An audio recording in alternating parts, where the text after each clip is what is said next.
Welcome to the Hampton Inn Suites pregame show here on Wild Today Media. It is for a state soccer time in a beautiful Gillette in Campbell County. We are at Campbell County High School, home of the Camels, for this first round matchup between Laramie and the Laramie Lady Plainsmen and the Riverton Lady Wolverines. At stake is a shot in the semifinals. That will be tomorrow, I do believe at 2 o'clock. Let's just make sure of that. The winner of this game will play at 2 o'clock tomorrow, same location if you're coming down on Friday, if you're a parent or whatnot, here at Campbell County High School. The loser of this game, and in the winner will face either Jackson or Campbell County, most likely Jackson, who's playing at 2 o'clock at Thunder Basin High School, that matchup. And then the loser of this game will play at 9 a.m. tomorrow at Thunder Basin High School.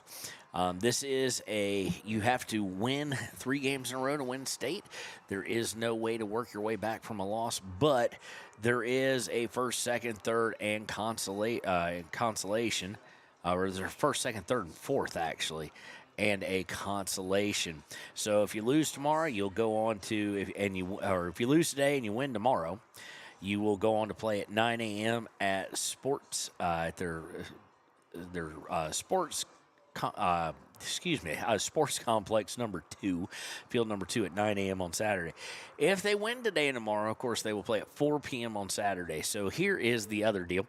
If you win today or tomorrow, one win means you will play on Saturday. Regardless, it just depends on where and when. If you lose today, you will play on Friday and you have to win. If you lose both days, you are fully eliminated and on your way back to Riverton or Laramie or Sheridan or wherever have you that you're from. So it is going to be a matchup between Lady Plainsmen and Riverton. This will all be on one long broadcast as the Wolverines, the boys squad, will face off against Cheyenne Central in the later afternoon game at 4 o'clock. It'll be right after this game. We have a little bit longer breaks. We had an hour and some odd minutes in between Campbell County and Kelly Walsh on the boys' side. Kelly Walsh from the east, they came away with that one fairly easily. It was, I do believe, a final of like 6-3, but all 3 goals by Campbell County came late and were inconsequential as Kelly Walsh had gone to their bench. So Coach Wahid and the Lady Wolverines face the Lady Plainsmen here at State. Kickoff is scheduled for 2 o'clock. When we return, it will be time for the Ranger Keys of the Game here on WIO Today. Living well isn't just about things. It's about the things that matter. Your family, your friends, and your health. For decades, Sage West Healthcare has been committed to improving the health and care of our communities. Today, we're investing more in our communities, in our people, in advanced medical technologies, and in specialized facilities, so access to better care is close to you and the things that matter most. Sage West Healthcare. Be well, live well. That's why we're here.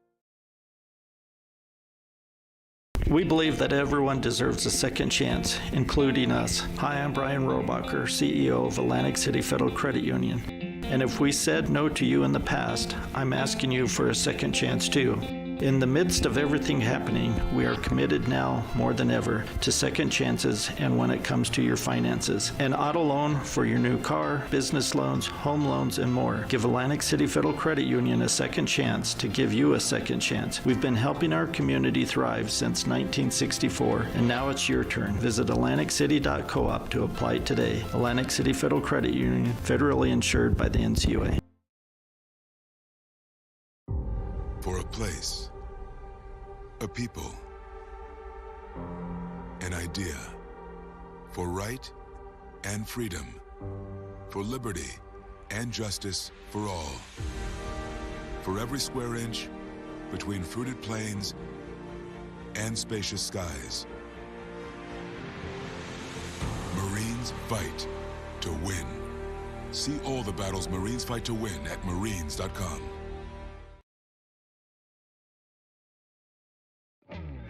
A proud sponsor of this broadcast is Bailey Enterprises. For over 50 years, Bailey has become the name you can trust. With Pit Stop Travel Centers, you can fuel up and stock up on trip snacks at locations all over Fremont County. You can also put your trust in Bailey Tire and Auto for service to keep handy for those times when your luck runs out on the road. Refresh at the Speedway Cafe with a dine-in meal or a round of carry-out with a variety of specials to keep you going. Go with Bailey.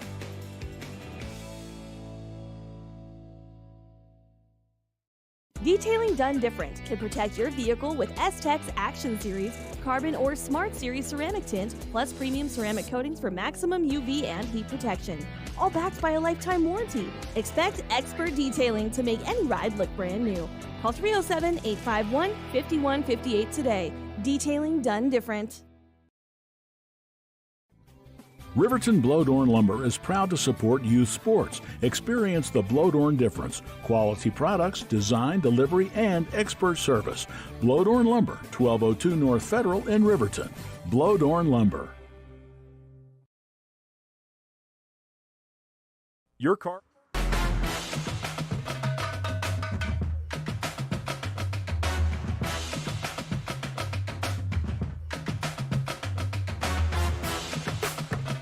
And welcome back to the Hampton Inn Suites pregame show here on WYO Today Media. I am your voice of Riverton Soccer, Kevin Shields, and we are happy to bring you this 4A state championship live from Campbell County and Gillette with the sports complex here, as well as Campbell County High School and Thunder Basin, all chipping in to host this 4A girls, 4A boys, 3A girls, and 3A boys tournament. For Riverton, the keys to the game, the player to watch out for Laramie is going to be Devani Romero. She's got 20 goals on the year, 4 assists, and has just been phenomenal.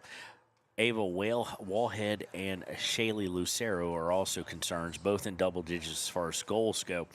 As far as their goalkeeper, depending on who they start, and it most likely will be Maria Gezzi.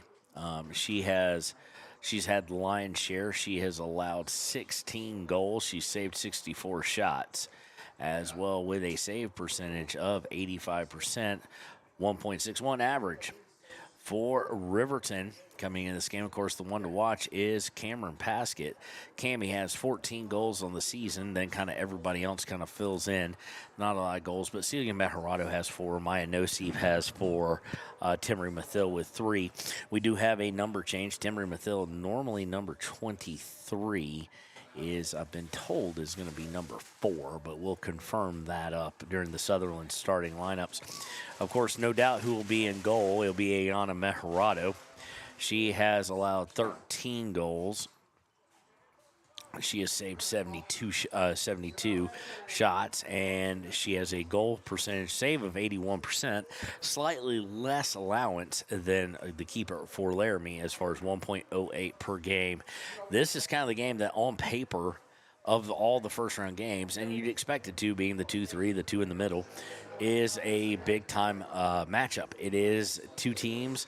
No one will be shocked if either one of these teams wins. So for Riverton, it's going to be come out with the confidence that you had in Game 1 last week, and especially Game 3 against Kelly Walsh at Regionals. Come out and really just dictate the tempo. You're going to have to find somebody else than Cammie Paskett, just like they're going to have to find someone outside of Romero to at least put pressure on the keeper. And I know I sound like a broken record, but maybe the most important thing is get out first. Now, that didn't work in Game 1 last week, as they got out 1-0, then or up 2-1, and then lost 3-2. But getting up and giving yourself that opportunity here, and preferably, if you really want to go keep to the game for the future success in this state tournament, get up as quickly as you can. Put pressure on from the outset, not giving anything up easily, obviously. But get up, and if you can get up a couple goals and then take that in the second half and be able to work into your bench. We saw that in the boys' game before this between Campbell County and Kelly Walsh. Kelly Walsh won 6-3. They were up 6-0. But they went deep to their bench. Not only gets the experience for future games or whatnot, but also allows some needed rest, as at absolute most between game starts. If you win, you're playing in 24 hours a second time and then a third time. You'll have a little bit more time than that. There'll be a big break between the consolation round games and the game for state championship on Saturday. But, of course, got to win 2 to get there, and it starts with this one. Guaranteed 2 games at minimum.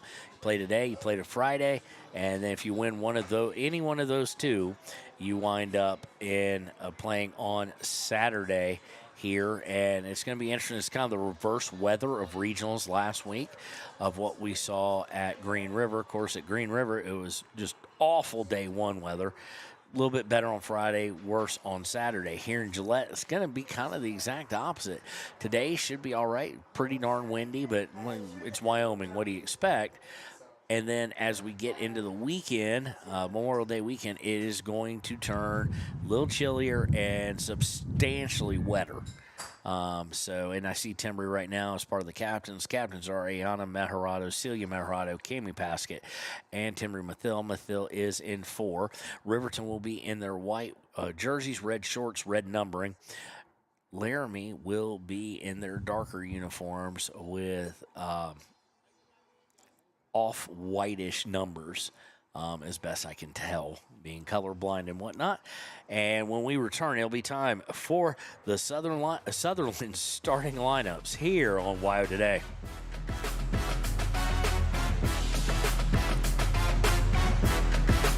When it needs repairs, you need someone you can trust to do the job right. Take it to Gunner's Automotive. They repair all makes and models of cars and trucks, from oil changes to brakes, tires, and more. Gunner's Automotive, 856-2288. The staff and board of the Fremont County Fair wish to thank everyone who attended the fair last year, and this year enjoy Blackhawk live in concert Friday, August 1st. Race you to the fair, the Fremont County Fair. Community Health Centers of Central Wyoming has locations across Fremont County ready to serve you at DuBois Medical Clinic, Riverton Community Health, and Lander Community Health Pediatrics. We accept all forms of insurance, including Medicaid and Medicare. Are you struggling to get medical care? Ask for their sliding fee scale. From family medicine to pediatrics, Community Health Centers are here to serve you. Call 307-463-7160 or visit chccw.org to schedule your appointment. Dos Solitos is proud to support Fremont County sports teams. Enjoy bold Mexican flavors that'll have your taste buds shouting "Olé!" Follow them on Facebook, Instagram, and TikTok for updates on events and food truck locations. You need an oil change, but you don't have a lot of time. Expressway Lubes on South Federal in Riverton and Highway 789 in Lander provide a fast, professional lube, oil, and filter change. Expressway Lubes, locally owned and proud to support our local student athletes.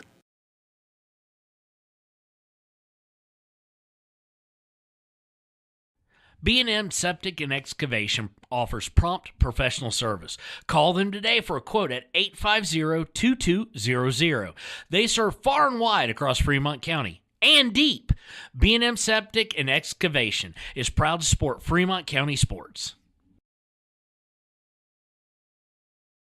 Why should your new floor come from Carpet One? Because we're passionate about the spaces our neighbors call home.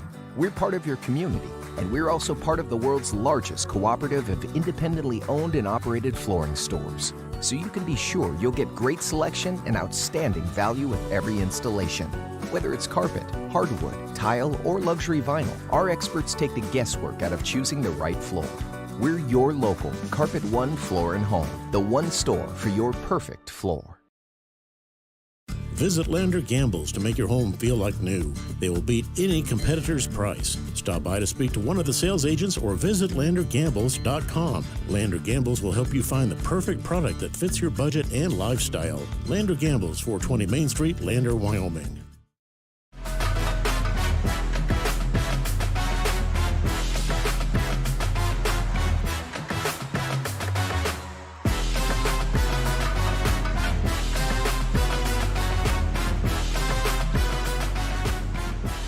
welcome back to the Hampton Suites pregame show here on WYO Today Media.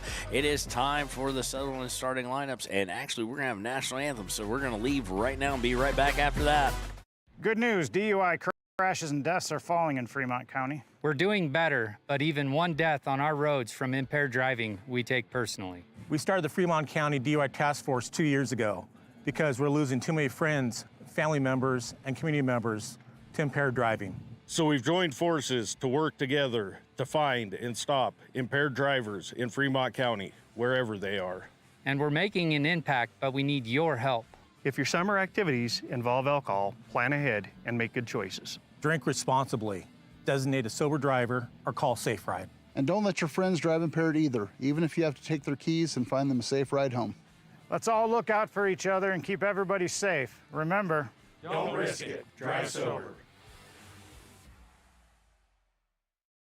Your tax pros at 219 East Main Street in Riverton, Wyoming can handle all your tax needs. Whatever your situation, we know what to do. Call 307-856-2256 today to schedule an appointment. H&R Block is open Monday through Friday, 9 a.m. to 3 p.m. Men have a way of doing things. A man has his way of eating, of exercising, of keeping his hands warm, and of straightening up. So, when a man faces a serious life problem like divorce, depression, or suicidal thoughts, shouldn't a man have a way to deal with that too? Well, now he does. I'm Dr. Rich Mahogany. Visit me at mantherapy.org.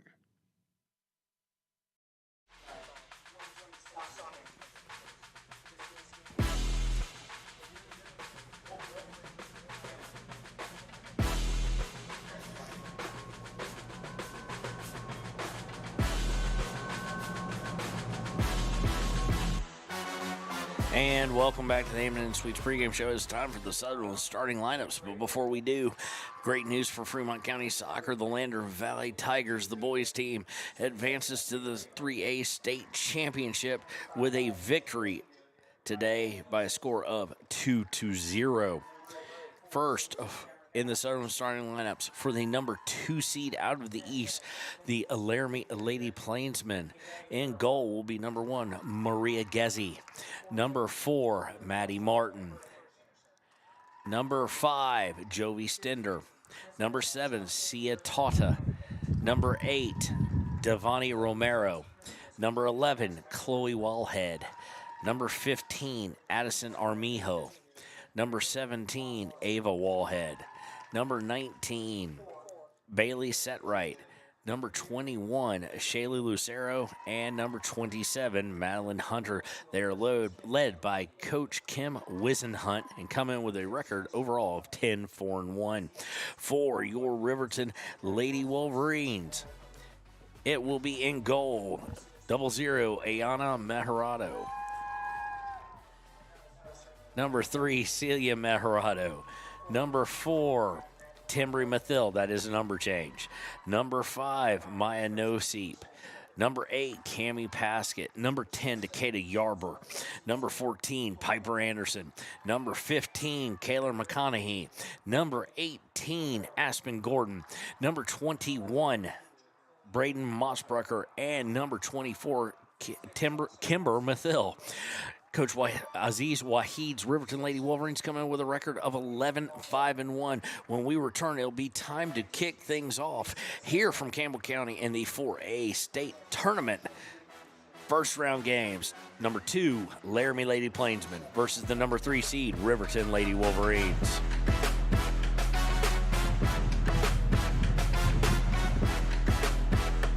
Hey guys, this is Nick Haskell. And here at Haskell's Furniture and Flooring, we have the best brands.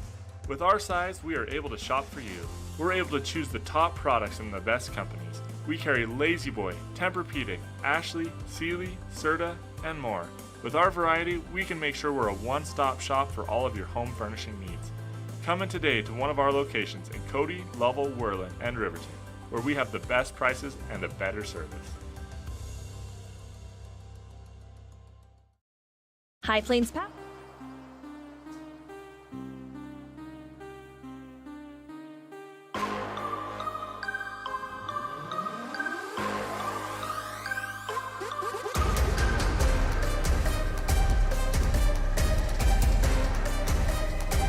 And welcome back to Wyoming Today's coverage of Wyoming 4A state and 3A for that matter, state soccer.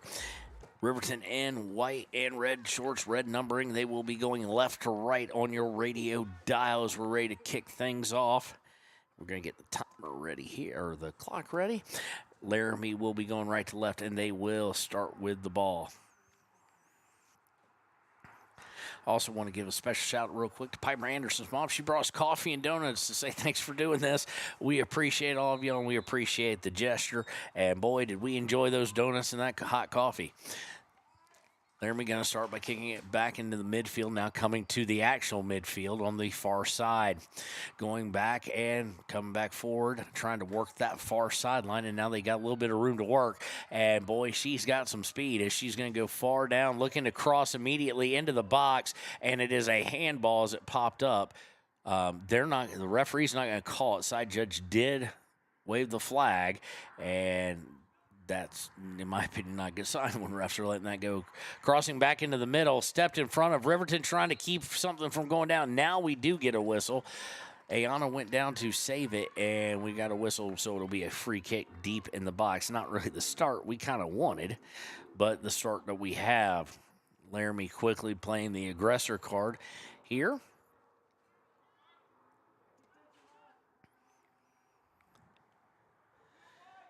Free kick's not going to go very far, and somehow it gets behind Aspen Gordon's shot. Stopped by Maharado. Second shot she's had to save, and this one was just the back line. Let Laramie just pick it off and get right behind him.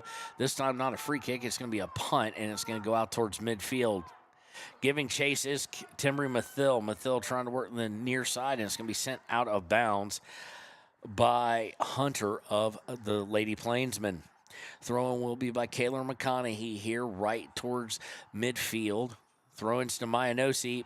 She's able to keep it in bounds, goes back to McConaughey, and they called it out of bounds. That's the one area we have a perfect angle on. It did not go fully over the line, but nonetheless, throw-in awarded to Lady Plainsmen, but it's going to go right off of them, and it is going to go over to the Lady Wolverines on a throw here. Throw and bounce past several Plainsmen, and finally it's going to wind up with Kimber Mathill. Kimber tries to send it forward, gets it deflected to Celia Maharado. Celia Maharado to Kimber. Kimber looking on the far side, looking for Noseep on a run out. It's going to be a little bit too hard, but it might slow on this artificial turf enough. It does. Noseep able to keep it in. Paskett now fighting for it. And it's going to be sent out of bounds for a throw by, they're going to say last touching Riverton. Throw in by Lady Plainsmen. They quickly work towards midfield. Losing control of it goes to McConaughey. McConaughey trying to get Timbery Mathill. Paskett giving a run on into the box. It's free, and it's finally going to be picked up by Gezi, the goalkeeper for Lady Plainsmen. Her punt looking to go far sideline, goes to Kimber Mathill first, goes off of her knee and out of bounds for a throw, again by the Laramie Lady Plainsmen. Throwing all the way back to the back line, and now they'll look to push forward on that far side. They've had some early success. And here they go working again, using that speed, and she gets around again, getting towards the box, going to look for the cross. Here it is, and it's going to be missed by one of the Plainsmen behind the other one, so it'll go outside the box on this near side. Looking to cross again, and McConaughey steps in front of it, tries to clear it towards out of bounds, but intercepted by Hunter of Laramie. Riverton now trying to clear it out. Looks like they will, but no, it's intercepted again. Goes on as they look to center it. Laramie sends it in the box. Aspen Gordon heads it, and it goes right to Maharado in keep. Maharado punt. Weird spin on it, so it didn't get a lot of distance. It bounces, and Timbery Mathill is going to be beaten to the punch, but Kaylor McConaughey able to clean it up a bit. But now it's just going back and forth between the two teams. Now working towards center. Laramie again, wanting to go to that far side to that speedster. Of course, that is Ava Wallhead. Wallhead clears out, shot, saved by Maharado. And Riverton definitely playing back on their heels a bit here with the Laramie Lady Plainsmen being the uber aggressors early on. Long pump by Maharado is going to bounce free. Paskett giving chase. She's not going to get there in time, but it's going to go back, and Timmery Mathill comes away with it. She goes back to McConaughey. McConaughey to Noseep. Noseep has the ball taken away, and they'll try and work this near side. Giving chase, Gordon. Gordon back to Meharado. Meharado's just going to have to clear it out, and she does to Kimber Mathill, though. Nice pass, actually. Looking for Celia Meharado, and they're just leading each other too much, and that's been a bit of a bugaboo this season, is they really haven't gotten that chemistry fully down, at least on the field with the passing. They've been far or too short too often, but they've had a good year overall because the overall chemistry of the team. Paskett to Noseep, looking for Timbry, and Timbry will have it struck out of bounds by the Lady Plainsmen. It'll be a throw-in. Be taken by Timbry here. We don't have the best angle. Throw in, looking for Paskett. It's free. Paskett with a shot, and it's way too high. And Wahid was none too happy about that because I'm right above him. And the hat came off because it was a good-looking chance for her to kind of what she's known for. Let it settle down a bit, slow in her mind, and put it in the back of the net. And it's just rushed and went well over for a goal kick. However, it's going to come all the way out to midfield, and it's going to go out of bounds off of Laramie. Throw in for Riverton. Riverton trying to get to Paskett. They do. Paskett looking to turn, sends it across, looking for Noseep. Can't get it to her. Noseep back to Timbry Mathill. Mathill to Anderson. Anderson trying to get it back to Timbry. Cannot do it. It's going to be cleared all the way out to McConaughey. McConaughey's going to send it right back in the air, looking for Maya Noseep. Noseep able to keep it inbounds here. Noseep turns to Meharado. Meharado to Mathill. Mathill looking to cross it to Paskett. Paskett's going to turn, fire, and just does not get enough on it, and easily handled by Gezi in goal. Her punt out towards midfield, trying to come middle, and there is that speed from Ava Wallhead. She comes towards the center, now going to the near side for Chloe Wallhead. Wallhead will look to cross, and it's going to, unfortunately for Laramie, go right to Ayana Meharado, who will pick it up and look to throw it out here. Gets it out to her sister, Celia. Celia to Noseep. Noseep looking for Timbry and just put it on the wrong side, but Meharado able to deflect it right back. It will go out of bounds, however, and be a throw-in for the Lady Plainsmen here as we are under 32:45 to play in the half. Inbound to stolen by McConaughey. They get it up to Timbry, and Laramie's going to have to send it out of bounds. It'll be a throw-in for Riverton. We're going to have some substitutions here as Carson Vosika will come in for Noseep, and Kira Coleman-Weiss will come in for Kimber Mathill.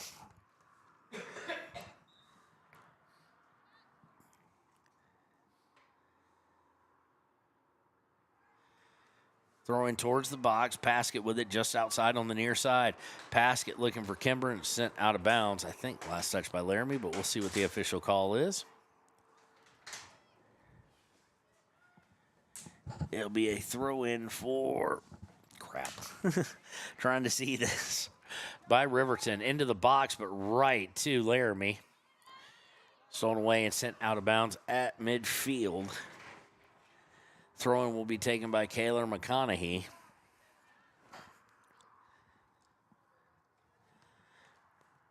Throw-in stolen away, but stolen right back by Riverton. Anderson over to Coleman Weiss. Back to Mossbrucker to Meharado now. Meharado, a little bit of room to work. Going to look for the pass, trying to put it out for Coleman Weiss. Just a little too much pace on it, and it will go all the way to the back line and be cleared. Now Gordon and Mossbrucker having to give chase. And they're going to kick it right back to Ayana, who will look to clear it and has to send it out of bounds. Throw in deep in the attacking third, and they're going to throw it back towards midfield. Will the Lady Plainsmen. Plainsmen sending it into the box, and Meharado just too much on that one, and Meharado able to take a couple of steps and pick it up, and we'll look to punt it here.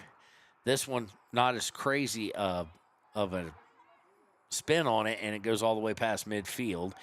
But Laramie does gain control, sends it to the back line. Will look to clear. Long clearance looking to get it to Armijo, and just a little too much on that one as well.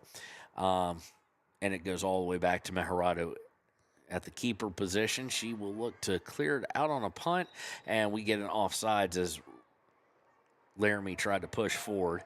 It'll be a free kick. Looks like a Braden Mossbrucker will take it. As we approach 1/4 of the way through the first half, Mossbrucker. Long kick, but right to Laramie. And that is Wallhead, the speedster, trying to get past Celia Mejorado. Cannot, and has to go to her right, the far side now, centering, long pass in the air, and it's going to bounce over Carson Vosica's head. Laramie will have it in the corner as they try and push towards center. Nice cross and wide open look. Mejorado with the diving save. Ashman Gordon may have gotten a little bit of a piece of that, but Mejorado, good opportunity if you're a Lady Plainsman fan right there. Long punt out to Mejorado, back to Anderson.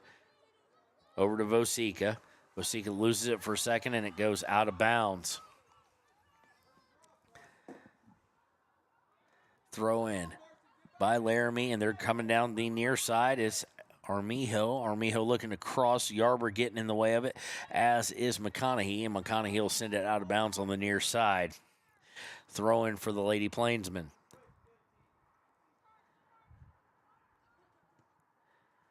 After throwing, looking to send it across, and it's going to go right to, the wind just took it right to Mejorado.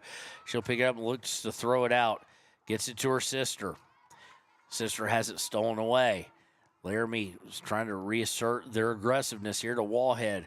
Into the middle, header missed.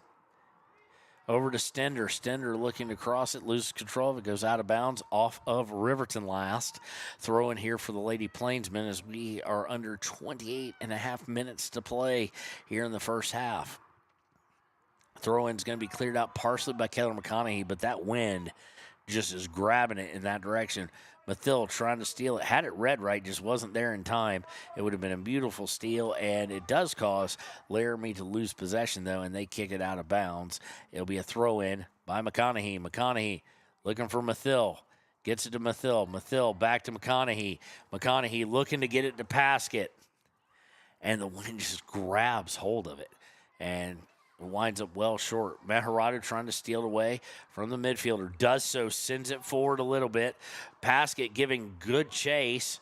And it winds up with Mejorado shot and just above the crossbar and out of bounds for a goal kick.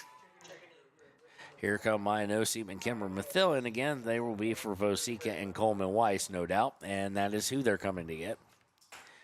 Bench is definitely shortened up quite a bit here in the regionals last week, as the only people off the bench we saw with any regularity were Coleman Weiss and Carson Vosica. Goal kick pending. Taking short and to the outside of the box. Mejorado coming up on it. Now McConaughey trying to get to it, and it will go out of bounds. Last touch by the Lady Plainsmen. Throw in for Riverton. That will be taken by McConaughey.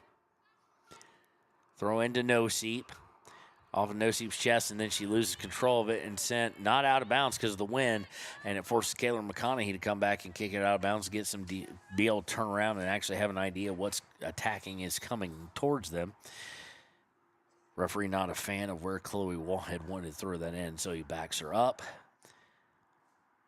Throw in and looking to cross immediately is Stender, taken by Riverton. Celia Mejorado to Kimber Mathill. Mathill trying to get past, is going to lose control of it to Ava Wallhead. And she's going to put it towards goal, but right at Ayana Mejorado, who will make yet another, I think it qualifies as a shot on goal, so yet another save. Trying to get it up is Riverton quickly. They get it to Timbri Mathill. She heads it forward. She still has it. She's trying to save it and cannot save it from going out of bounds. Off of her throw in for Laramie.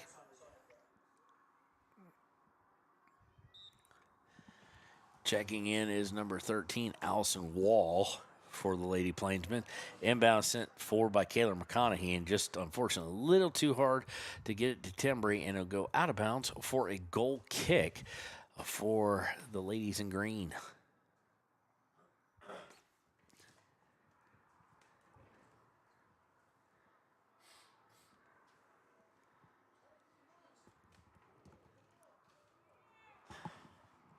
Okay, set up and taken. Comes out towards midfield and goes sprinting past the defender and all of the Laramie players. It'll go all the way out of bounds towards the attacking third. It'll be a throw-in for the Lady Wolverines as we approach the 25-minute mark left in the first half. On the Golden Buffalo scoreboard, still 0-0. Looking to cross it is Laramie. It's deflected by Riverton. Kimber Mathill now has some room to run on that far side. So lets the pause, gets it to Celia Meharado. Meharado trying to come forward, has it stolen away. And sent back to Ayana Meharado. And right now, the Riverton girls, especially in the midfield, getting a little too cute with it because they've got room to push forward. And they're stopping and trying to eye up how they're going to beat the defender. Well, they're giving you 20 yards. Take 15 of it before you have to think about that. Stolen away by Laramie. Laramie will push forward, but it'll be deflected out to Noseep. Noseep, nice little pullback there. And we'll get it over to Anderson. Anderson to Celia Meharado. Meharado's trying to send it forward. Riverton will have 2-on-1 if they can get to it. They cannot. And it'll be sent out of bounds by Laramie, though, due to good pressure there by the junior, Timbry Mathill. Throw in towards the box, and it's going to be headed out of bounds by Laramie. So we'll move about 15 yards forward and do that again. Throw in is to Noseep. Noseep looking to get it for a cross to Mathill. Mathill comes away with it. She's going towards inline. Cross is there. Meharado can't get a hold of it. They get it back out to Laramie. There was an opportunity there, but it was lost quickly. And here comes Laramie trying to push forward at midfield. Looking to come outside, and they do come outside. They get it on the end, the outside, the near side, excuse me. Looking to push up, and it's going to go out of bounds. Last touched by, can't tell who, haven't seen the, but Jovi Stender coming back in. She was the one who was substituted out earlier for Laramie, and coming out, it looks like will be Armijo. Throw in will be by Laramie in the attacking third. So far, the shot differential is very much against Riverton. Sent in and now cleared by, I think that's Piper. No, that's Mossbrucker. Cleared it out, but not out of the attacking third before Laramie can gain possession again. Looking to move towards the middle. Meharado giving chase. And now looking to go far side. Let's see if they try and set up that speed. Nope, they're going to come to the center. Yarber with a header. Gets it out, but sent right back in. And this one is going to go screaming over the inline for a goal kick by the Lady Wolverines. I'm guessing that Meharado will take that, but it's not out of the equation that Mossbrucker will take it. McConaughey trying to come over for a pass, and Laramie went with her. So now Meharado chooses just to go deep. Gets it to Mathill, who cannot control it, but McConaughey's going to send it back forward. And Timbry Mathill now trying to give chase. And it was last touch, they're going to say, by Laramie as it goes out of bounds for yet another throw. Throwing on the near side, takes a bounce or two. And then, a bit of a, they're going to say last touch by Laramie. And Riverton going to get a little lucky. Decatur Yarber could have let it bounce. It was over the head. It was going out of bounds. Got a foot on it. Looked like she touched it last, but she didn't. Noseep and Mathill coming back out for Vosica and Coleman Weiss. Throwing goes to Vosica. Back to McConaughey. McConaughey will send it forward for Paskett. Paskett trying to turn and burn. Working towards the inside, and she's going to get cut off and shoved off there and stolen away by Laramie. Good defense by Lady Plainsmen, and they'll look to counter right here, right now. Chloe Wallhead, near side, looking to get it to, and does, to Ava Wallhead with that speed. Marked by Aspen Gordon. Here's the cross. Centers the goal, and right up on target, but right up, and then came right down into Meharado. It's grasp. Trying to pass it to Celia Mejorado. She does, and sent forward for Cammie Paskett. Pasket's going to get, no, she's not going to get there in time. It has to be sent out by the keeper. Vosica giving chase. Vosica trying to come through Laramie. Unable to do so. And it's going to be cleared out quickly for Laramie to counter. Yarber able to get in front of it, trying to send it for Ayana Mejorado. Just had no pace on it. Mejorado comes well off her line. Gets it forward to Vosica. Vosica back to McConaughey. McConaughey looking to send it forward to Paskett. Paskett off one bounce. Gets it to Timbri Mathill. Mathill shot and took near post, and so did the keeper. Blocked easily by Maria Gezzi.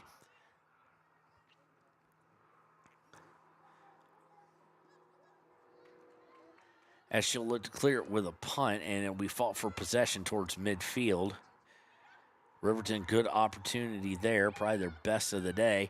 This pass is intercepted by Mejorado to Mathill. Mathill looking to put it up for Paskett. It's there. Paskett unable to grab hold of it. Now coming into the box is Mejorado looking to cross it. They got the goalie off, and then for some reason the defender didn't want the keeper to grab it, and it goes over the end line. I think it'll be a goal kick, and Laramie a little bit lucky there, as Armijo will come in for Allison Wall for the Lady Plainsmen. Under 20 minutes. We are halfway through the first half. Still 0-0 on the Golden Buffalo scoreboard here.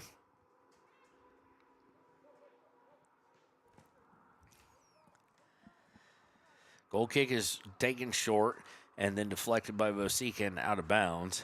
Be a throw-in for the Lady Plainsmen.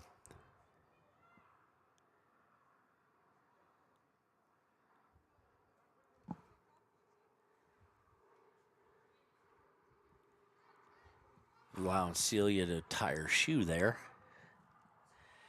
Throw in, sent forward immediately to Wallhead. Wallhead looking to go outside to Armijo on the near side, and just too much on it, go out of bounds. Throw in for the Lady Wolverines.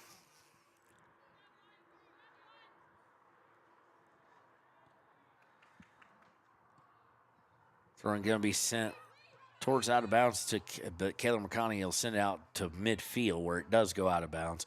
Throw in coming here by Chloe Wallhead. Or no, excuse me, not Chloe Wallhead, Shaylee Lucero. And her throw-in is going to be intercepted, and Yarborough will look to clear it. Trying to get it out to Paskett, doesn't do so. It is intercepted and sent right back into the attacking third. Riverton still looking to push. Coleman Weiss giving a chase after it was intercepted by Aspen Gordon. And it'll go out of bounds. It'll be a throw-in for the Lady Wolverines here at midfield on the far side into Cammie Paskett, and she just misplayed it kind of off the back of her foot and went out of bounds. Throw-in for the Lady Plainsmen. Throw-in goes right to Aspen Gordon. Aspen Gordon will put it out there trying to get to Piper Anderson. Piper Anderson half going for it, half going for the shove, but does get a hold of it. And now Riverton gets it to Celia Mejorado. Mejorado to Mathill. Back to Mejorado. Mejorado, nice move there coming back towards center. Gets it to Paskett. Paskett's sending it forward for Mathill, but it's intercepted. Gordon does get a piece of it and go out of bounds off of, let's see here, off of Laramie. It'll be a throw-in as we'll get Kimber Mathill and Maya No-Seat back in the game.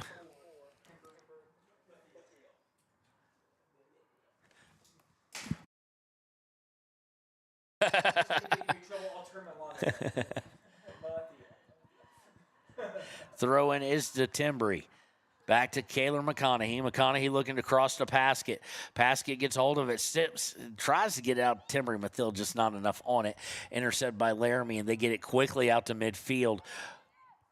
Wallhead, who has a ton of speed, trying to go far side, does get it out, but coming back is Maya No-Seat. Maya No-Seat turns and sends it out of bounds on the far side as we approach 16 minutes left to play here in the first half.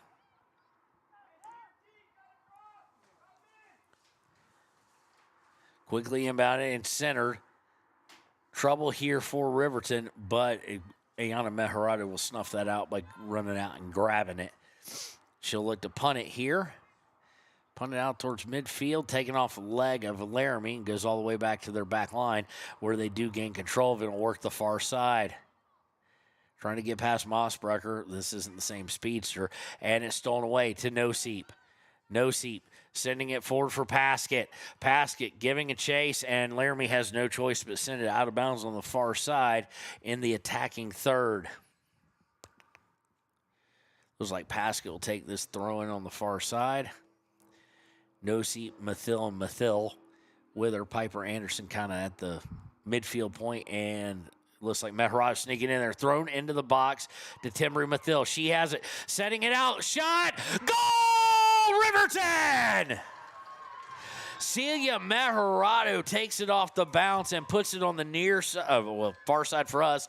For her, the near side corner, and beats the keeper. And Riverton now leads by a score of 1-0. That goal comes at the 14:58 mark. And Riverton with the lead, striking first. Timbery Mathil trying to play for the shot. It wound up just right at the right bounce in the right place for Celia Meharado to put it past the keeper. And now we are back underway.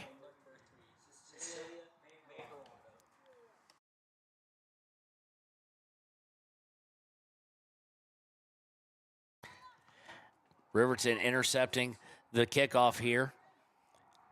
Celia Meharado to Mathil. No, just a little too much on it. Stolen away by Laramie.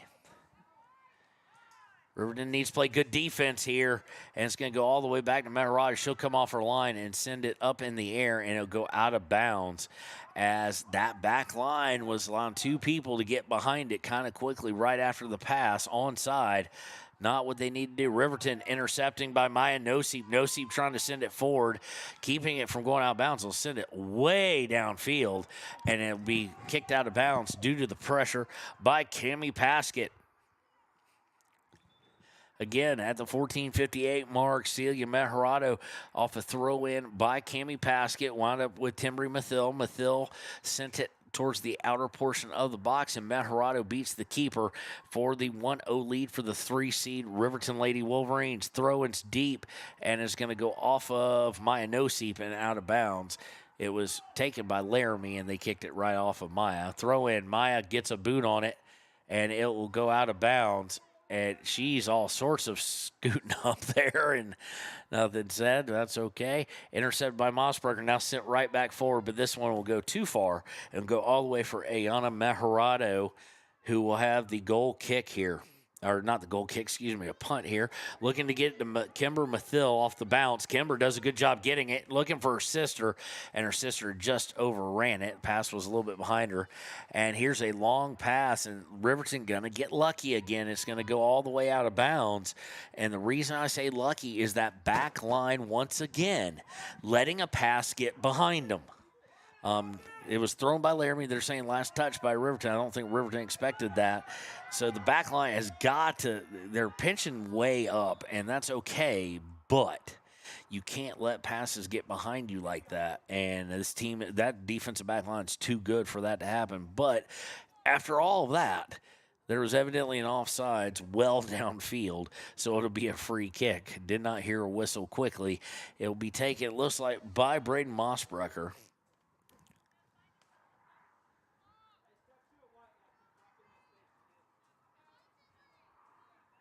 Riverton, just because of what happened last Friday, you really want to keep this 1-0 lead at least a half and get there and settle down a bit. I think that was one of the things that led to the 3-2 loss to Jackson, was allowing them to tie it up late. Not without controversy, but here's a long clearance for Laramie, and it's going to be sent out by Mossbrucker. Good job by her. And Paskett giving chase. Of course, that front line, the striker in the midfield right now for Riverton on a bit of a high. Pass is going to get behind Gordon. Gordon chasing it, and it's going to be sent towards the end line and over. Goal kick. Aspen Gordon doing a good job using that strength to shield the ball.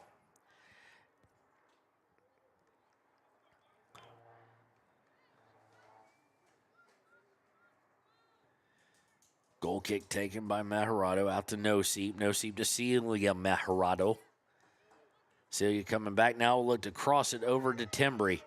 Timbry trying to send it forward to her younger sister, and unfortunately there's a Lady Plainsman right in the way, but they misplay it as well. Now Kimber working towards the near side, trying to get a curve on it to go get it to Timbry, but it goes out of bounds. Throw in for the Lady Plainsman.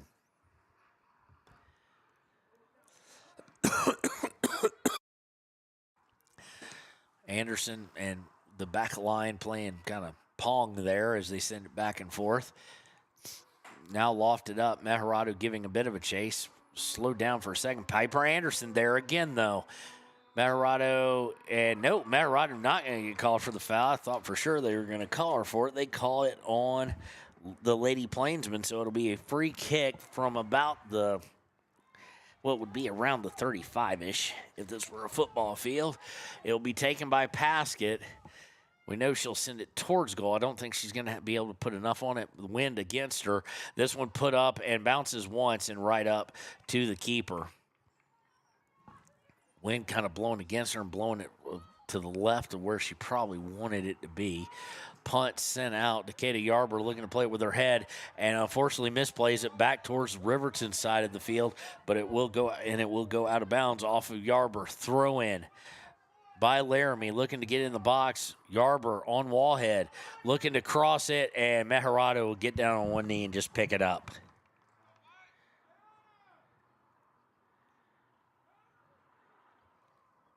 Ayana looking for where she wants to send the punt. Now she sends it forward, right off the foot, and to one of, I think, the many Wallheads. Falls at the feet of Ava Wallhead. She'll look to cross it, and Mejorado has to come out and get it again. The back line allowing someone to get behind them, but on sides. They're they're watching the ball a little too much instead of watching who they should be marking at the time. Falls to McConaughey. McConaughey trying to get to Kimber Mathil, intercepted by Chloe Wallhead. She'll look to cross it far side. Nosip is there. Nosip will run a little interference and will go over the end line. We've got substitutions. Well, it's the same thing. I'm betting for Nosip and Kimber Mathil as here come Coleman Weiss and Vosica, and that's exactly who they're coming in for. It'll be a goal kick here taken by Ayana, the senior keeper, starter for 4 years and kind of, especially academically, but in everything, kind of all-world type kid. Gets out to Timbry Mathil on the goal kick. Timbry Mathil to Vosica. Vosica to Mathil, trying to put it back out for Vosica. It is Vosica to Paskett. Paskett to Mathil. Mathil trying to get it through, winds up with Mejorado, and Mejorado trying to force free, and she gets free, sticks it out there for Vosica. Vosica in the box, cross, falls at Paskett's feet, and then gets sent further out of bounds. It's going to go right to McConaughey. It bounces over her foot, though, and taken by Laramie. Laramie will send it out towards the near side, but it's going to go out of bounds. So Riverton not having quite as many opportunities as Laramie, but has made one of them pay off and has had some good quality ones, just not quite as many. Waiting for a shoe to be tied. Nope, we're not going to wait on this one. We waited last time. Throw it to Vosica, and one thing's about throwing so close to the sideline is it goes out of bounds. Now thrown by Laramie. They'll work down, and they're going to work it into a goal kick. A corner kick for the Lady Plainsmen. It looks like Shaylee Lucero will take it. Lucero on the year with 10 goals, 8 assists. And she's taken 41 of their corner kicks. Only Chloe Wallhead has taken 18. And, well, Bailey Setright has taken 1. But she takes the vast majority of it. Here's the corner kick, and it's well over the goal. Not taking into compensation the wind. Much like we saw really the first 2 days before people got used to it last week in Green River. If you don't compensate for the wind, especially from that side, you're going to wind up about 5-6 yards behind the keeper even, and that's exactly what happened here. Coach talking with her now. She's explaining what happened to it. Coleman Weiss off the kick, and since it's out of bounds, it'll be a throw-in as we get ready to tick under 6.5 minutes left here in the first half. Throwing towards the box. Now sent in and easily gotten by Ayana Mejorado here.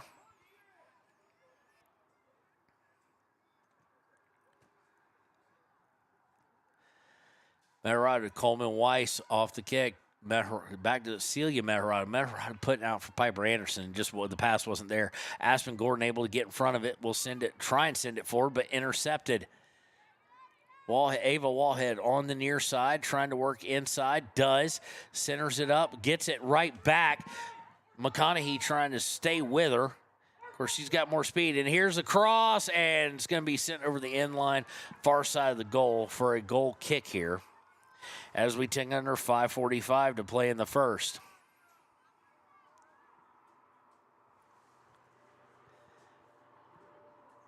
Riverton, again, taking the lead on Celia Mejorado's goal at 14:58 to play in the first.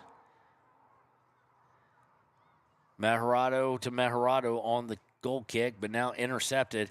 McConaughey will pinch forward, trying to get to Mathil. And you're not going to hear me say this often. Mathil out-muscled for the ball there, sent forward and sent right back. Aspen Gordon marking her player, and it's Ava Wallhead with her speed. So speed versus strength. Wallhead now picked up by Anderson, and good job by those two to make her send it out. Of course, she is the leading goal scorer. Long shot right to Mejorado, who will clean it up and look to punt it forward. And we see Mai Nosip and Kimber Mathil getting off the bench. What do you bet? They come in for Vosika and Coleman Weiss. And we have a foul against Laramie. It'll be a free kick. Bench not happy for Laramie. It'll be a free kick. It'll be taken by Braden Mossbrucker as most are, especially on that side. Mossbrucker sending it forward, looking for Mathil. Can't get over the head of Laramie Lady Plainsman. Coleman Weiss will send it out of bounds, or it went off her head. Went off her hand. They're just going to say out of bounds. So it'll be a throw-in for Laramie.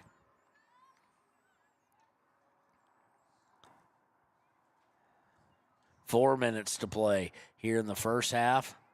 And this one's going to go screaming across the box. Ava Wallhead trying to give chase. She will get to it before it goes out. She's got that kind of speed, but credit Carson Vosika being right there with her. And Vosika takes away momentarily, but he'll set up for a cross. This time Anderson able to get a hold of it. Now Timbry trying to get it, and it's still there. Wallhead turns, fires. Ayana Mejorado with the easy save, as she was perfectly placed in the middle of the mouth of her goal. It will be punted forward, and it'll go out off of Laramie. It's not going to go out of bounds, and it'll be sent right back. They're going to try and get it to Chloe Wallhead, but it'll go out of bounds off of Laramie with 3:10 left to play here and counting. And lo and behold, here comes Vosika and Coleman Weiss off for Nosip and Kimber Mathil. Throw in is to Timbry Mathil. Timbry looking for Kimber. Just didn't really put enough pace on it. Cross is going to wind up right with Mossbrucker, though. Mossbrucker trying to get it to Paskett. Paskett with the steal. She does get it back to Mejorado. Mejorado sending it out for Nosip. Nosip will send it forward looking for Paskett, and just too much pace. It'll go all the way to the keeper and cleaned up. Sending it out towards midfield. It bounces over both Laramie and Piper Anderson. McConaughey with it. McConaughey to Mathil. Kimber, that is. Kimber has it stolen away by Romero, the leading goal scorer, actually. And then it's going to go out of bounds. It's going to be off of Laramie. Laramie with the throw-in to Ava Wallhead. Of course, she's the speedster. She's looking to cross in and gets it. No, does not get it past Aspen Gordon, but it goes right back to Chloe Wallhead, who's looking for a cross. It's not there right now, marked by Kimber and Decatur. It's going to go off Decatur's knees and looking to clear it. No, it's not going to be cleared by Riverton. Riverton needing to get something here, and it's going to go out of bounds. It's off Celia Mejorar's foot to Kimber Mathil's head. And out throw in is to Kaiser. Sent forward, and now Piper Anderson sends it to nowhere. And now a shot sent on, and Ayana Meharada with yet another save. Easy as they are mounting up in quantity. Punt by Ayana Meharada. Takes one bounce and will go off the head of the Lady Plainsman to Celia Meharada to Mathil. Headed by Meharada and sent out of bounds by Laramie. Approaching the 1 minute mark here in the half. Long throw. Looking for Timmery Mathil. They do get it to her, but they'll look to clear. But Meharada steps in front of it. No one there to take the deflection. It'll go back towards Kayla McConaughey. McConaughey trying to keep her from getting to it, and they're going to say they did. It went out of bounds. It'll be a throw in as we tick under 45 seconds left in the first half. McConaughey with the throw gets sent right back to her by Laramie. And she sends it forward, and not enough pace on it to clear it, but it will go out of bounds off Wallhead. It'll be a throw in for Riverton as we are about to take under 25 seconds. Throw in to Timmery Mathil, lets it go over the back of her head and looks to chase it down. Will not get to it. It'll be a throw by Laramie. Should be too far deep for anything to happen.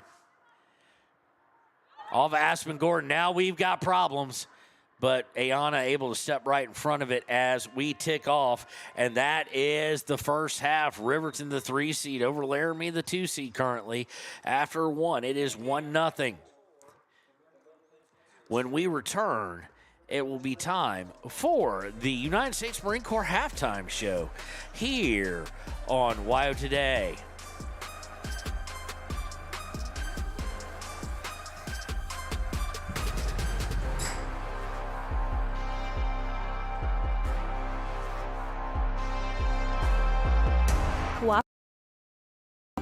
What does that mean for you as a Rural Electric Association member? It all comes down to 7 principles: open membership, one voice, one vote, member benefits, independence, education, cooperation, and community. To understand how it all works, we're headed back in time.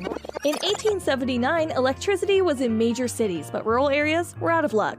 In 1935, President FDR made it possible for companies to build power lines to unserved areas. By the time we hit 1941, some 400 electric co-ops had been organized to serve rural America, just like High Plains Power. For more information, visit highplainspower.org. Papa Murphy's on North Federal in Riverton makes your pizza to order. Order online at papamurphys.com or in store. Delicious, fresh-made pizza just the way you want it. Papa Murphy's is a proud supporter of our local Fremont County student athletes.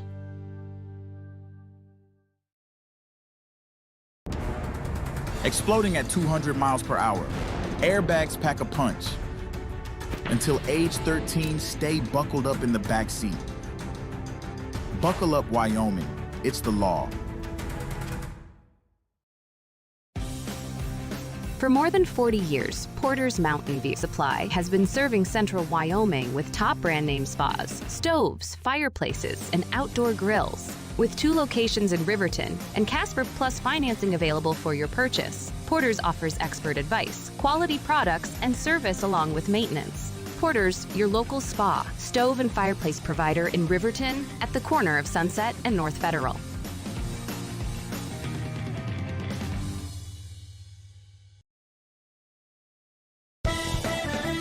Shoshone Rose Casino and Hotel is proud to support youth sports in Fremont County. Enjoy a meal at the Deca Gai He restaurant. Deca Gai He is Shoshone for the eating house. Open daily from 7:30 a.m. until 9 p.m. Try a weekend getaway with the family in one of their comfortable, pet-friendly guest rooms and enjoy the heated swimming pool. Book online at ShoshoneRose.com and remember to support Fremont County youth sports. Go team!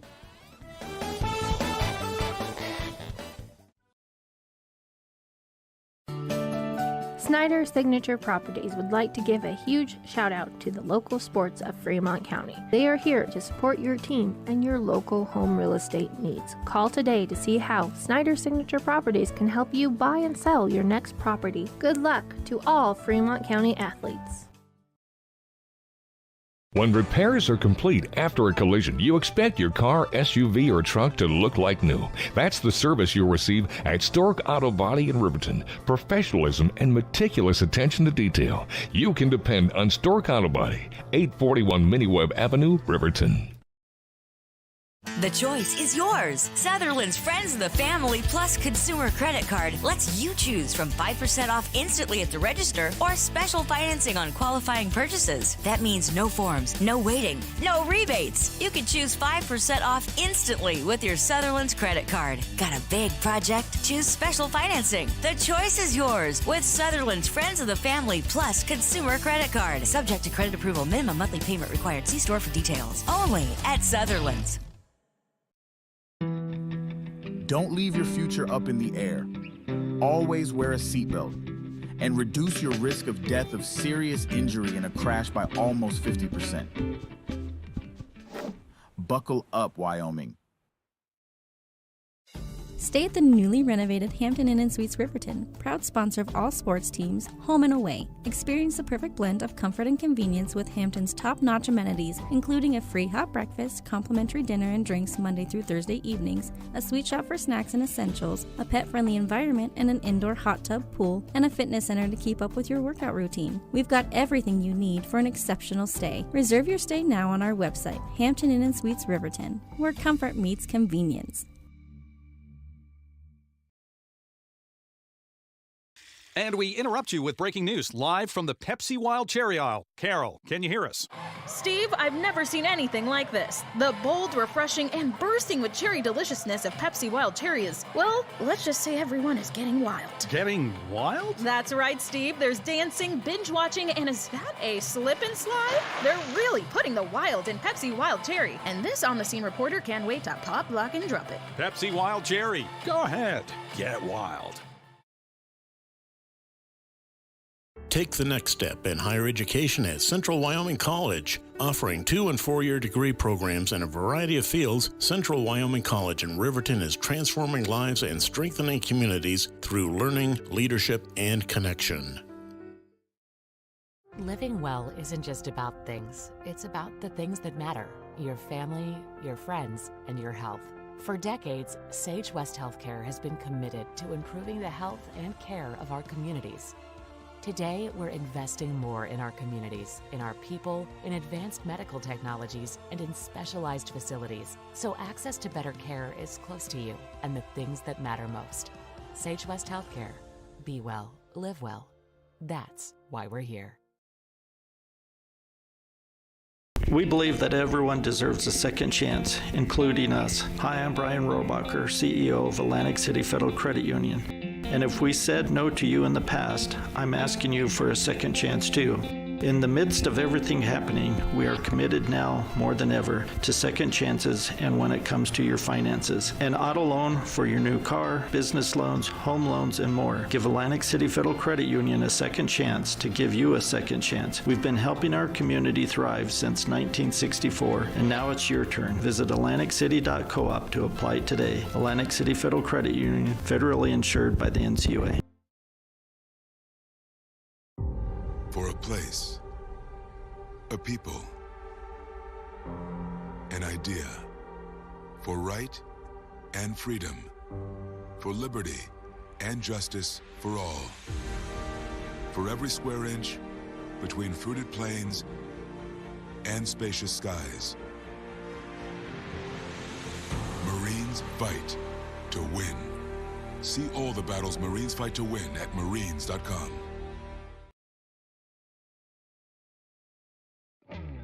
A proud sponsor of this broadcast is Bailey Enterprises. For over 50 years, Bailey has become the name you can trust. With Pit Stop Travel Centers, you can fuel up and stock up on trip snacks at locations all over Fremont County. You can also put your trust in Bailey Tire and Auto for service to keep handy for those times when your luck runs out on the road. Refresh at the Speedway Cafe with a dine-in meal or a round of carry-out with a variety of specials to keep you going. Go with Bailey.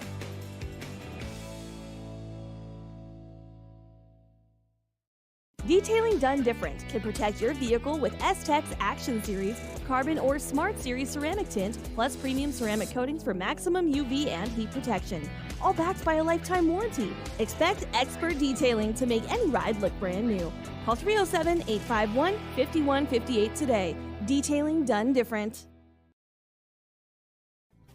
Riverton Blowdorn Lumber is proud to support youth sports. Experience the Blowdorn difference. Quality products, design, delivery, and expert service. Blowdorn Lumber, 1202 North Federal in Riverton. Blowdorn Lumber.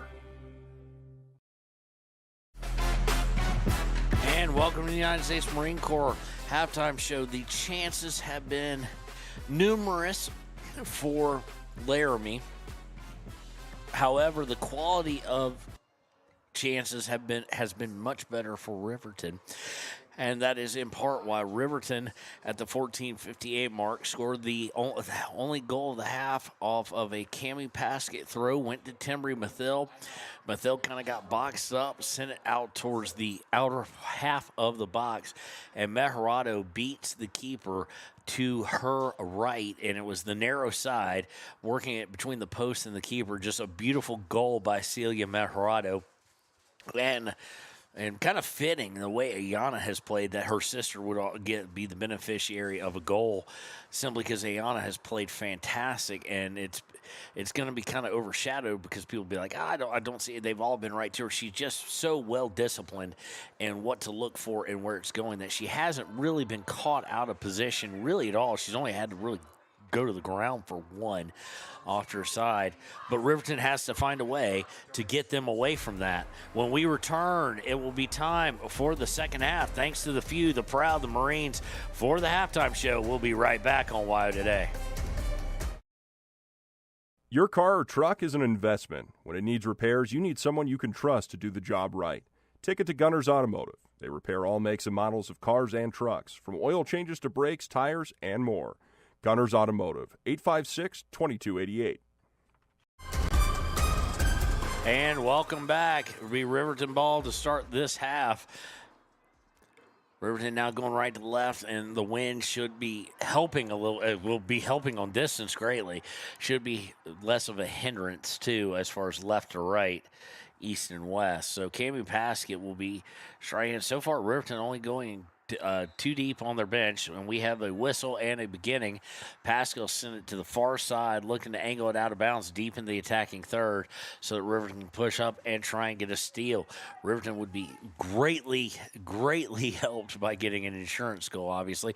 Throw an intercept by No Seep, and it's now going to be sent out of bounds. Oh, they're going to say last off of No Seep. Throw in for Laramie. McConaughey trying to steal it. Going to be sent back, and going through McConaughey is Ava Wallhead, and she is going to get whistled.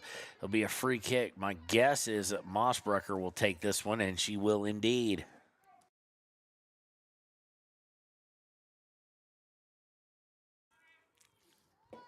Mossbrucker, free kick sent into the box. Wide open. Paskett goes up with a foot, and they're going to call a whistle against the keeper, and they do get the benefit of the doubt. I understand Cammie being a bit frustrated there, as Cammie saying, hey, 50-50 ball, and she did touch it first, but it is going to be a free kick for Laramie nonetheless.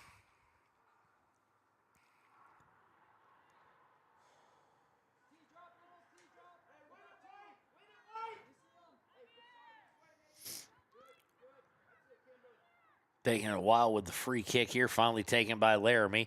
Sent up, Piper Anderson trying to get it to Paskett. Mathil able to steal it away. Mathil up to Meharado. Meharado turns, looking to go outside to the far side. Comes back inside and has it stolen away. Piper Anderson trying to step in front of it, can't get to it. Now they're going to let Ava Wallhead potentially onside and behind him. She can't control it, and coming back for is Aspen Gordon. Gordon to McConaughey. McConaughey, No Seep on the far side.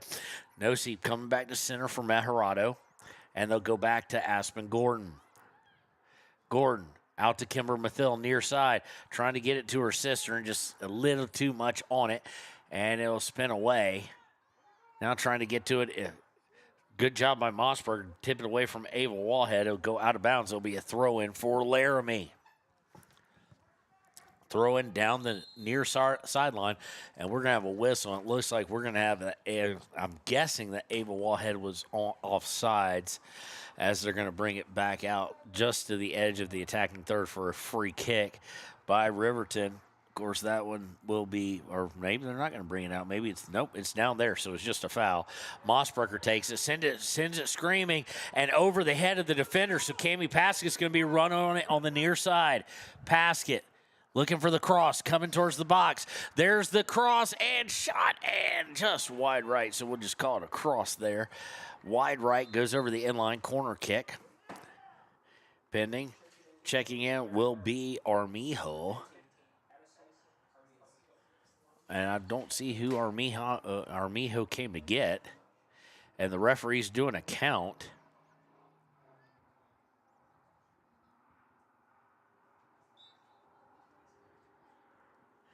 Okay, I don't know if she went out for an injury. And we have a whistle immediately after the kick. I'm not sure what it was. I think they just started it out too soon. So we'll redo the goal kick. Going near side and short. Riverton trying to give chase. Beating Timber Mathil, but this one's going to go right to Piper Anderson, but then sent right screaming back. And Ayana Mejarado, good 30 yards out of her goal, is going to come up and boot it forward. Goes off Kimber Mathil's shin and starts to go forward as here comes Shaylee Lucero on the near side for Laramie. Looking across, sent out of bounds or over the end line, one of the two. I think it's going to be, I can't tell what it's going to be because I don't have an angle through the windowsill. It's going to be a throw in. Into Chloe Wallhead. Paskett coming back. Mathil gets a foot on it, but nothing to keep it. Over to Chloe Wallhead.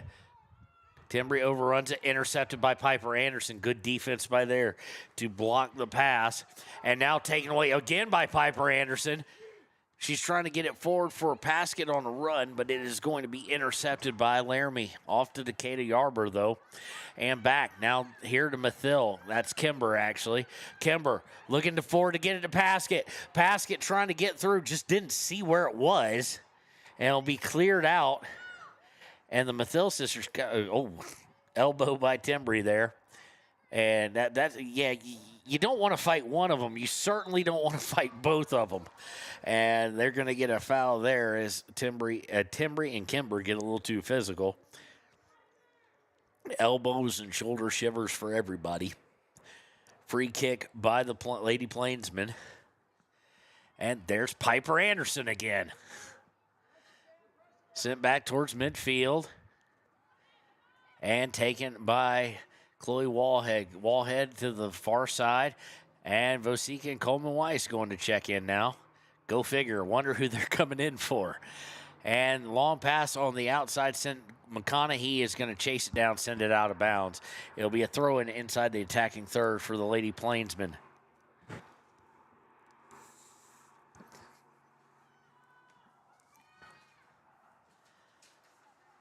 Intercepting, long pass out to Paskett. Back to No-Seep. No-Seep trying to get it to Mejarado. She heads it through. She might have a chance here. No, it's sent back out, but to Paskett. Paskett can't get it to goal. Mejarado, goal! Her second of the day for the Lady Wolverines. And boy, that was just one of those persistence pays off for Paskett and Mejarado at the 33-51 mark. Riverton has another goal, and they extend their lead out to 2-0 here. We'll return in just one moment to WYO Today. The staff and board of the Fremont County Fair wish to thank everyone who attended the fair last year, and this year enjoy Blackhawk live in concert Friday, August 1st. Race you to the fair, the Fremont County Fair.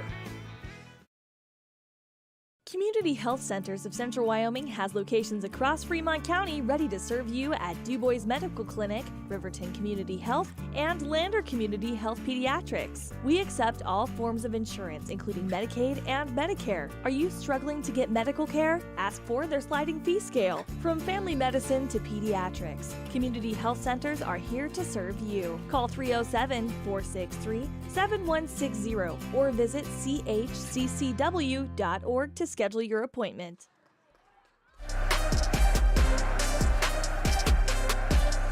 And welcome back. At the 14:58 mark of the first half, 33:51 of the second half, Celia Majorado has put into one shy of the hat trick, and Laramie will have to find a way. Coleman, Weiss, and Vosica finally checking in, and they checked in for, as you would guess it, Maya Nosey and Maya Nosey and Kimber Mathill. Taken away by Coleman and Weiss. Gotten up to Mathill. Actually, she's going to bypass it, get to Paskett. Paskett trying to send it through. Celia Majorado able to get it towards the box. Now to Vosica. Vosica trying to play through, and it's going to be sent out of bounds by Laramie. And now it's a bit of a, keep that clock moving, but at the same point in time, try and get a third one if you can. Third one might be enough to end it. Inbound is taken by Vosica and we've got we've got a foul against Cammie Paskett. I thought they might have had the handball there. I didn't see a foul. I saw her seal her off, but I don't have the greatest view. So it'll be a free kick in the box. But Riverton now playing with confidence, up 2-0 on the second team, the regional runner-up out of the East, the Laramie Lady Plainsmen. Trying to get Romero out. Of course, their best goal scorer, but Majorado comes off her line to get to it. Goes through Timbry Mathill, now looking to pass up. Vosica trying to mark the player, and it's going to be sent out of bounds by Laramie as we're under 32-35 now to play in this match in regulation. Inbound, McConaughey has it blocked but sticks with it. Over to Majorado. Majorado to Anderson. Anderson to Vosica. On the far side, Vosica has it taken away as she was trying to get it to Majorado. And McConaughey's going to step in front of the long clearance step. It goes to Majorado trying to get it to Paskett. Paskett crossing to Mathill. Mathill off of her foot once, spins off, trying to get to Paskett, and it's intercepted and cleared, at least for the moment. Sent right back, though, by Vosica. Intercepted again on a clearance step for Mathill, and it'll be a throw-in on the far side, just outside the attacking third. Throw into Majorado. Majorado up to Paskett. Paskett tips it. Goal! Paskett! It's 3-0. Riverton Lady Wolverines. And you want to talk about slowing down. Just took advantage of the keeper coming way out and just bounce in. And it is 3-0. Your Riverton Lady Wolverines with 31-37 left to play. Full control by the team from Central Wyoming.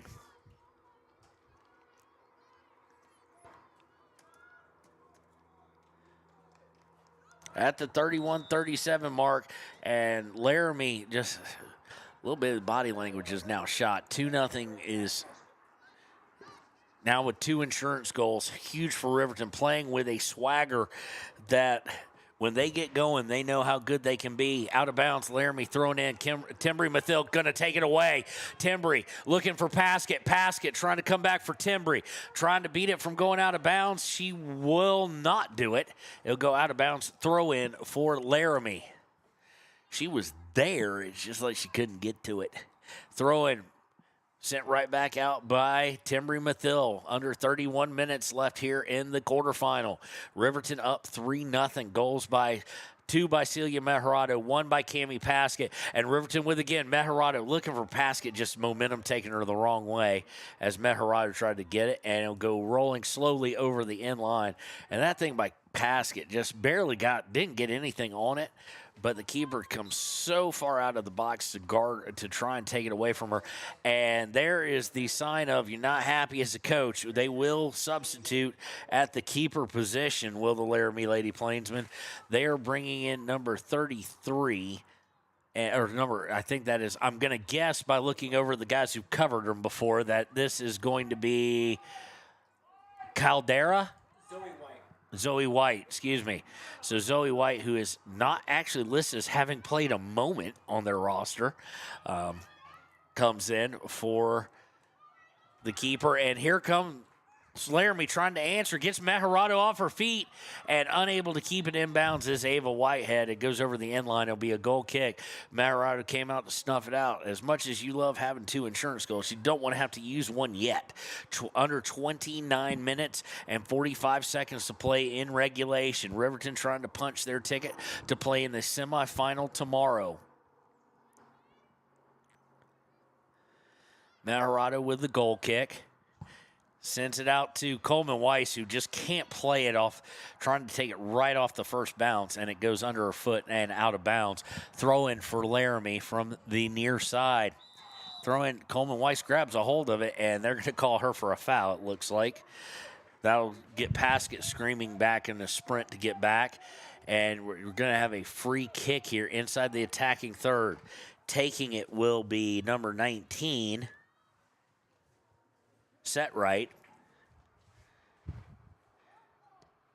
And this one is just going to be, and like we were saying earlier, you got to be cognizant of the wind. It grabbed a hold of it, didn't allow it to go in the direction she wanted it to, and it goes over the inline for a goal kick. Ava Faust will come in. Faust number 10, and she'll come in for Maddie Martin. And Maddie Martin just, the body language for Laramie right now, not good as you would expect, down 3-0. Goal kick's going to go out of bounds. Throw in here by Laramie. Laramie in is going to be shoving forward right now. Still, though, leaving about 4 back. And it's stolen away. Coleman Weiss trying to get it through. Cannot, but has it momentarily. It gets intercepted by Maharado. Straight up in the air off a deflection. Taken by Talfa. Talfa looking to go far side, does so. Here's the shot, and it's going to be wide right, and it'll go out of bounds as we hit the 28-minute mark left here in regulation.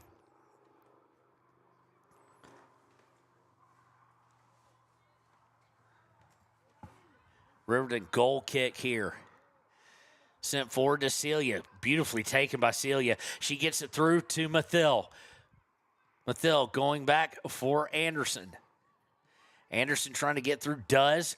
Gets it up to Timbry. Timbry for Coleman Weiss, and Coleman Weiss just a little bit too far out to the left for her to control it. Throw in for Laramie, but right now with 3-0 lead, anything played down here is good time for Riverton. Paskett steals it away and goes out of bounds off of Laramie. Paskett with the throw towards the box. Throws it right towards the middle and just nobody really there. Coming up for it now will be Kaylor McConaughey as they try to clear it. Sends it back towards Celia Maharado. Maharado off her head once and then kind of got spun around, lost where the ball was. Taken away by the Lady Plainsmen. 26:55 left here. Goes off Mossbrucker and it'll go out of bounds. Throw in for the Lady Plainsmen. Throw in, out of bounds, and it'll be a Riverton throw, it looks like. And here come Maya Nosip and Kimber Mathill. I would, if it wasn't such an easy thing to say, I'd say, hey, you get a prediction. If you get it right, you win something from us. And they come in for Coleman Weiss and Vosika. Right now, 26 minutes and 26 and some change. You're not going to see Riverton go deep. And Maya Nosip goes to the ground, took a couple elbows. What's the call is the question. And the foul's on Maya Nosip. Sure, you get double-teamed, elbowed in the face. That's your face's fault. Realistically, shouldn't have been called on anybody. It was just 3 players going for the ball. But nonetheless, free kick will be taken by Lucero.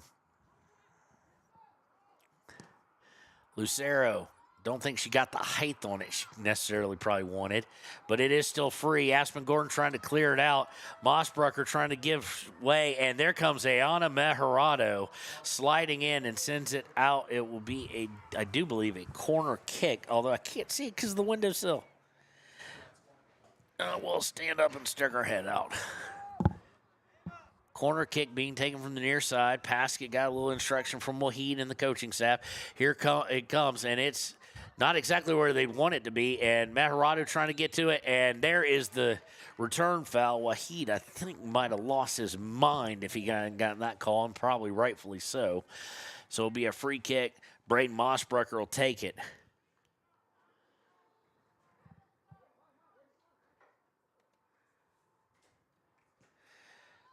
Sent forward by Mossbrucker, beautifully done, and Paskett giving chase. She's going to have one-on-one and off the keeper. Good job by Zoe. Is it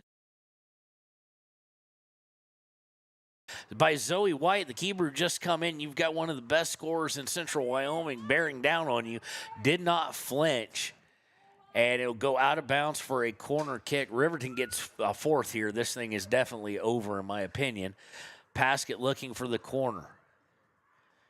And like I said earlier, every minute spent on this side of the field is a win. Headed by Noseep, I think. Yes, Noseep, and it'll go out of bounds or over the end line. It'll be a goal kick. Under 24 and a half minutes to play here in regulation. While Laramie has still probably had more shot attempts, Riverton with a better quality and has been the only one to finish 3-0 in favor of the Lady Wolverines. Looking to bring it up the middle, sent out to the far side by Laramie. Now trying to get down the middle. Mossbrucker giving chase to Katie Yarber's just going to beat her to it, and we'll send it out of bounds. So tick, tick, tick, tick, tick, that clock goes. And that right now is the biggest ally of Riverton in a big way. Throw in by Laramie, looking to go towards the end line. It will go over. Yes, it will. It is a goal kick.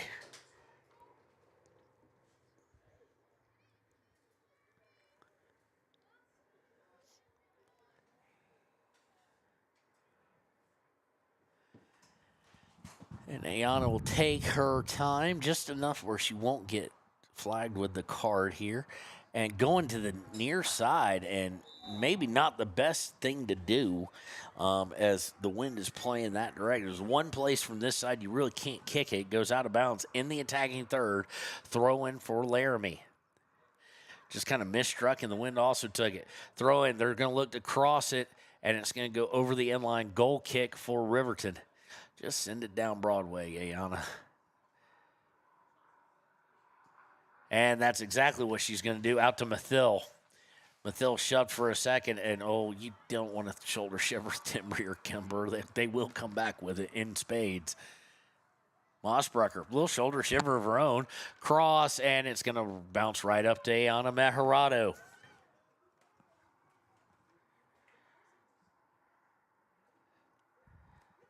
A reminder that the winner of this game will be playing tomorrow at 2 p.m.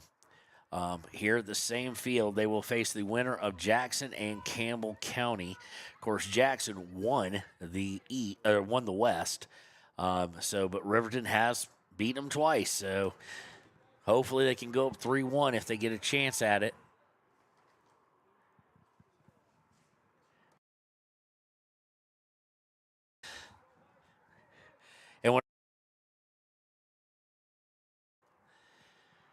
Riverton trying to push in the attacking third. Again, anytime they've got it up here.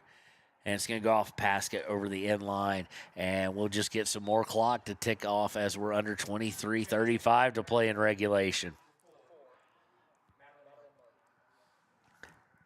A reminder, you can read the write-up of this in the Ranger on Saturday. And I only say the read-up of this because all the other games will be after press time. Also, a reminder, if you have classified ad or legal ad, need to get that in the Lander Journal, Ranger, or Wind River News. Specifically, though, the Ranger and Lander Journal. With Monday being a holiday, being Memorial Day, as we remember the fallen who gave the ultimate price for our freedom, we will need to get those in as soon as possible, preferably Friday before 4-ish, so that we can get them into the Wednesday edition as our staff will be off on Monday. A lot of clearance kicks attempted. It does fall for Noseep. Noseep off her head, looking to get it to Timbry. Timbry with it. Timbry sending it out for Celia Meharado, and it's just going to roll slowly, just a little too far out and over the end line. Goal. No, that corner kick, actually. And and the slowest I have ever seen Cammie Paskett run in her life.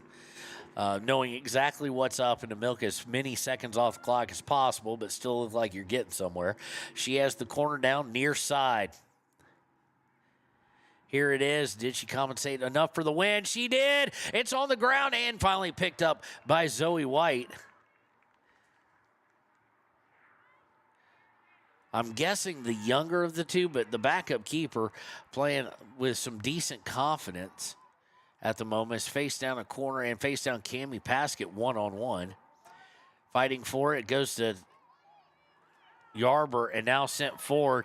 And here comes Ava, and it's sent towards the end line as Ayana came all the way out of her out of her box, but credit Mossberger staying with the play, sends it out of bounds, and it will be a throw as we're now under 19 and a half minutes to play in regulation. Riverton up 3-0 on the Golden Buffalo scoreboard. Corner taken. It's on the ground, free. Kimber Mathill trying to get it turned and fired, and Ayana Mejarado has it perfectly played again. That should be just on one of my hotkeys here, so I don't have to waste the time to say it because it's been repeatedly. Ayana Mejarado playing like a senior four-year starter in the biggest of moments, as you would expect from a kid like her. Kimber Mathill with it far side. Mathill back to Anderson, who's played a phenomenal game as well. Out to Timbry, but stolen away.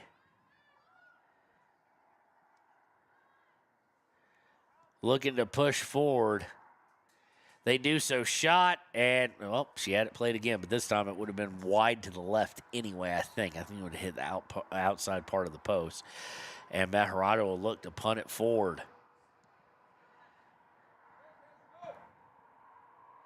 Paskett trying to run underneath it, and it just bounced a little too short for her.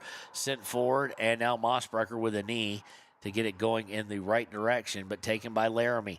Laramie looking to turn the corner, come near side. They do, and I think it's going to go out of bounds, and it does. Throw in for the Lady Wolverines, and now we have Vosica coming in, and we have Coleman Weiss coming in for who you'd expect, but also Celia Mejarado will come out first time today that we're going to see. I'm going to make sure I pronounce it right. That we're going to see Taryn Weber. So Taryn Weber coming in. Now it'll be interesting to see if we go even deeper into that Wolverine bench. Still probably a little too much time to go too deep into it. And we've got a foul against Laramie.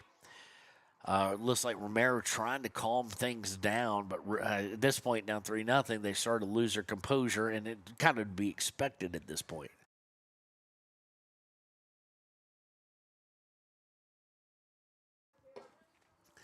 Mossberger will take this.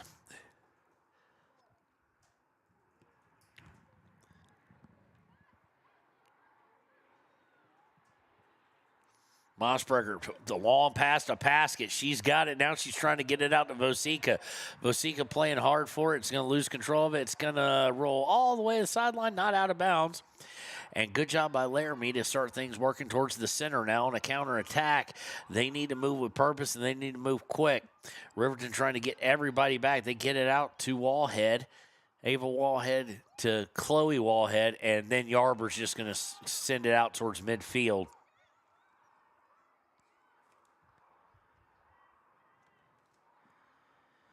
Toffa with it, will go out of bounds off of Riverton. Throw in quickly and intercepted momentarily by Weber, but taken back by Laramie. Laramie centering pass, and then redirected, but Ayana Mejarado has the redirection perfectly played, picks it up, and will walk out towards the edge of her box and look to punt it. By the time it lands, we'll be under 16 minutes to play. Headed by Laramie, but goes to Mathill. Mathill trying to get to Coleman Weiss. Too much on it. Goes a little too far into Laramie on the intercept. Laramie trying to work the near side with Lucero. Lucero going to look for a cross. Nope, she falls down or gets taken down. One of the two. Can't see it all that well. Riverton gets the steal. Trying to get it back out to Mathill. Taken away, but now to Weber. And Weber's got a little bit of room if she can get to it. She cannot get to it fast enough, but Piper Anderson there again. Sends it out towards midfield. Ava Wallhead coming in towards the box. Yarber marking her. Now hands her off to Taryn Weber. She beats Weber, but she does not beat Piper Anderson. Anderson sends it out near a far side, but stolen back away. On the far side, going to be looking for a cross here is Laramie. Good cross, and it's down to the ground, and goal by Laramie. So not the exact goal you would want to give up there.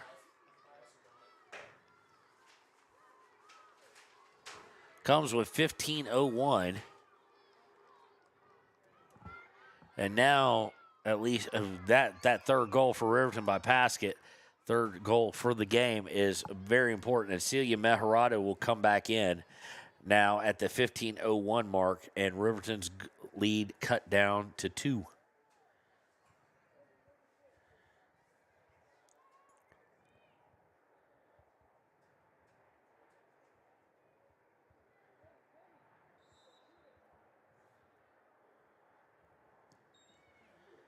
And the free kick sent all the way towards the keeper by Paskett. And there it's almost like you want the possession. Keeper rolling it out. The team was yelling at her to where to go because she had been taken out. And here comes Wallhead. Chloe Wallhead with the ball, looking to get it outside to Lucero. Lucero marked by Gordon. Cross. Yarber able to get a hold of it. Now Meharado able to get a hold of it. Turns now to Chloe Wallhead, and she's going to send it straight up. Wynn just grabbed it, and that was beneficial because it would have headed right over the end line and been a goal kick. Now Riverton really they don't have the time, or they don't have the lead they just had. They need to get this thing out and go in the right direction, because so far Laramie really hasn't sent anybody up more so. Their defense is pinching up a little bit, but still playing with 4 total back. Looking for a cross, deflected by McConaughey. McConaughey will send it out of bounds for a throw, and we're under 14 minutes, and I am way off on time. Just realized I had not started it back, so we'll get it back here.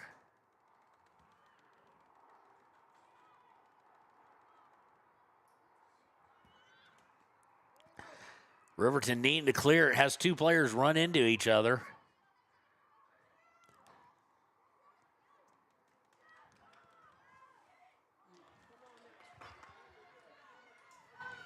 And it winds up going to Ayana Meharado, where she'll look to punt it out.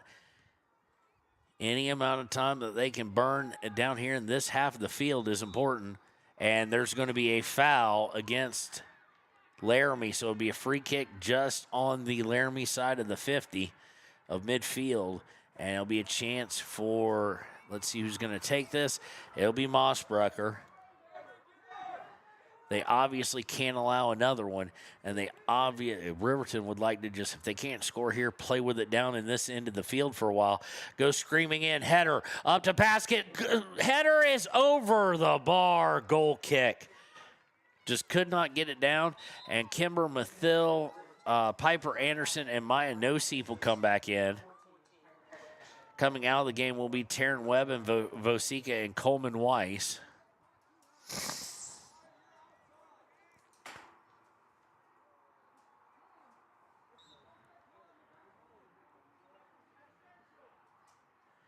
Goal kick taken, sent out of bounds. Went from one player, and then they turned to pass it, trying to work the sideline. It goes out of bounds, so a throw-in for Riverton. It'll be taken by McConaughey. Now, she could have used a little bit more time if you want to be picky. But now McConaughey sending it in the box. Paskett with it. And Paskett's going to get, they're going to say it got up and touched her hand. Paskett saying no, it didn't. But I wouldn't expect her to admit it necessarily, as we're under 12 minutes to play. Screaming towards Mill. Yarber sending out for Mathil. Mathil unable, slowed up before she got to it, and she was beaten for it. Now Laramie trying to work down into the box, looking for a cross. Aspen Gordon just going to use physicality and get called for the foul. And I know why he's not happy about it, but it's not that hard of a call to make. Sent into the middle. Shot. Goal. And now Riverton, the very conservative play is coming back to bite a bit.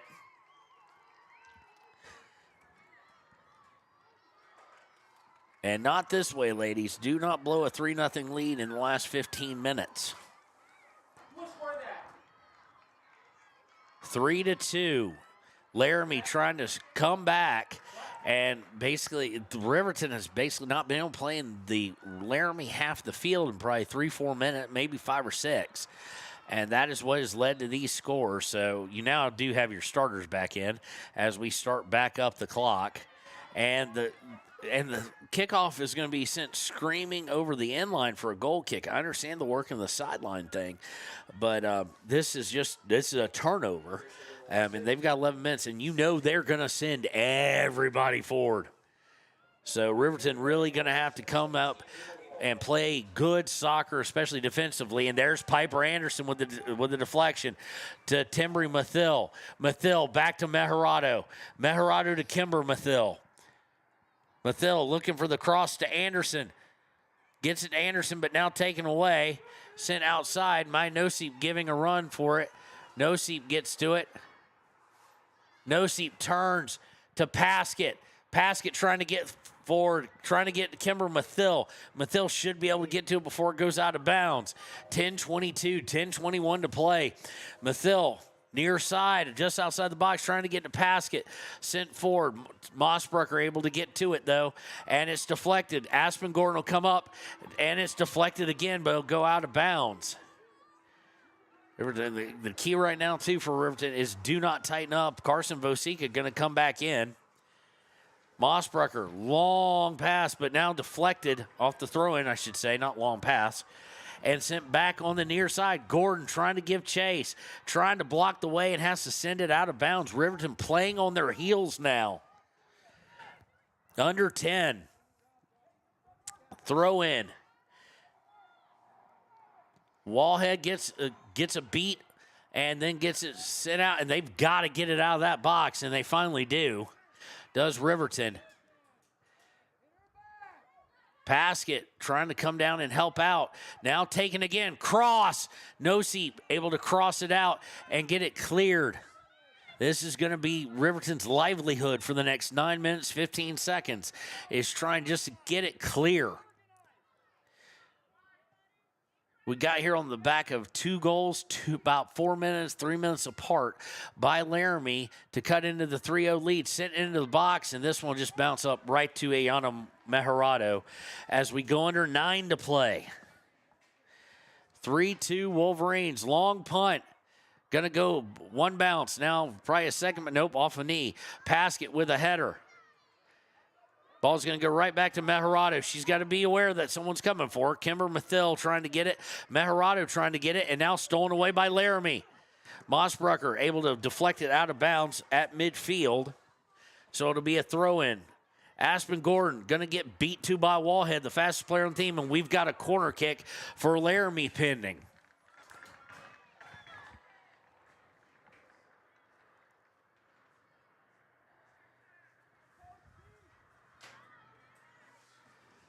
Clock is moving. Corner kick pending from the near side. Corner sent into the box, takes one bounce, now headed out by Meharado, at least temporarily. Now it goes to Katie Yarber, and she'll get a boot on it and get it out towards midfield. So at least for the moment, crisis averted.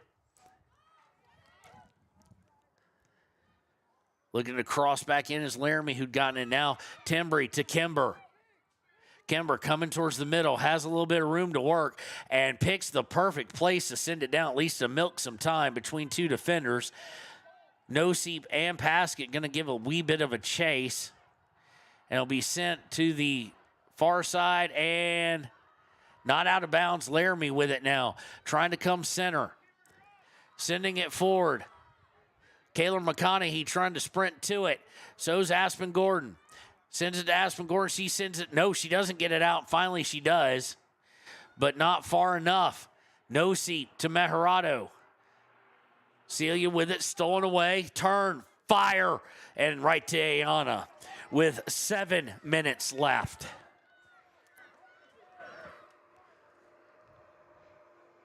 Meharado with the punt. It's going to go off the head of Laramie, and they'll come away with it. Having to go backwards towards midfield, though, to keep possession. Kimber Mathill giving chase as Lucero looks across it, goes right to Gordon. Gordon able to deflect it for a moment out, and now into the box. Ayana Meharado trying to get to it, slides into it. And Ayana way off her line and does a good job to get it out of bounds, but will give up the corner kick here under 6:20 now to play. Another set piece here for Laramie. Sent in, Kimber Mathill gets a foot on it just to redirect it. Paskey will turn and fire it towards midfield. It'll go out of bounds and around what would be the 40. 6 minutes to play. Throw in, fighting for his Maya Nosip. Nosip taken to the ground, needs to get up, and she's not getting up, and we have a stoppage of the clock.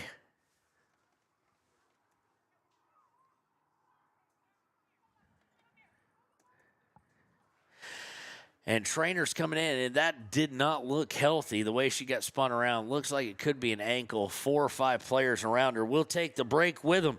When we return, Riverton clinging now to a 3-2 lead after 2 quick goals by Laramie with 5:49 left in regulation here on Wire Today.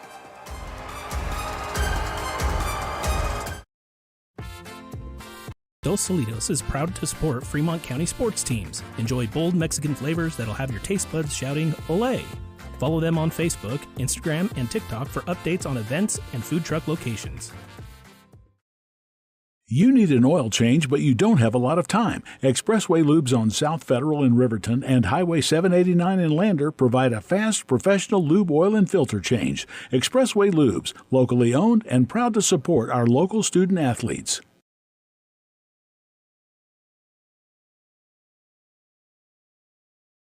B&M Septic and Excavation offers prompt professional service. Call them today for a quote at 850-2200. They serve far and wide across Fremont County and deep. B&M Septic and Excavation is proud to support Fremont County sports. Why should your new floor come from Carpet One? Because we're passionate about the spaces our neighbors call home. We're part of your community, and we're also part of the world's largest cooperative of independently owned and operated flooring stores. So you can be sure you'll get great selection and outstanding value with every installation. Whether it's carpet, hardwood, tile, or luxury vinyl, our experts take the guesswork out of choosing the right floor. We're your local Carpet One Floor and Home, the one store for your perfect floor.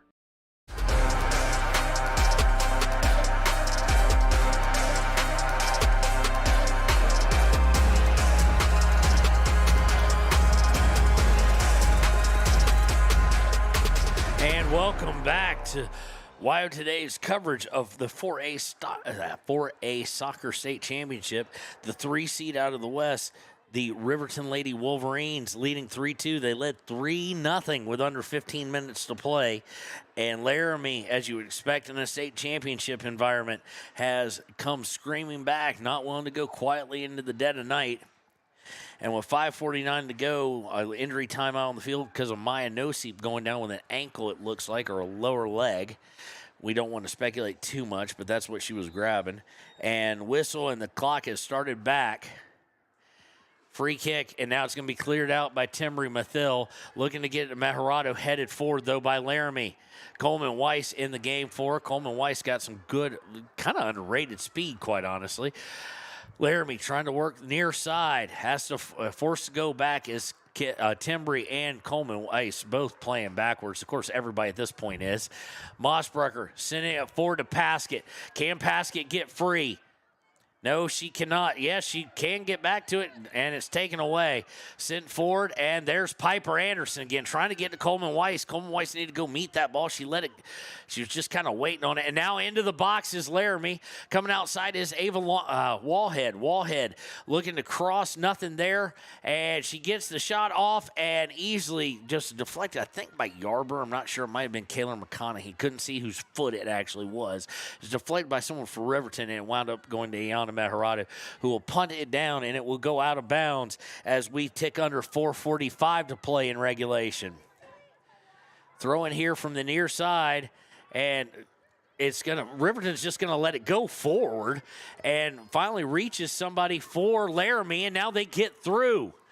Kind of confused there as they watched it go forward. They could have sent it out of bounds or sent it for a cross back to Lucero. Lucero into the box, at the feet, shot. Ayana Meharado with the save. Perfectly played there, went right to her in the breadbasket. Riverton has got to stop right now making these mental errors. They are straight up mental. Long punt. Pass is going to give chase so that she can get to it and at least take some time. And now she's just walking it down the near side, seemingly knowing that she's got the number of this player, and she's just going to take her time. 3:51, 3:50. It's a girl who knows her soccer right there, is one Cammie Paskett. No surprise she will be playing at the next level. And she does what you ask him to do, take it to the corner and just sit there. Doing a great job of guarding against it. And it's going to go out, and they're going to say, actually, no, a foul on Cammie. But Cammie took a good 60 seconds just by herself. Free kick taken by Laramie, sent forward again by Meharado. Now it's going to be sent backwards. Decatur Yarber plays it to Timbri Mathill. Mathill sending it forward, wanting to get to Coleman Weiss. It will roll out of bounds. 3:15 to go. 3:14, 3:13. Mossbrucker, good job to keep it from going out of bounds, sends it well forward, and Meharado's going to come on it, and she's going to send it towards the end line, and it's going to take its time and eventually roll over it. Under 180 seconds to play here. Riverton 3-2 state championship semifinal on the line. Taking their time a little bit with the goal kick and getting a little bit of screaming out of Laramie.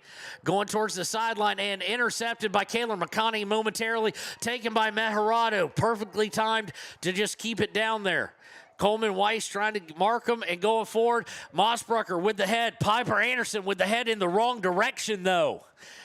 You've heard me say it before. I don't like pointless headers. Sent out of bounds by Mossbrucker. 2:20 to play. Riverton trying to hold on to what was once a 3-0 lead. Ava Wallhead, cross, sent towards the goal, and Ayana Meharado eats it up with 2:05 to play.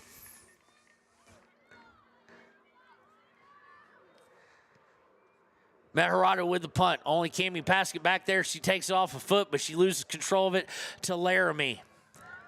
Laramie trying to send forward. Everybody getting back for Riverton. Gordon. And there is Mossbrucker. Mossbrucker to Timbri Mathill. She'll send it out of bounds with 1:40 left.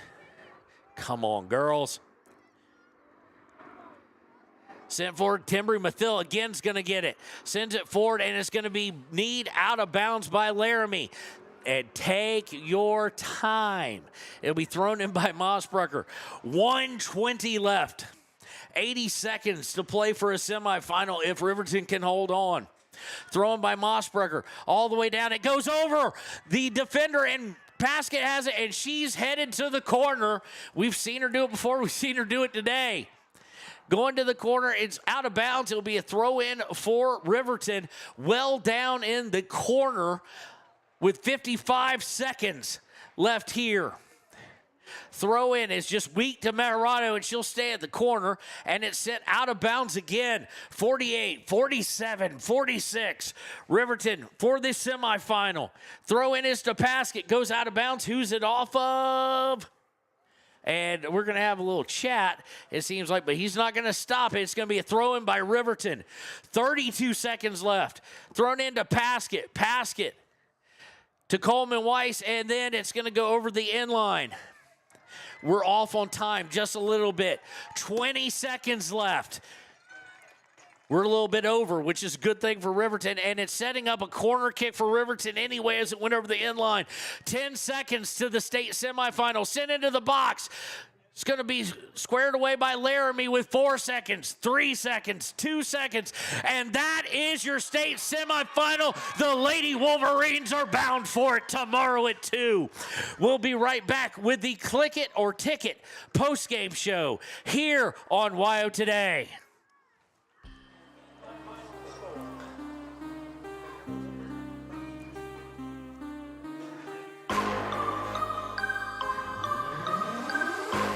Visit Lander Gambles to make your home feel like new. They will beat any competitor's price. Stop by to speak to one of the sales agents or visit LanderGambles.com. Lander Gambles will help you find the perfect product that fits your budget and lifestyle. Lander Gambles, 420 Main Street, Lander, Wyoming.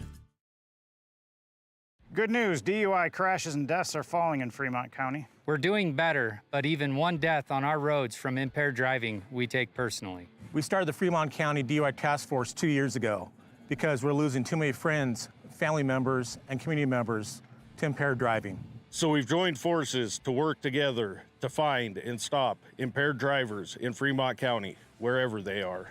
And we're making an impact, but we need your help.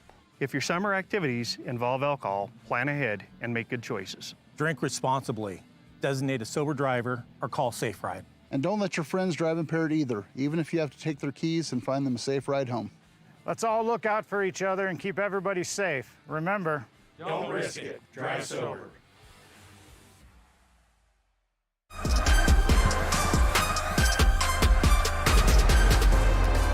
And welcome back to the Click It or Ticket postgame show.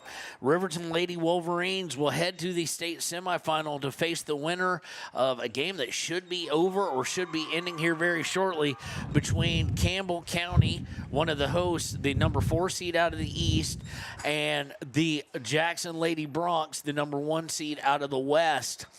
That game will determine who will play in the state semifinal tomorrow at 2 o'clock against your Lady Wolverines.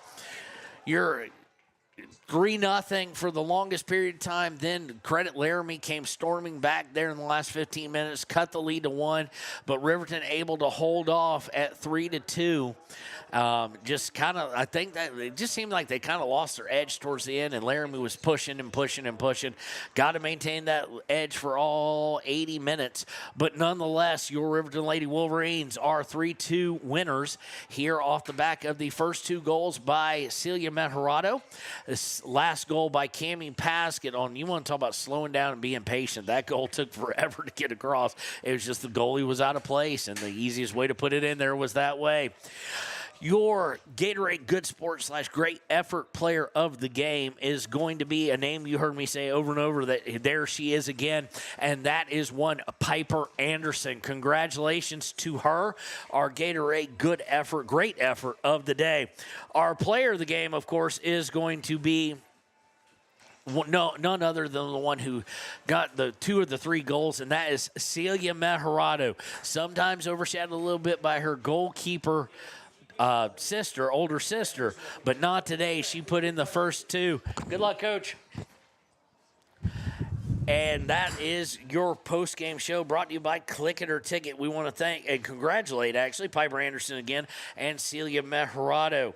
When we return in a few minutes, we're going to pay some bills first, but it'll be time for the Hampton Inn Suites pregame show as Cheyenne Central will face the Riverton Wolverines in the quarterfinal on the boys' side here on WYO Today.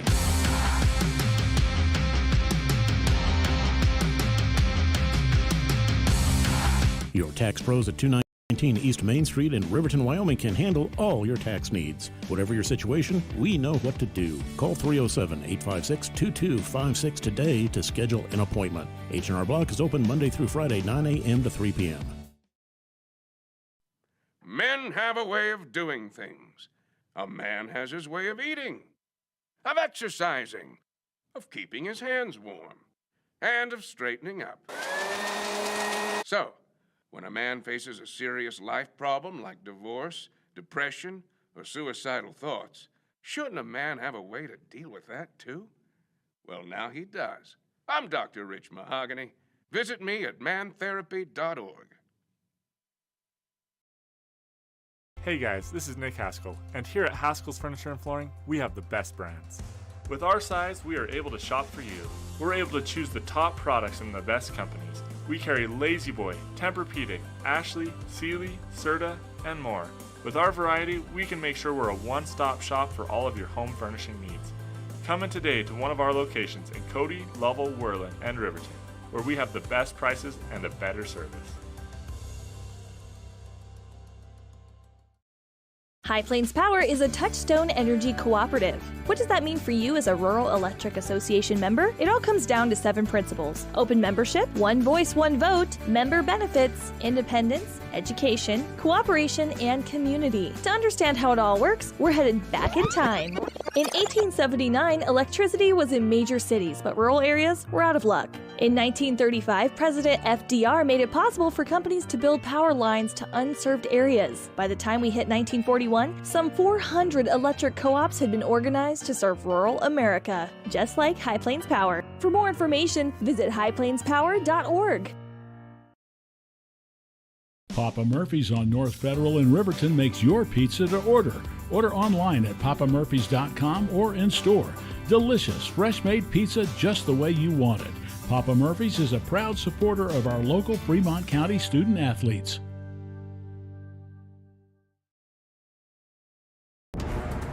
Exploding at 200 miles per hour. Airbags pack a punch. Until age 13, stay buckled up in the back seat. Buckle up, Wyoming. It's the law. For more than 40 years, Porter's Mountain View Supply has been serving central Wyoming with top brand name spas, stoves, fireplaces, and outdoor grills. With 2 locations in Riverton and Casper Plus financing available for your purchase, Porter's offers expert advice, quality products, and service along with maintenance. Porter's, your local spa, stove and fireplace provider in Riverton at the corner of Sunset and North Federal.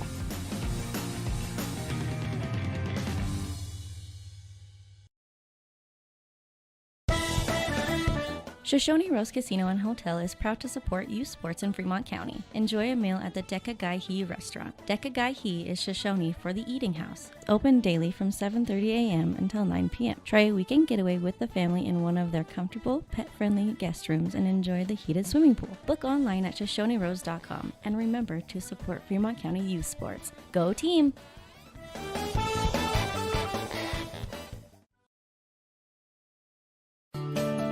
Snyder Signature Properties would like to give a huge shout out to the local sports of Fremont County. They are here to support your team and your local home real estate needs. Call today to see how Snyder Signature Properties can help you buy and sell your next property. Good luck to all Fremont County athletes.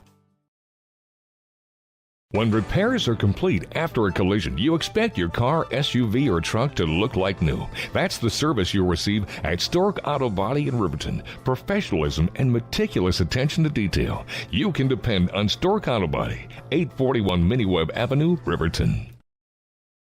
The choice is yours. Sutherland's Friends of the Family Plus Consumer Credit Card lets you choose from 5% off instantly at the register or special financing on qualifying purchases. That means no forms, no waiting, no rebates. You can choose 5% off instantly with your Sutherland's credit card. Got a big project? Choose special financing. The choice is yours with Sutherland's Friends of the Family Plus Consumer Credit Card. Subject to credit approval. Minimum monthly payment required. See store for details. Only at Sutherland's. Don't leave your future up in the air. Always wear a seatbelt and reduce your risk of death of serious injury in a crash by almost 50%. Buckle up, Wyoming. Stay at the newly renovated Hampton Inn & Suites Riverton, proud sponsor of all sports teams, home and away. Experience the perfect blend of comfort and convenience with Hampton's top-notch amenities, including a free hot breakfast, complimentary dinner and drinks Monday through Thursday evenings, a sweet shop for snacks and essentials, a pet-friendly environment and an indoor hot tub pool, and a fitness center to keep up with your workout routine. We've got everything you need for an exceptional stay. Reserve your stay now on our website, Hampton Inn & Suites Riverton, where comfort meets convenience. And we interrupt you with breaking news live from the Pepsi Wild Cherry Aisle. Carol, can you hear us? Steve, I've never seen anything like this. The bold, refreshing, and bursting with cherry deliciousness of Pepsi Wild Cherry is, well, let's just say everyone is getting wild. Getting wild? That's right, Steve. There's dancing, binge-watching, and is that a slip and slide? They're really putting the wild in Pepsi Wild Cherry, and this on-the-scene reporter can't wait to pop, lock, and drop it. Pepsi Wild Cherry. Go ahead. Get wild. Take the next step in higher education at Central Wyoming College. Offering 2- and 4-year degree programs in a variety of fields, Central Wyoming College in Riverton is transforming lives and strengthening communities through learning, leadership, and connection. Living well isn't just about things. It's about the things that matter. Your family, your friends, and your health. For decades, Sage West Healthcare has been committed to improving the health and care of our communities. Today, we're investing more in our communities, in our people, in advanced medical technologies, and in specialized facilities, so access to better care is close to you and the things that matter most. Sage West Healthcare. Be well, live well. That's why we're here. We believe that everyone deserves a second chance, including us. Hi, I'm Brian Robacher, CEO of Atlantic City Federal Credit Union. And if we said no to you in the past, I'm asking you for a second chance too. In the midst of everything happening, we are committed now more than ever to second chances and when it comes to your finances. An auto loan for your new car, business loans, home loans, and more. Give Atlantic City Federal Credit Union a second chance to give you a second chance. We've been helping our community thrive since 1964, and now it's your turn. Visit AtlanticCity.coop to apply today. Atlantic City Federal Credit Union, federally insured by the NCUA. For a place, a people, an idea, for right and freedom, for liberty and justice for all. For every square inch between fruited plains and spacious skies. Marines fight to win. See all the battles Marines fight to win at Marines.com.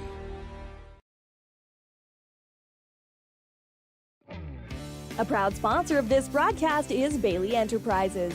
For over 50 years, Bailey has become the name you can trust. With Pit Stop Travel Centers, you can fuel up and stock up on trip snacks at locations all over Fremont County. You can also put your trust in Bailey Tire and Auto for service to keep handy for those times when your luck runs out on the road. Refresh at the Speedway Cafe with a dine-in meal or a round of carry-out with a variety of specials to keep you going. Go with Bailey.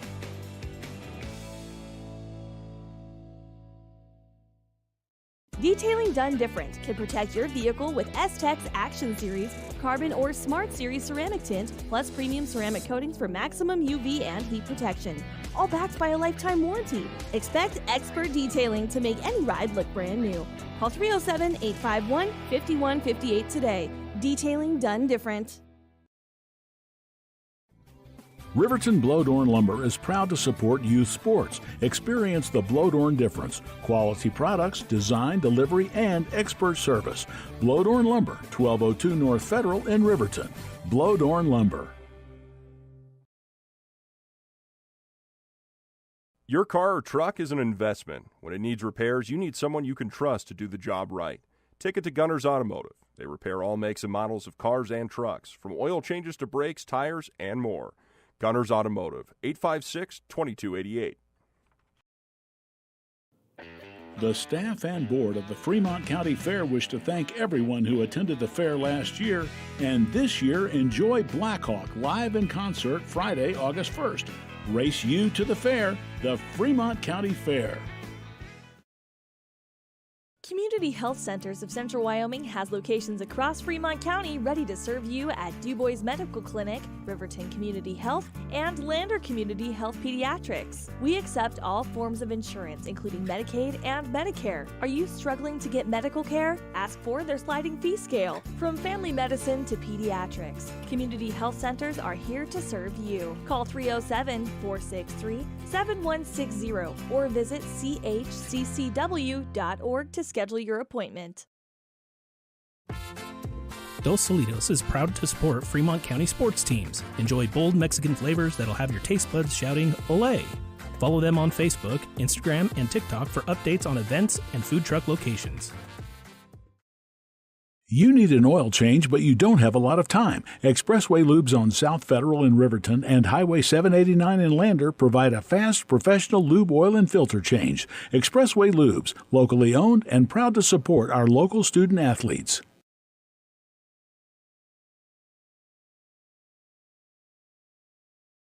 B&M Septic and Excavation offers prompt professional service. Call them today for a quote at 850-2200.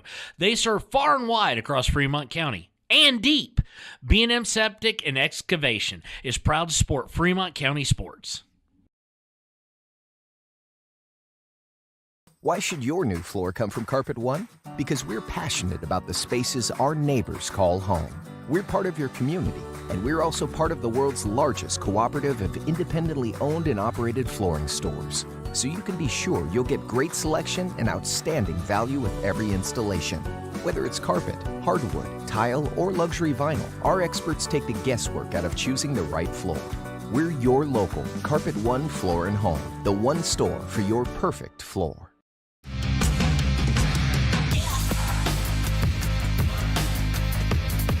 Welcome to the Hampton Inn Suites pregame show. If you're just joining us for the Riverton Wolverines and Cheyenne Central, on the boys' side, the girls go up 3-0 in their matchup and have to hold on after some mental lapses, some defensive mistakes, and win 3-2. They advance to the semifinal where they will face a familiar foe.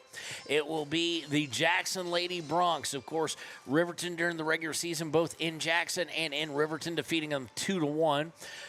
This past week, last Friday, of course, they lost to them in the regional semifinal. Jackson went on to win that, but lost 3-2 after leading 1-0 and 2-1. Just kind of collapsed a little bit defensively, allowed some things behind them they normally don't, but I'll tell you what, this is a game that is winnable, obviously, for Riverton. They should have all the confidence in the world. They lead the season series 2-1 right now, and a win then will send them to the state championship game, which would be at I do believe Thunder Basin High School is where that will be, and it will be on Saturday at 4 p.m. Now time, Hampton Inn Suites pregame show. We're going to switch right over to the boys' side of the bracket. They are facing Cheyenne Central, and if they are to win today, they will be headed into the semifinal against the winner of Jackson and Thunder Basin. That game playing at the same time over at Thunder Basin High School. The game tomorrow for a semi will be here. If Riverton loses, that will send them into facing the loser of Jackson and Thunder Basin. That game at 11 a.m. tomorrow, and we already know we'll be at 2 p.m., so there is a chance that we may be back-to-back, but it will be much like regionals kind of was on Friday, oddly enough, and that'll be boys first, girls second. As we look at the number 2 seed from the East, the Cheyenne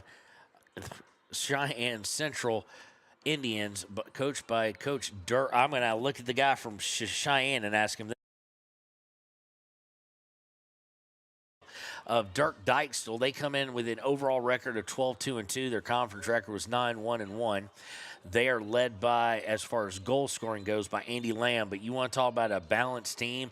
Andy Lamb with 9 goals, 7 goals by Will Little, 6 goals by Aiden Alley, and then and then Nate Brenchley with 4, and then a whole host of guys with 3, 2, and 1. Their keeper will be Leo Somerset. He has played 1,220 minutes, only 80 minutes he hasn't played. He's only allowed 11 goals. He saved 36. And because he hasn't had that many shots on him, that's why his save percentage is only at 80%. But when you look at the goals against average, he sits at .72, so less than a goal a game. So for Riverton, who at times has struggled offensively, it's going to be a game where you have to find your offense, and that is our Ranger key to the game. Biggest key is going to be Riverton is going to have to probably score first. They're going to have to play outstanding defense, but to win and advance, they are going to have to take advantage of what is expected to be very few opportunities here. That's just what Cheyenne Central Indians do, is they don't allow you a whole lot of looks on goal. So if you get one, you're pretty much going to have to finish. Riverton looking to pull what on paper is a huge upset.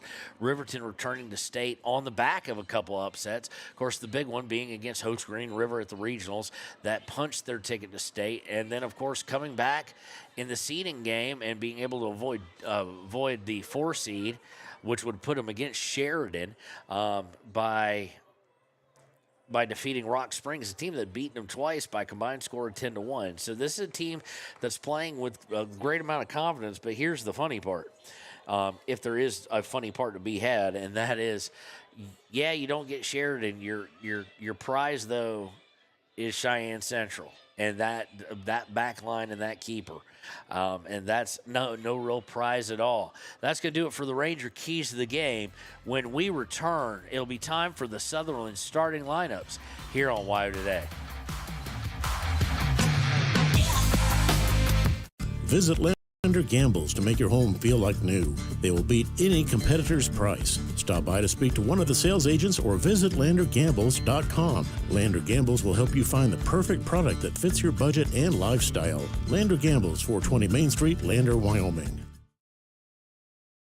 Good news, DUI crashes and deaths are falling in Fremont County. We're doing better, but even one death on our roads from impaired driving, we take personally. We started the Fremont County DUI Task Force 2 years ago because we're losing too many friends, family members, and community members to impaired driving. So we've joined forces to work together to find and stop impaired drivers in Fremont County, wherever they are. And we're making an impact, but we need your help. If your summer activities involve alcohol, plan ahead and make good choices. Drink responsibly, designate a sober driver, or call Safe Ride. And don't let your friends drive impaired either, even if you have to take their keys and find them a safe ride home. Let's all look out for each other and keep everybody safe. Remember, don't risk it. Drive sober. Your tax pros at 219 East Main Street in Riverton, Wyoming can handle all your tax needs. Whatever your situation, we know what to do. Call 307-856-2256 today to schedule an appointment. H&R Block is open Monday through Friday, 9 a.m. to 3 p.m. Men have a way of doing things. A man has his way of eating, of exercising, of keeping his hands warm, and of straightening up. So, when a man faces a serious life problem like divorce, depression, or suicidal thoughts, shouldn't a man have a way to deal with that too? Well, now he does. I'm Dr. Rich Mahogany. Visit me at mantherapy.org. And welcome back to the Hampton Inn Suites pregame show. It is time for the Sutherland starting lineups. First for Cheyenne Central, as coached by Coach Dirk Dykestel. In goal, it will be number 1, Leo Somerset.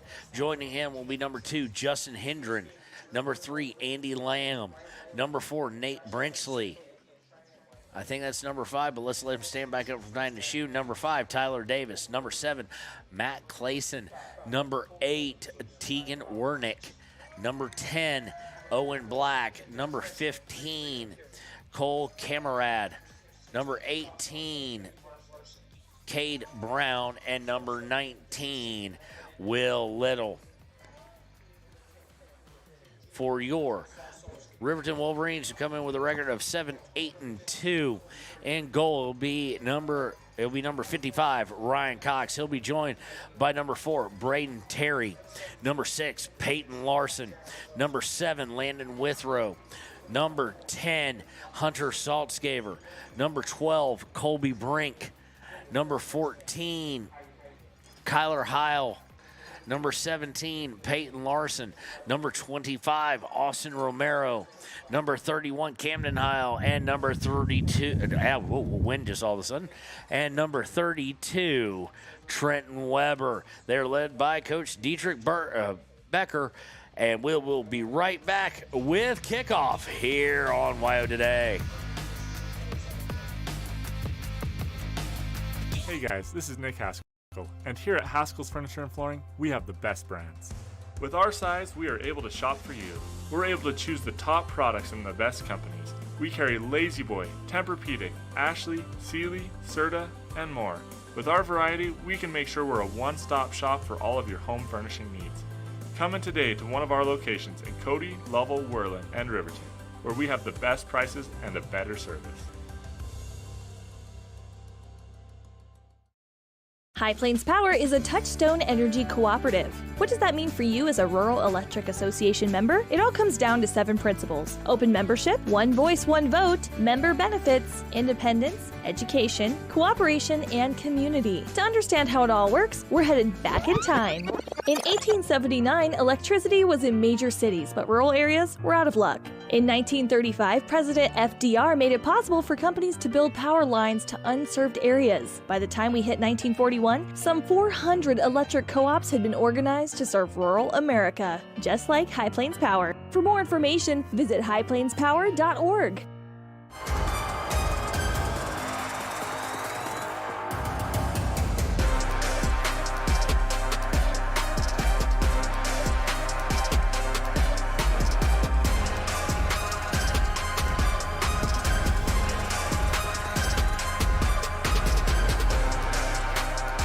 Welcome back. It is time to kick it off between the number 3 seed out of the West, the Riverton Wolverines, and the number 2 seed out of the East, the Cheyenne Central Indians.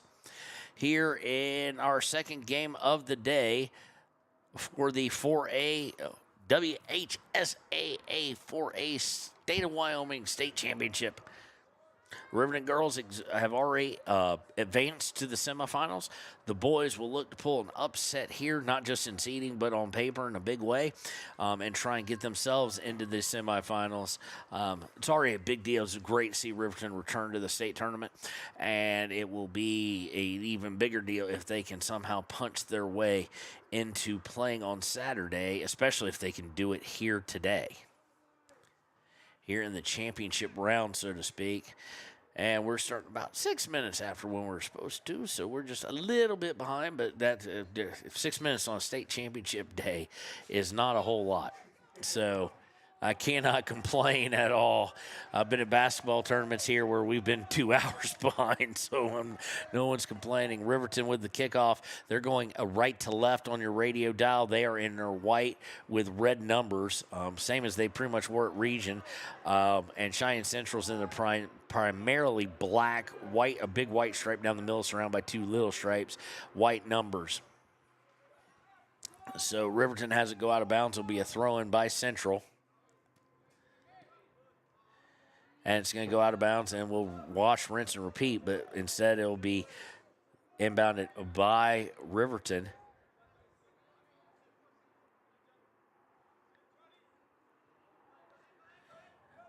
Riverton throw-in, trying to get Saltzgaver. Saltzgaver's immediately surrounded by 4 guys. As you would expect, that's the one guy they don't want to get free, at least on paper, and he somehow does get free, gets Colby Brink. And we have a foul against Cheyenne Central, so it'll be a free kick in the box here, or just outside the box. Basically a little bit shorter corner maybe. And Riverton will look to collapse and try and get an early 1-0 lead. Boy, that would be something. Here comes the kick from Saltzgaver. A little bit too hard. Punched out by the keeper. And, I mean, like Superman punching. I feel for him because I don't think he necessarily needed to do that. But it does go out of bounds off of Cheyenne Central. Now it'll be a corner kick. And look at who is taking this one. It is Romero, headed by Saltzgaver. And Colby Brink tries to put it on target and cannot. And we hope that that is not one of those. Austin Romero with a beautiful corner. In that we said that anytime they got a chance, they were going to need to probably take advantage of it because Cheyenne Central gives up so few opportunities. Kick goes out towards Trent Weber, and Terry's going to send it deep into the attacking third, but it's going to be way overshot for Kyler Heil. And it'll go out over the end line, goal kick, or no, it went over the sideline. It'll be a throw-in for the Indians. Owen sent forward and kicked right back by Terry. A little over the back, almost bicycle kick style action.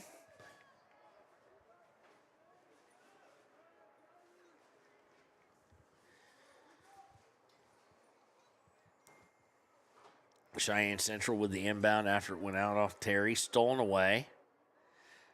And Saltzgaber has it. Saltzgaber, beautiful move to get past the Central midfielder. And here he comes, doing the things that only Hunter seemingly can do.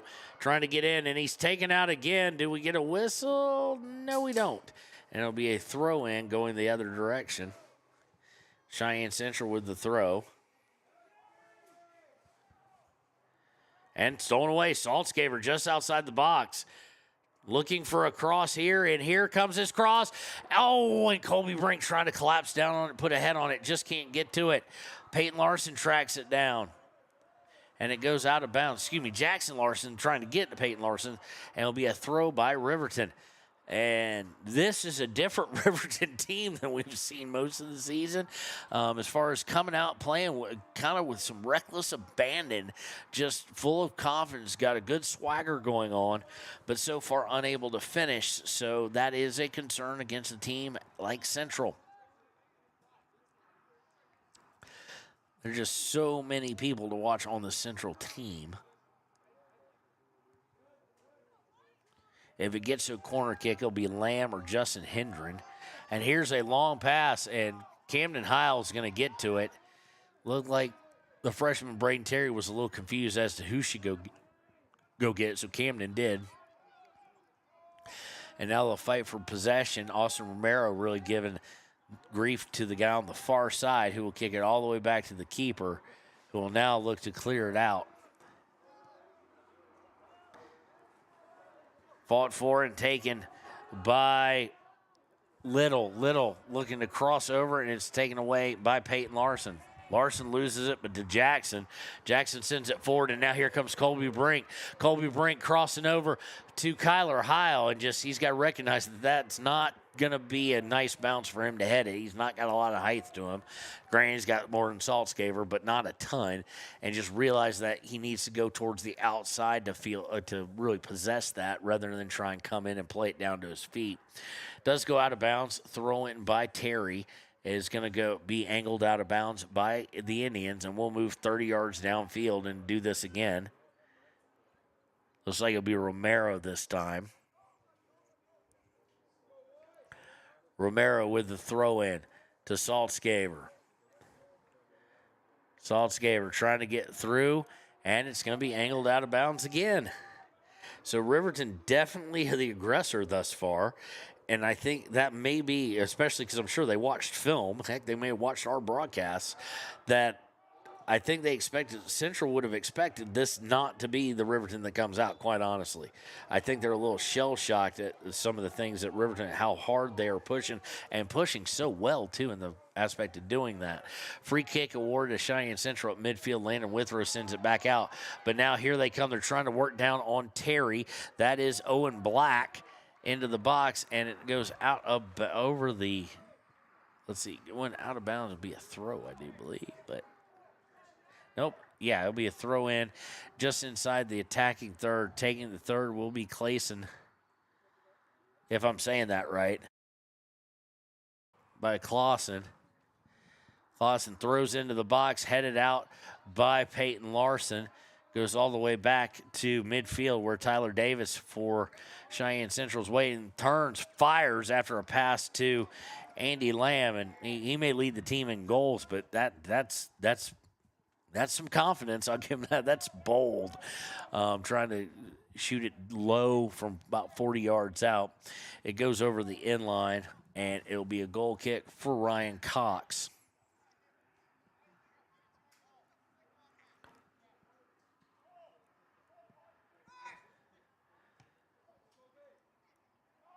Screaming into Colby Brink. It goes off his foot. Now taken away by Cheyenne Central.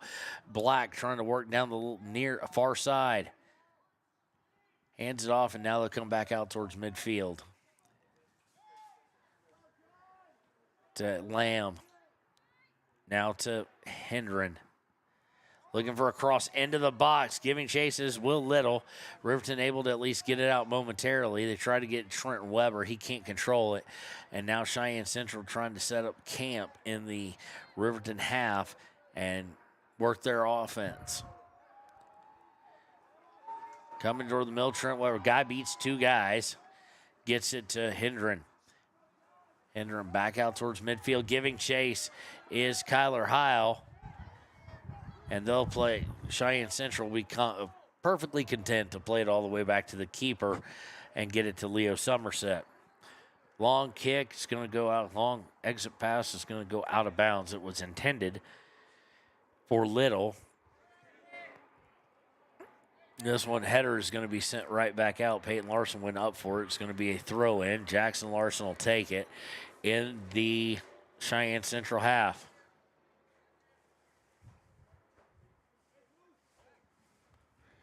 We're going to go down to Hunter Saltzgaver on a long pass. Angled out of bounds by Cheyenne Central. Will wash, rinse, and repeat here. But about 25, 27 yards further downfield.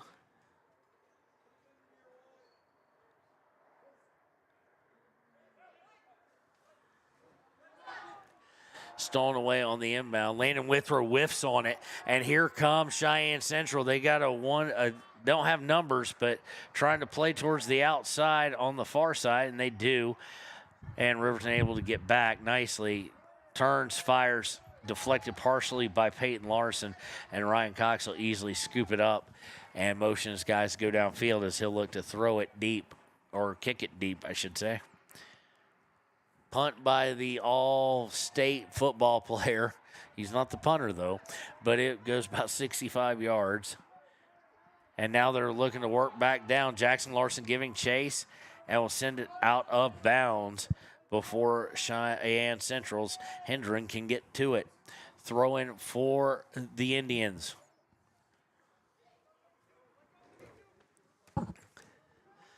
Throwing goes back for Clausen. Clausen looking to go far side, does so.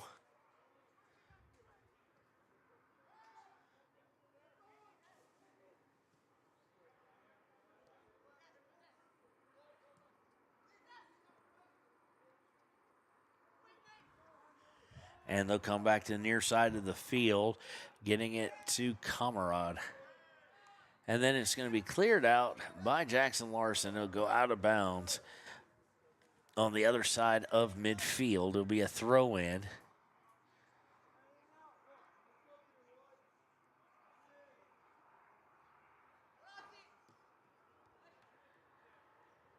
Throw in sent forward by Colby Brink.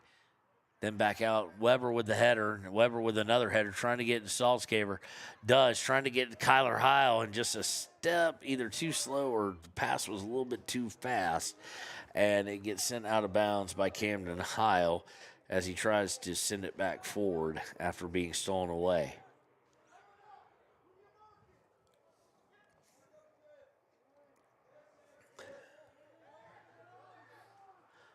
Throw in by Laramie, and they're going to get Trent Weber for a foul.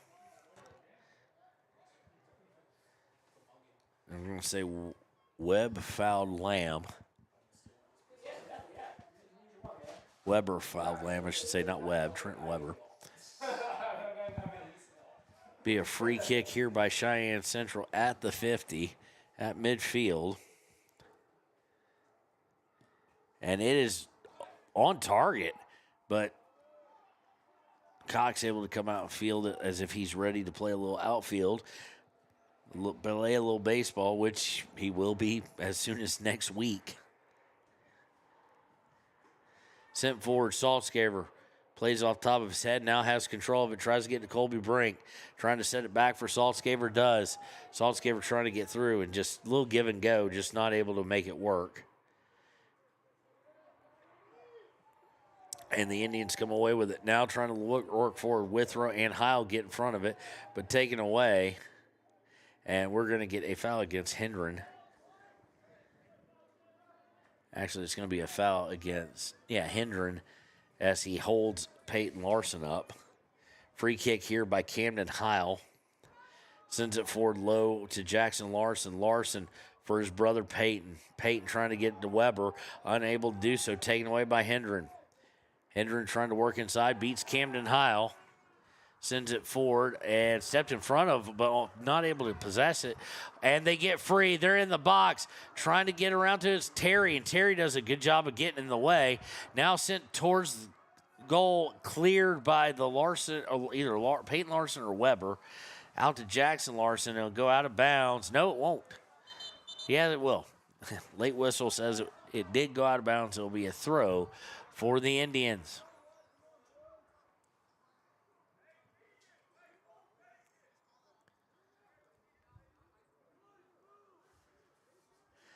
Blake Gantenbein and Christopher Milken about to come in. As Cheyenne Central throws it and tries to go over towards far side of the field. Stolen away by Riverton. By Austin Romero, it looks like sent out of bounds by Cheyenne Central. So it'll be a throw in, and here comes Gantenbein and Milken. They'll come in for Brink and Kyler Heil.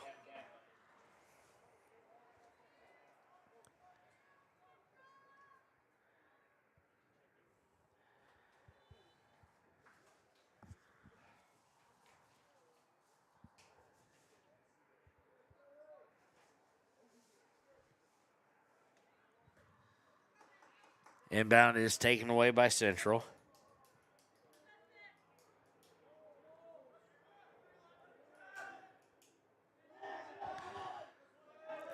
Gantenbein with a nice steal. He's just not going to have enough to maintain it, most likely.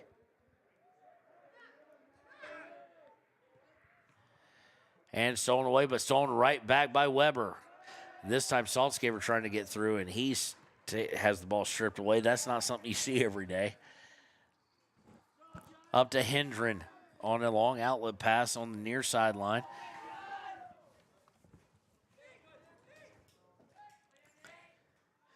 Crossing over, and Braden Terry's going to send that towards the actual high school itself. Goes out of bounds. Coming in now for Riverton is number 28. And, of course, number 28 is Asher Kinsler, who is also, like Terry, been getting more and more playing time. Throw-in goes into the box, headed out of bounds by Withrow. It'll be a throw-in for Central, as we're at about 24:50 to play here in the first half. Of course, earlier, Lady Wolverines victorious 3-2. They will play in the semifinals tomorrow against the Jackson Lady Broncs. 2 p.m. You can follow it all here on WYO Today. Corner kick actually not out of bounds. It's corner kick, and it's going to be headed out of bounds actually by Cheyenne Central. So it will be a goal kick for the Riverton Wolverines here. Lady Wolverines will play at Campbell County High School tomorrow, and we will be here with it. In the boys' side, if they win, they will be here at 4. So, of course, we'll be with them no matter what as far as that goes. And if they were to lose, they will be at Thunder Basin at 11 a.m. So we're gonna play some games possibly a little tomorrow, depending on the result of this game. If it's at Thunder Basin, I'm going to ask the guy right now here, mute.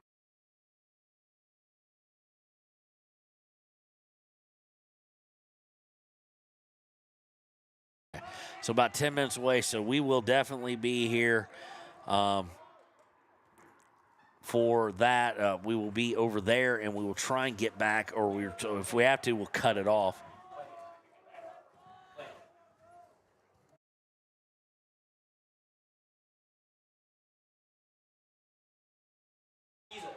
Lander Valley girls, actually we have a final from there. They have won on penalty kicks. So both Lander Valley school, the Tigers and Lady Tigers have advanced to the state semifinals at 3A. Here on another corner kick by Central. It's free. Cox goes to the ground, gives up a rebound on one he probably shouldn't have. And Cheyenne has it still in the box, looking for the shot. Headed away by Jackson Larson, and out to Blake Gantenbein. Gantenbein giving chase. Trying to get through. and has it stolen away, but nonetheless got it out of danger at midfield. Camden High will send it out of bounds. It'll be a throw-in at about 35.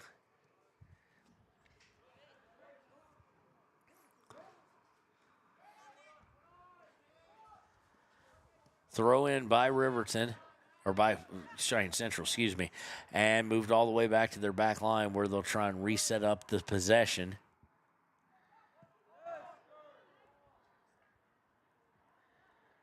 So Lander Valley playing 2 tomorrow.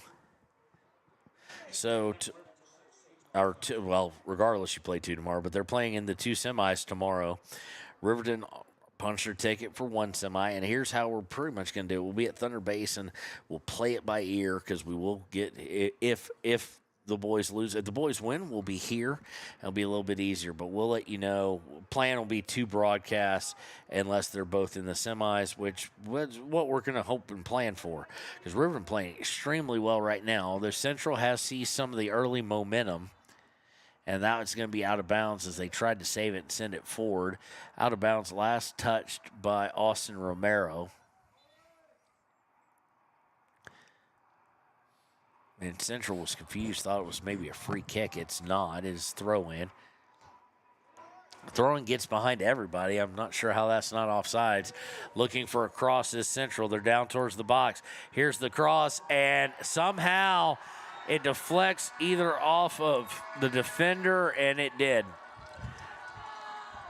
It is going to be an own goal, and you feel, especially for a kid who's put all his heart and soul into it. Jackson Larson has it go off of him, and Cheyenne Central leads 1-0. Happens with the 20:59.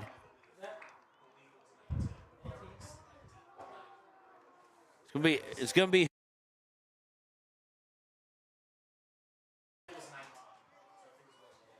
so 20:59 own goal against Jackson Larson. And you know how awful he's feeling. So hopefully they can get it back here.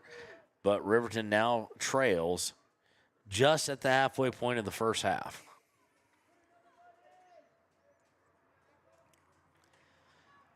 Saltzgaber will kick it off to start. Sent forward. Bounces for Blake Gantbine. Here comes Chris Milken. Milken giving up 2 feet and about 100 pounds, but Milken tough as they come. It'll go out of, no, it won't go out of bounds. Romero send it right back, trying to get Saltzgaber stolen away, and now they could have a little break working because Cheyenne Central, if they see number 9, they don't, and it gets taken away by Peyton Larson. Larson looking to get it up to Gantenbein. Saltzgaber cut in the middle. Gantenbein gets to the ball, goes towards the end line, looks for a cross, and it goes off of, they're going to say last off Blake, so it'll be a goal kick here.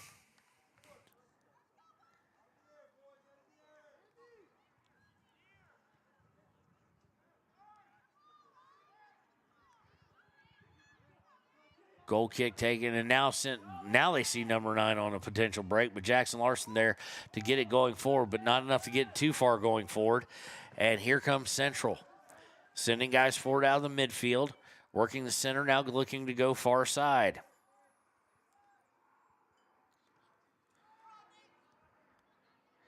Back to center, back looking far side. Long shot, just a little bit high. So it'll be a goal kick for Riverton.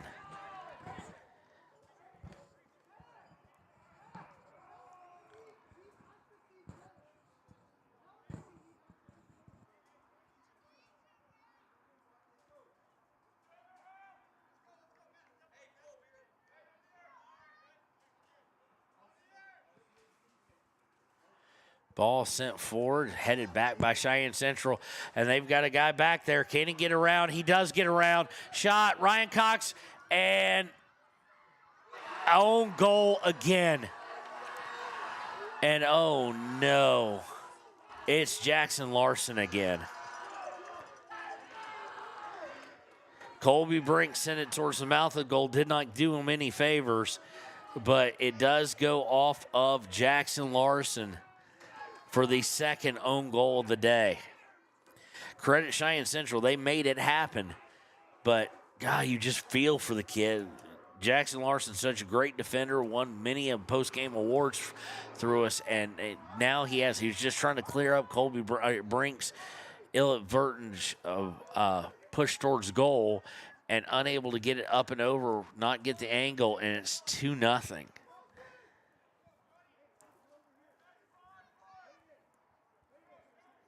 And that's not the score, not indicative of how well Riverton's played, but there have been some moments, and they're starting them out. Cheyenne Central starting to become much more the aggressor than Riverton, and Riverton having a hard time getting it even cleared out of the attacking third.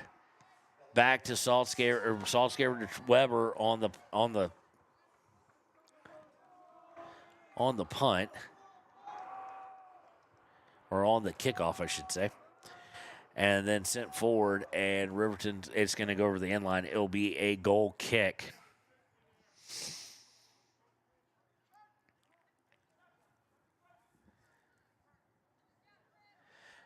Working off that goal kick to the far side, and now screaming past it, Cheyenne Central, past midfield. Now turned back by good defense by Weber and Terry and Austin Romero. Centered, sent forward for a moment by Jackson Larson, but now taken by Cheyenne Central. Central down the near side, looking for a cross, and it's going to go over. No, it's going to be a free kick.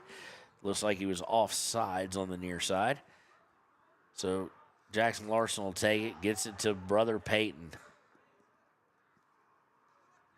Peyton trying to work the outside, does so, at least momentarily. It gets angled out of bounds by Central, and it'll be a throw-in for Riverton. Last touch by Wernick. Looks like Jackson Larson's going to come all the way up. And if you're Riverton, really 17 and a half minutes here in the first, you want to get one back. Because right now the confidence of the team, because it's one of their star players on the back line, Jackson Larson, is low. And we have a whistle on the field. It looks like it is going to go against Central. So it'll be a free kick from the 18-yard mark, way towards the sideline. They get Saltzgaber, and the referee not happy. He was not ready for him to blow the whistle yet. Repositions it. Actually, the ball where it should be, and Saltzgaber's going to take this one as he got a little bit better angle. You figure he will be going for goal. Sent low, and Weber just redirects it wide left.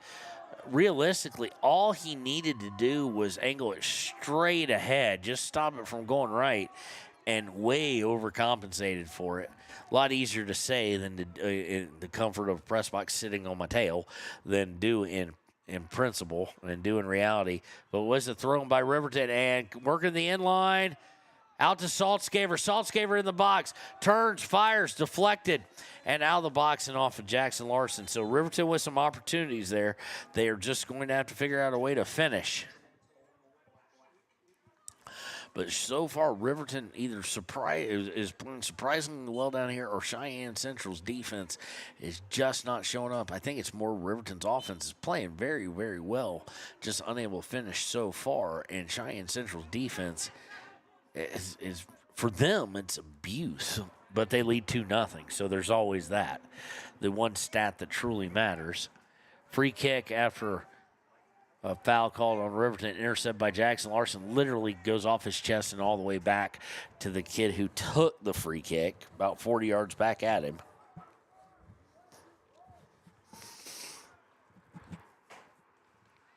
Ball's going to go all the way to the far side by Central, and then they're going to lose it out of bounds.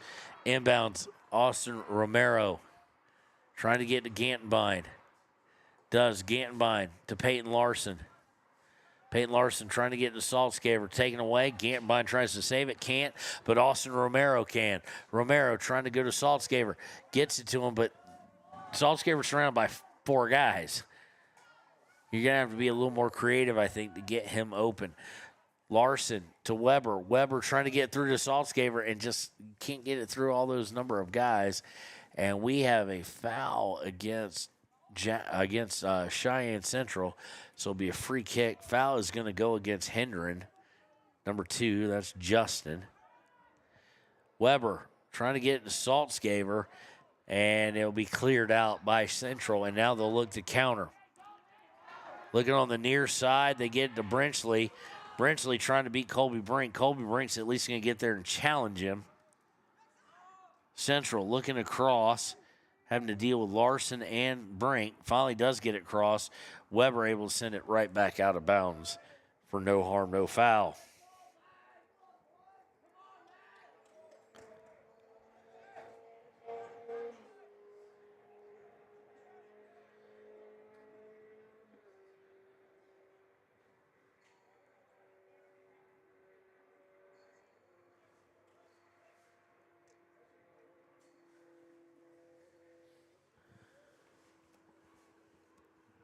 Into the box now by Central and sent back out, but Central gains possession of it.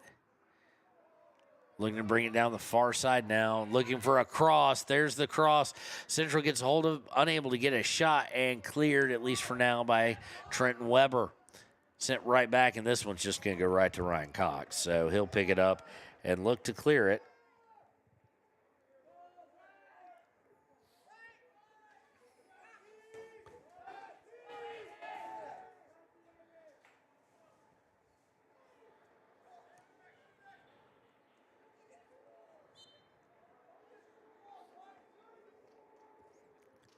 Goes out of bounds on the kick. It will go off. Actually, no, foul called. This will be taken by Saltzgaber from about midfield. Unable to get it to somebody for Riverton, however. But Riverton going to steal it away. Again, Saltzgaber with it. Boy, if he could make some of that match happen to Milken. Milken with a looked remarkably weak at first, left-footed, almost like a wrist shot in hockey with his foot, and had some good pace to it, but right to the keeper.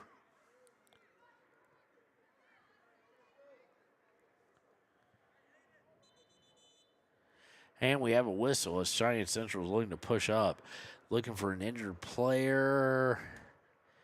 We got to get the clock stopped too, so let's get back to that.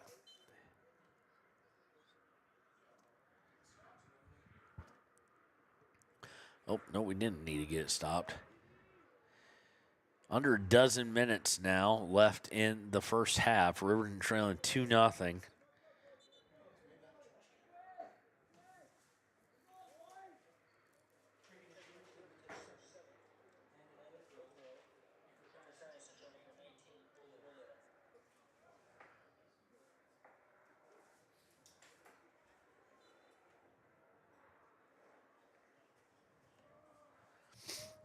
And Milken will come out now.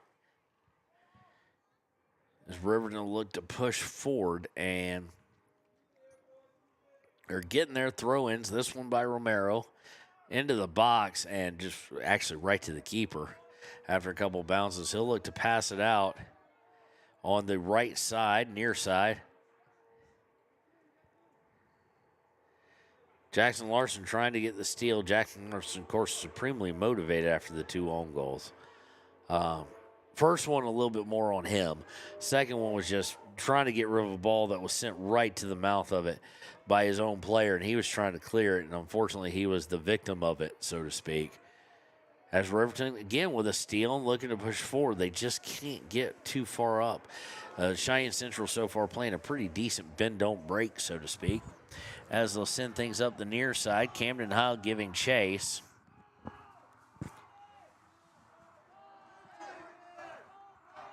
It'll go out of bounds. It'll be a throw-in for Cheyenne Central.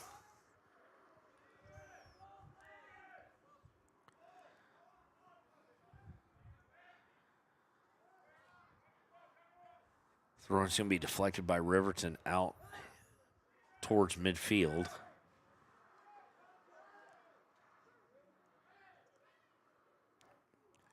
Now into the box, shot put just high. Ryan Cox had kind of cut the angle.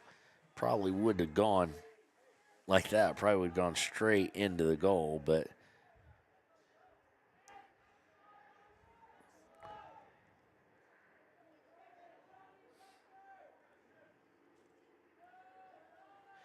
nonetheless, it'll be a throw-in for Riverton, but now it'll be a throw-in for Central.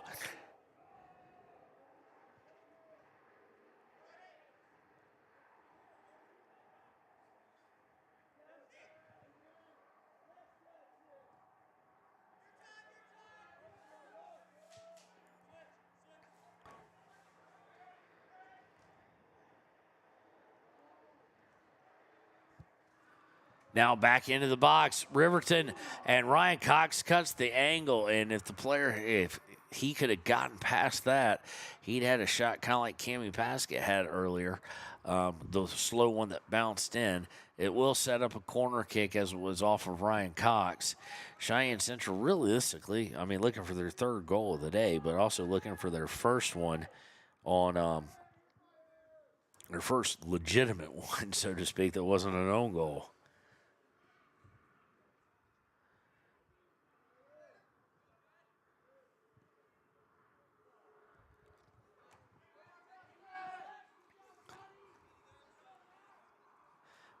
Gets deflected out from the box after the corner and go out of bounds. It'll be a throw for Cheyenne Central. We have just under 8:20 now to play in the first half. This throw's going to go right in the box, sent out nicely by Riverton. And that one kind of fooled. They didn't understand the pace, I guess. Kind of hard to judge the bounce. It was weird kind of spin on it as Colby Brink and Salts gave her bounced right in between them, and they both kind of looked at each other like, you take it or you don't, or I've got it.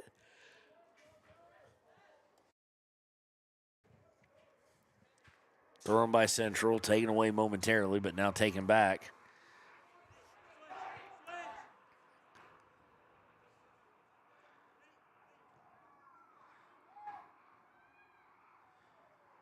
Of course, here on the boys' side, the big adventure game is going to be can someone beat Jackson? We know Kelly Walsh can because they did, but are they the only ones? We do have a foul at midfield there as possession went back and forth. There'll be a free kick for the Wolverines with just under 7:20 to play in the first half. Kick is going to be taken by, I think that's Braden Terry. It is, because Camden High's further back. Terry playing defense first today, so to speak. Gets it into the box. Good placement. Just fought for and won by Central as they'll look to counter, and now it's cut off, and they'll come back towards center and back a little bit before they'll push forward. Here they come down the middle. And Withrow's going to get a foul there as he kind of roughed up Justin Hendren. One good part there is that you're not getting past Landon Withrow generally because he's willing to take the yellow to stop you and it'll allow things to get reset. Looks like they're setting up for a free kick, and they're going to be about 50 yards away from pay dirt. It's going to be taken by Tyler Davis, and Davis is going to put it right towards goal and requires Ryan Cox. You don't get much better than that. Ryan Cox just had it placed well and jumped up and grabbed it, but it was on target from that far out and was coming down at the right place. Just Ryan Cox a little bit taller than Minnie. Off the kick, and this should be offsides in a heartbeat, and it is at the 35. To be that open and be onsides is probably a dream of every single striker on the planet.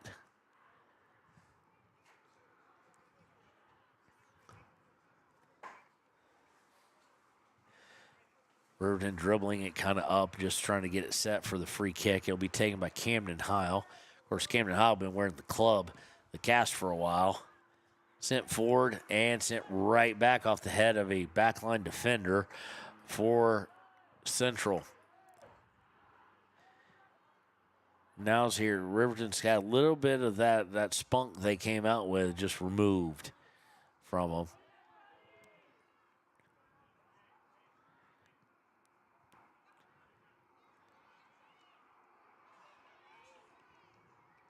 Looking to push forward, stolen away. Now it's taken by Peyton Larson, and Larson goes down hard on his ankle. Doesn't look like he's touched, and we've got a whistle. We'll get the clock stopped as soon as I can find it, as soon as I can find my cursor. And there is a yellow card coming out against Central, Yep, that is against Central, all right. And it looked like maybe got up high, actually. He went down hard, kind of looked like it might be lower body as Kinsler will check in for him. But now he's holding his eye. So I actually don't know if Peyton wears contacts or not, or if he just got a poke in the eye. But it was a yellow card against Central. Looks like Terry will take the free kick that's been awarded.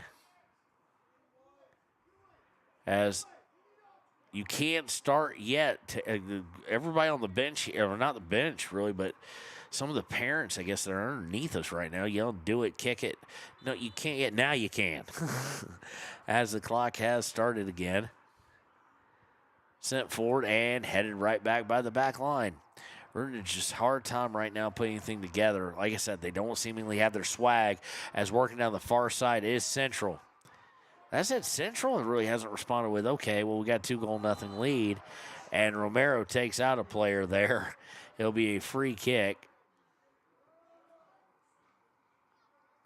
Or will be a throw. I thought, it'll be a free kick.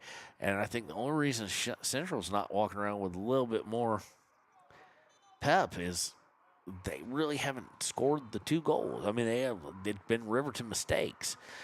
Truly mistakes with own goals. Free kick sent into the box, somehow hits the front of of Camden Hiles' knee and spins all the way over the end line, going the opposite direction from which Camden was facing. It will be a corner kick as we're under 4 minutes to play here in the half.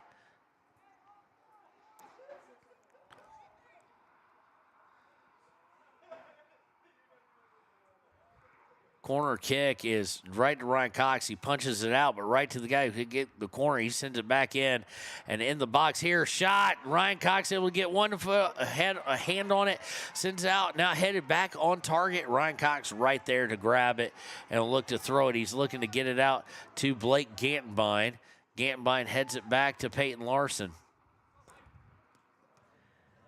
Larson looking to get it up to Kinsler. It goes out of bounds off of Central. Be Jackson Larson with the throw into Weber. Back to Larson. Larson back to Weber. Weber looking to turn, can't get it through 3 guys, but does come back and steals it away. He's got Kinsler and he's got Brink on his right, Kinsler on his left, but it's stolen away. Taken right back by Austin Romero. Romero to Colby Brink.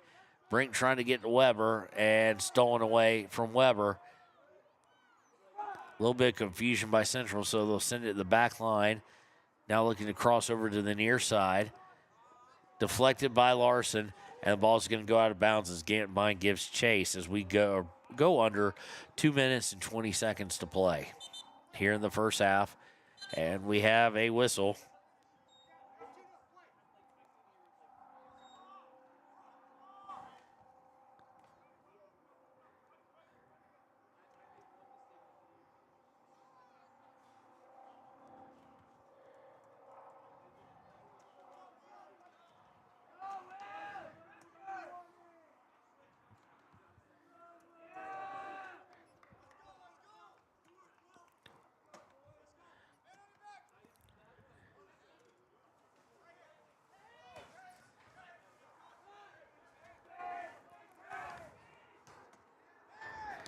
Central pushing forward under a minute 45 now.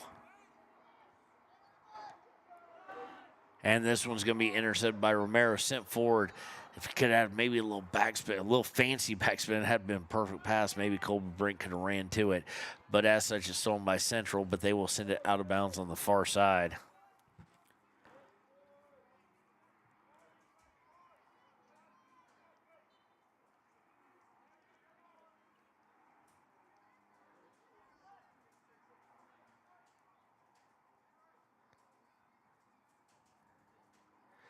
Throw-in goes out of bounds off of Central, so at midfield, Riverton will throw it in, but we're about to be under a minute to play here. Again, Riverton, unfortunately, down 2-0 on 2 own goals in the game. And you just feel for the kids out there simply because, biggest game really the biggest moment for them in their high school careers at Riverton, with the return to the state championship tournament and whatnot, and just to have 2 own goals right now is just deflating. Riverton and that coaching staff's going to have to figure out a way, because it is doable. 2-0 is, as we saw, it took 3-0 up 3-0 in the girls game, and Riverton Lady Wolverines had to pull one out. As we go under 20 seconds here to play in the half. Don't want to give up anything overly cheap this time. It bounced over Jackson Larson's head, though. He finally tracks it down. As soon as I say that, 10 seconds left. It'll go out of bounds, and that will do it for the half, as they're not even going to look to throw it in. He's just going to drop it and let that be that. So we go to half with it 2-0. We're going to take a break, pay some bills. We'll be right back here on Why Today with the second half. Here on Why Today.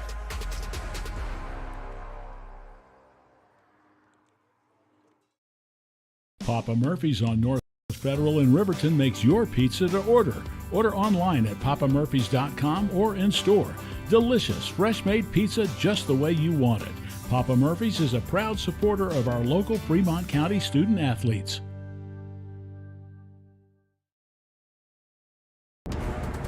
Exploding at 200 miles per hour. Airbags pack a punch.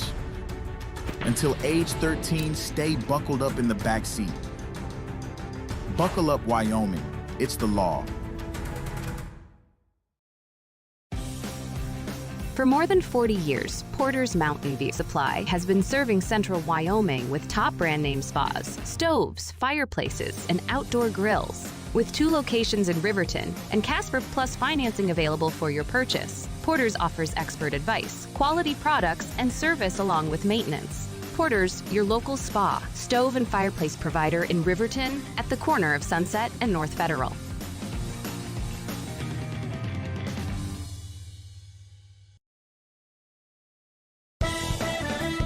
Shoshone Rose Casino and Hotel is proud to support youth sports in Fremont County. Enjoy a meal at the Deca Gai He restaurant. Deca Gai He is Shoshone for the eating house. Open daily from 7:30 a.m. until 9 p.m. Try a weekend getaway with the family in one of their comfortable, pet-friendly guest rooms and enjoy the heated swimming pool. Book online at ShoshoneRose.com and remember to support Fremont County youth sports. Go team!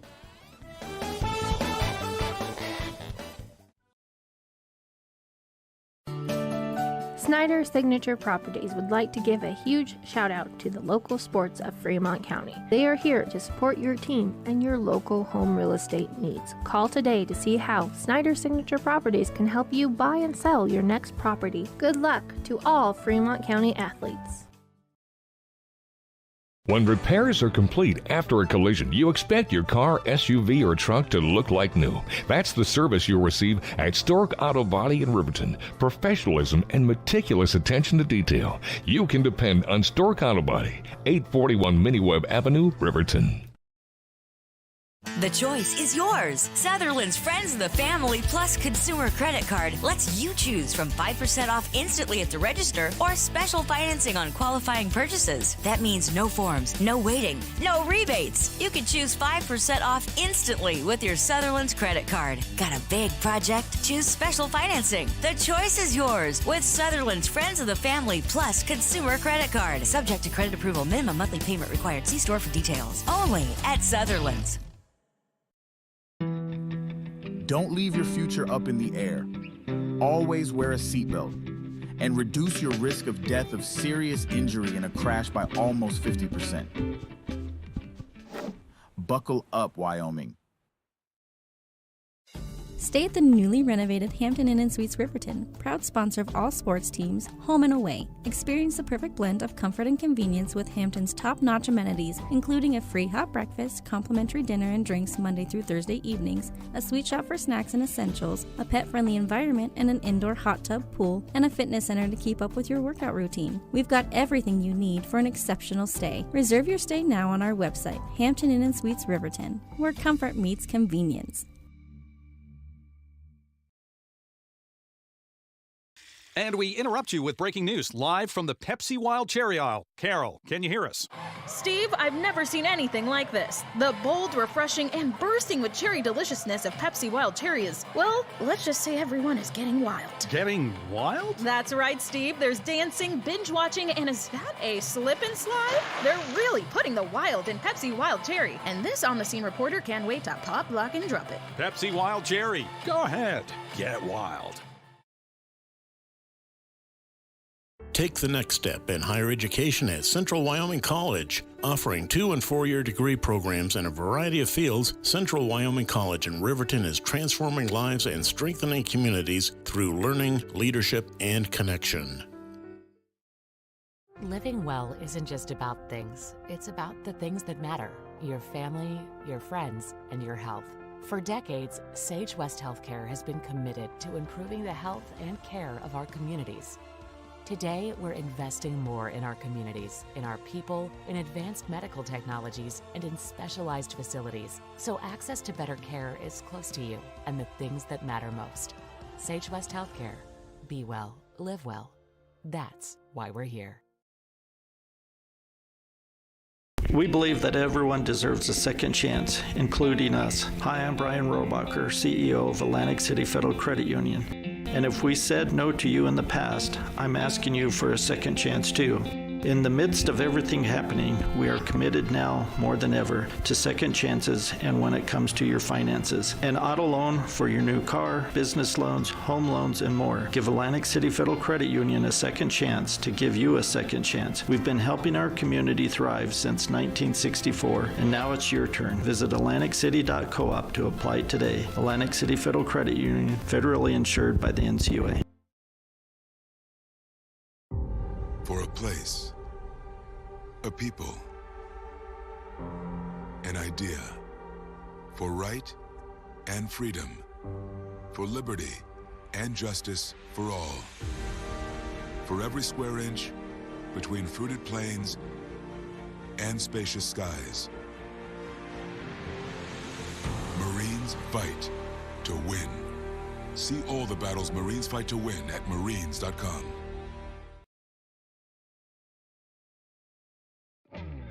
A proud sponsor of this broadcast is Bailey Enterprises. For over 50 years, Bailey has become the name you can trust. With Pit Stop Travel Centers, you can fuel up and stock up on trip snacks at locations all over Fremont County. You can also put your trust in Bailey Tire and Auto for service to keep handy for those times when your luck runs out on the road. Refresh at the Speedway Cafe with a dine-in meal or a round of carry-out with a variety of specials to keep you going. Go with Bailey.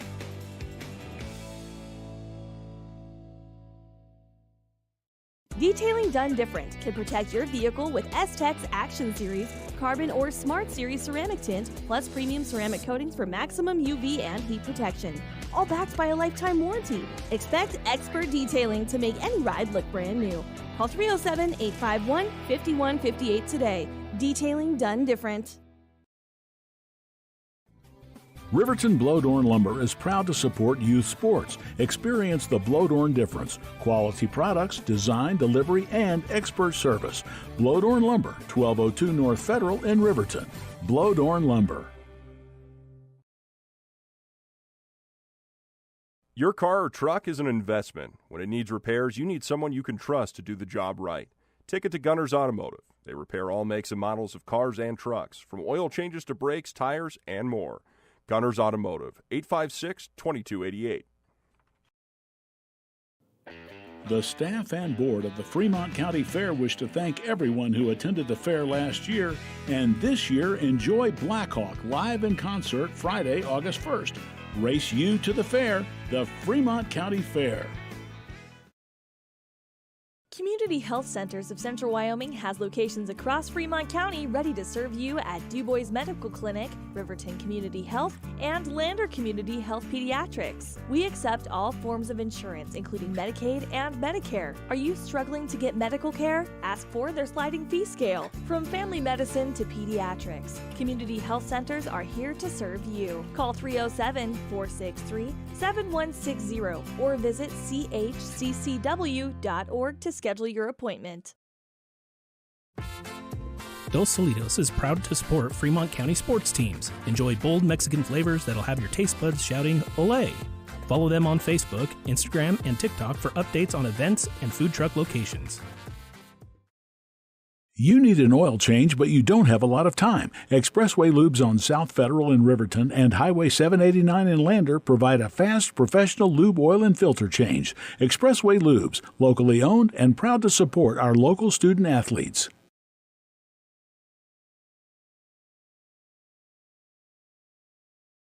B&M Septic and Excavation offers prompt professional service. Call them today for a quote at 850-2200. They serve far and wide across Fremont County and deep. B&M Septic and Excavation is proud to support Fremont County sports. Why should your new floor come from Carpet One? Because we're passionate about the spaces our neighbors call home. We're part of your community, and we're also part of the world's largest cooperative of independently owned and operated flooring stores. So you can be sure you'll get great selection and outstanding value with every installation. Whether it's carpet, hardwood, tile, or luxury vinyl, our experts take the guesswork out of choosing the right floor.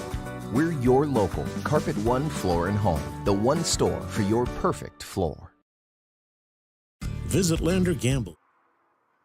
And welcome back here. 2-0.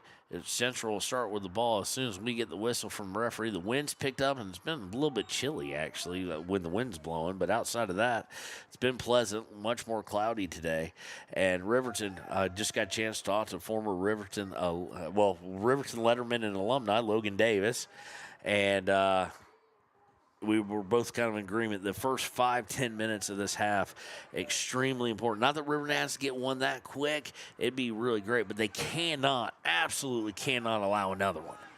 Or have another one in the back of their net. They cannot have it, period. And that may go for the whole half, but the first 5-10 minutes is going to be the scary one because Central may want to come out and try and, in their mind, smell blood in the water and going for the fatality, so to speak. Central trying to work it up with some patience. Of course, the winner of this, and it's almost like, oh, that's what I get. You're going to have to play good teams no matter what. But the winner of this gets Jackson, most likely, unless Campbell County pulls the upset of upsets right now. Which I don't necessarily see. No offense to the Camels, but Jackson's just been that good, especially ever since the Kelly Walsh loss. Of course, Kelly Walsh defeated – who did Kelly Walsh play today on the boys' side? Let me pull that up as Riverton gets stealed. Saltzgaber trying to come up. Huh? That's right. Jackson plays Thunder Basin, excuse me. Kelly Walsh beat Campbell County earlier today, so ball is that ball's not out of bounds unless it's a foul, and they're saying it is, so it'll be a free kick.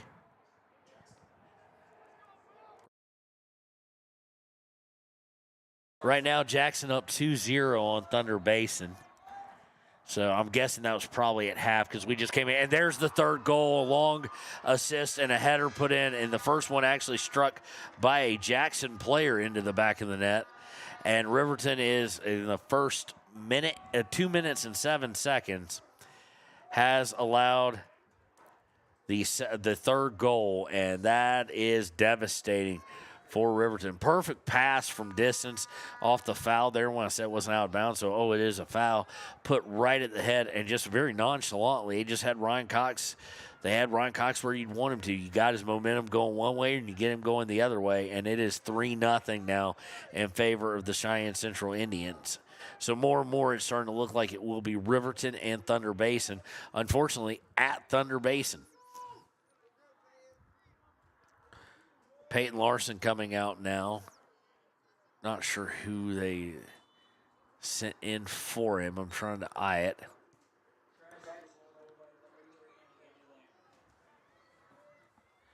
And stolen away right after the kickoff. Trying to see if that's Gilby Roden who maybe came in for him.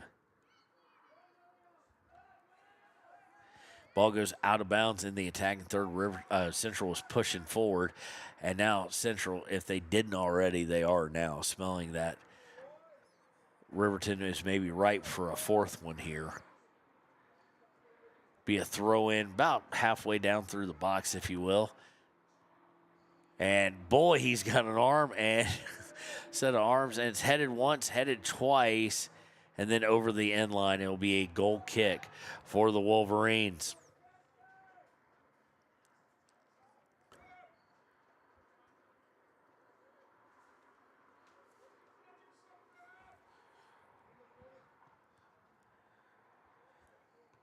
Taken by Terry, sent forward, but then headed right back towards him. Terry's going to let it go over the end line, and it'll be another goal kick for Riverton. Trying to eye who came in, so Larson, Colby. Okay, I'm not able to figure that out. Just no idea who came in for Peyton. Oh, it's Asher Kensler, I bet, because he's not usually in the starting lineup, and he's back in. Don't know if it's Peyton's eye is still bugging him or whatnot. But, of course, he sat out the last couple minutes of the first half due to what looked like to be he kept grabbing his eye after he went down. Yellow card was given. Long throw-in by Riverton to Hunter Saltzgiver. He's looking across, takes a weird bounce right to Colby Brink, and Colby Brink just kind of hits it up in the air instead of trying to settle it. Goes back to Camden Heil. Heil over to Jackson Larson. Gets deflected right back into Jackson Larson, and he'll let it go out of bounds for a throw. Larson trying to get to Kyler Heil, and it's sent back. Withrow come up, sends it towards Austin Romero, and a little bit too hard for Austin to track it down. And here comes Central.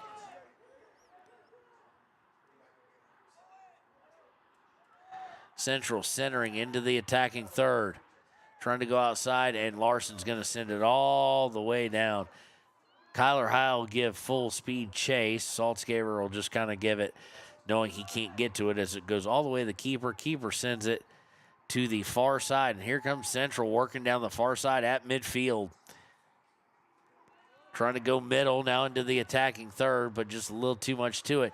Terry tries to get rid of it, put nothing on it, and taken right back by Central. Central looking to get in the box, does. Shot. Well high, well right. Out of bounds. Over the end line, goal kick for the Wolverines.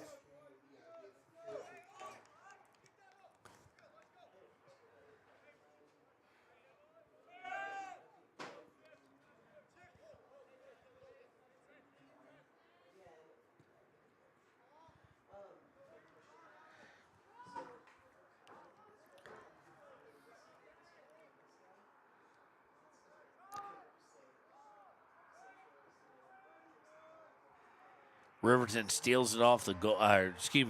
Central steals it off the goal kick. Then Riverton takes it right back. Larson trying to dribble down the far side and just get stripped.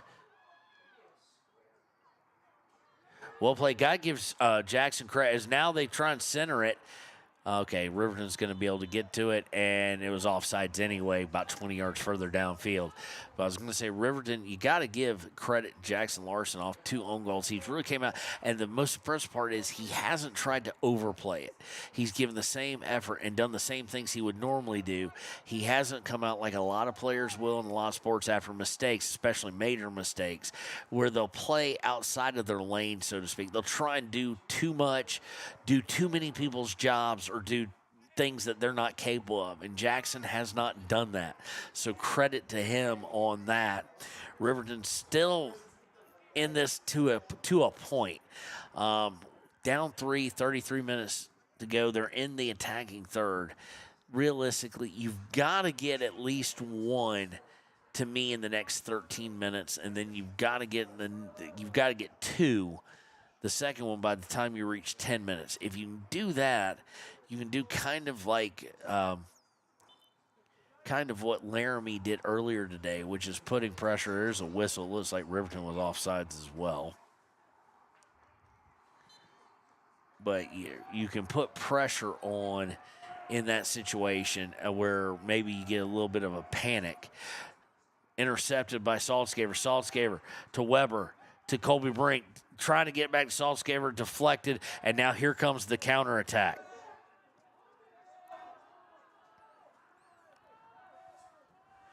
Counterattack now centered. Central trying to go far side, does so. Going to set it up, shot, and way high and way left.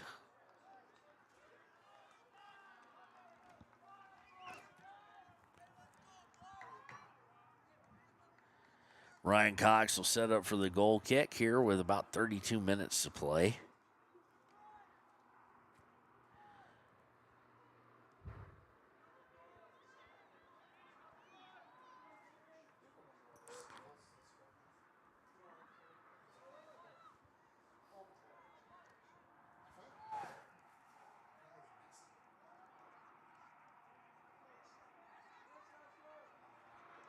Going out of bounds off of Cheyenne Central will be a throw-in for Riverton. They're getting the opportunities to move forward, but as the writer for the Cheyenne Eagle Tribune said, this is what Cheyenne Central does. They don't have a lot of guns offensively, but defensively they're good at just not giving much up. Saltzgaver now with it, looking to work down towards the end line. It's going to go off of him for a goal kick.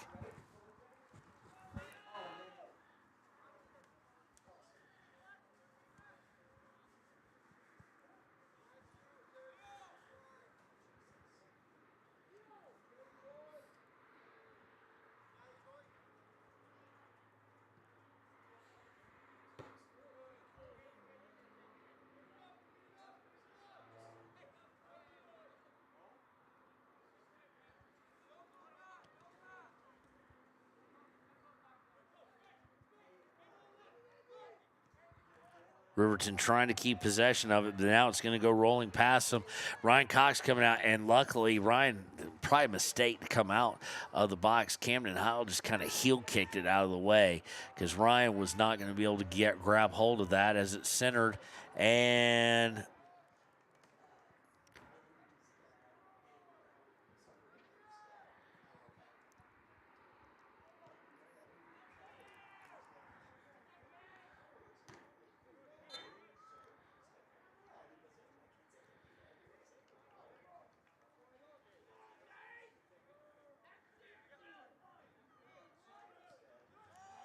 now back and forth. Riverton they just can't get anything going forward. It's taken away, but Cheyenne Central's offense, outside the long the set piece, and then you had some own goals. The Cheyenne Central offense is not drastically better than Riverton. The defensive back line, not necessarily the team defense, is where it really kind of starts to shine a bit. Is that the back line is the last line of defense. The midfield plays exceptionally good defense. For Riverton, it's average to a little bit above average, but definitely a difference here with Cheyenne Central as they'll just pass around the back line.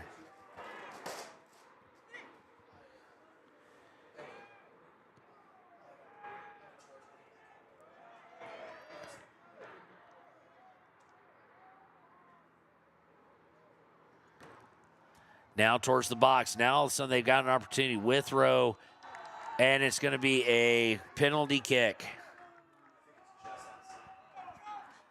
I'm kind of shocked by that. I didn't think there was enough to it. But nonetheless, it's going to be a penalty kick, and these are drastically hard for a keeper. See who's going to take it.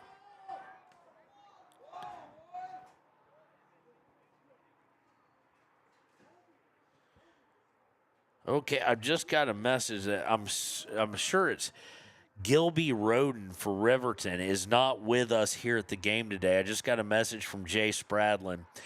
Gilby Roden has, I assume this is safe to share, he crashed his motorcycle yesterday and has been life flighted.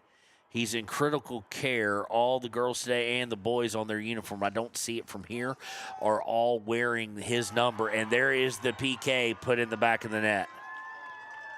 Just went slightly left with it.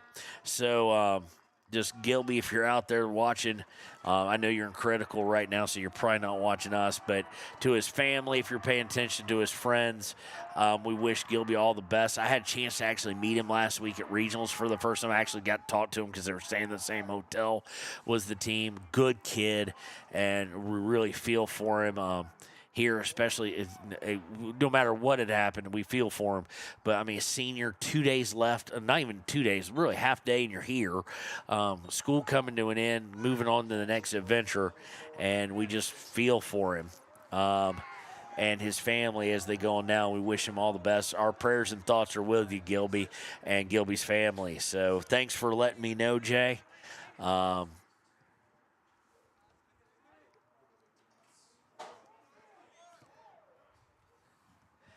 Inbounded, Riverton trying to push forward. Asher Kinsler going forward. Intercepted by Central. 4-0 in favor of Central, so we start paying attention to what is going on the other side of things.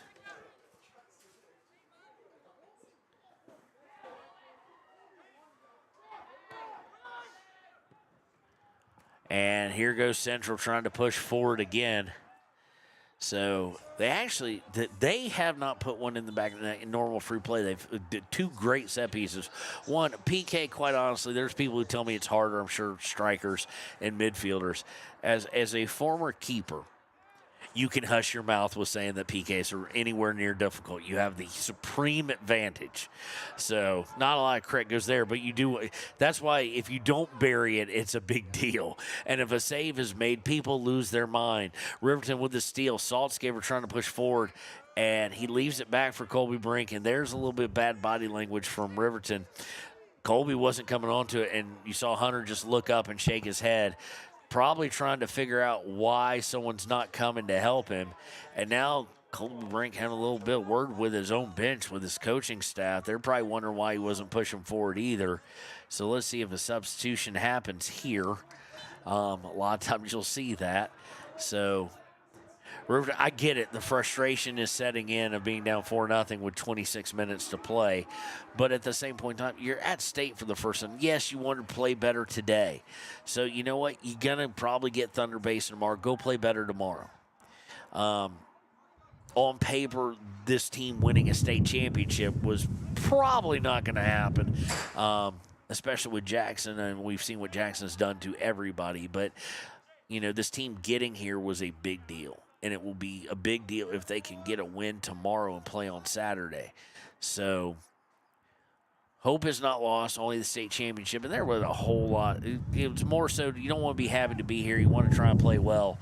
But at the same point in time, you are what you are to some extent. This is a team that has had some seniors that have really played well and really helped build. But you know, next year's where you start to get some of these other guys, your Kyler Hiles of the year, you'll have Hunter Saltzgaver as a senior, your Braden Terry's, whatnot, and Trent Weber will be back. And that's where this team could really take a huge step forward. As they push forward, Colby Brink on the near side, and it's going to go out of bounds. It'll be a throw-in for, well, it'll be substitutions. Milken and Gantenbein will come in.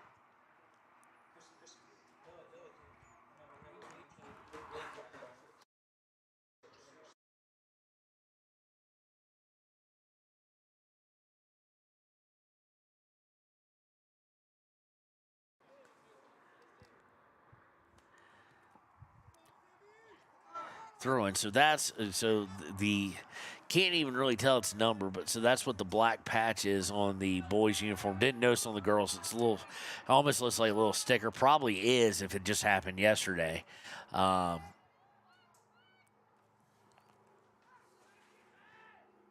here comes Riverton on the near side, but taken away again by Central. If they do anything well, it's working its way up. And now a mistake. Milken trying to get past it. Central overplayed, but Central is going to be able to get it back. Terry will come up, send it forward, and sends it out of bounds. And maybe over the inline. I just can't tell. Yeah, it's over the inline for a goal kick.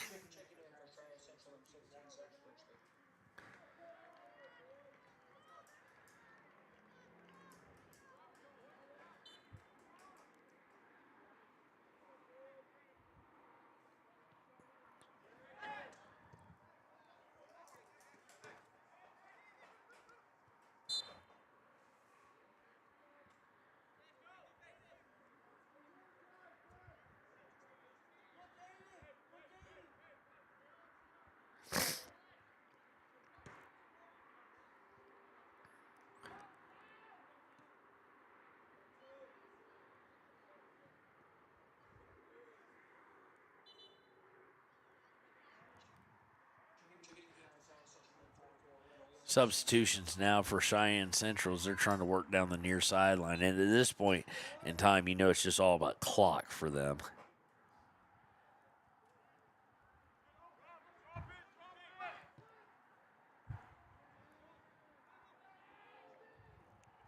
Looking to cross it over and on the inbound throw, and it's going to go all the way to the far side.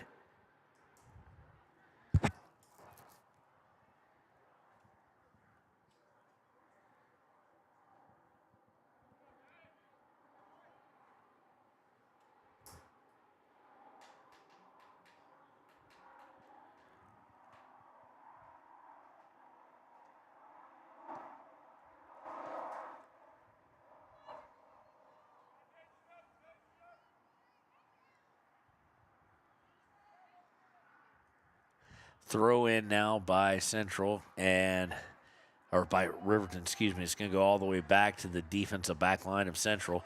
Central trying to push forward. Milken trying to catch up. Milken trying to do everything he can. Saltzgaver with a lovely steal. Now past midfield. Can Riverton get one here? And Saltzgaver looking to put it for Gantbine and just way too far out for him.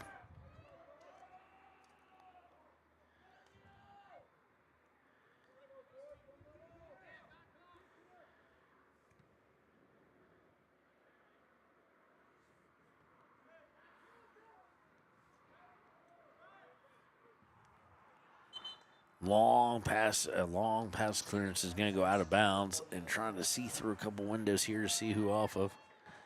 Looks like it's going to be off of Riverton. I think I see Carl Cody on the sideline, our photographer. Throwing to Central in the attacking third, out back towards midfield. Now work through a series of several passes over towards the far side. Coming into the box and stolen away nicely by Jackson Larson. Larson trying to put it out there for Kinsler.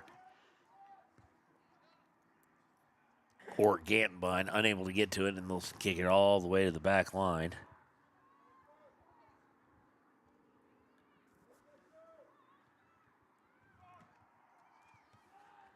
And it'll be cleared out by the goalie as it's tapped back to him by Riverton trying to push forward. Chris Milken really trying to push here. And the unfortunate part is this is where a good physical defense is having a little bit of way. They've got him on size, and Central, one of the teams who really seems to know how to use it as we're now halfway through the second half. Throwing by Central is going to be tipped by Withrow and then by Saltzgaver back out of bounds.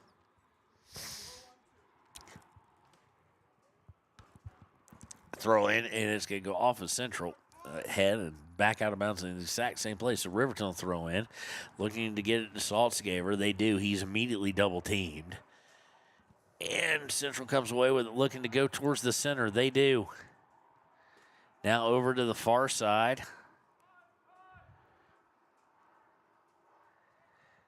Now looking to cross Central into the box, sent right back out. It just worm burner there and easily deflected or defended. And there they're going to get Asher Kinsler with a foul. Again, but no, they're going to get Central. That's surprising because Kinsler literally grabbed a guy from the back and pulled him away so that Jackson Larson could come away with the ball.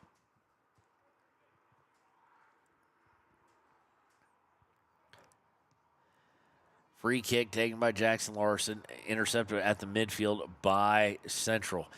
Central has it stolen away by Saltzgaver. Saltzgaver at midfield looking to go to the far side, looking to get it Chris Milken and just a little bit higher, and I think he'd had him.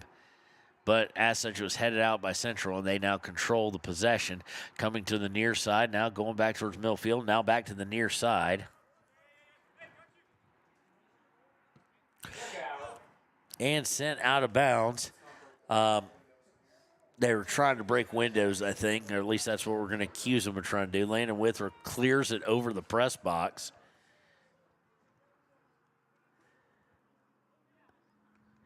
Throw in into the box. Withrow loses it, and now here's a shot. And Ryan Cox able to block it, gave up a bit of a rebound, but able to step into it as no one was crashing the nets, as we're now under 18 minutes to play.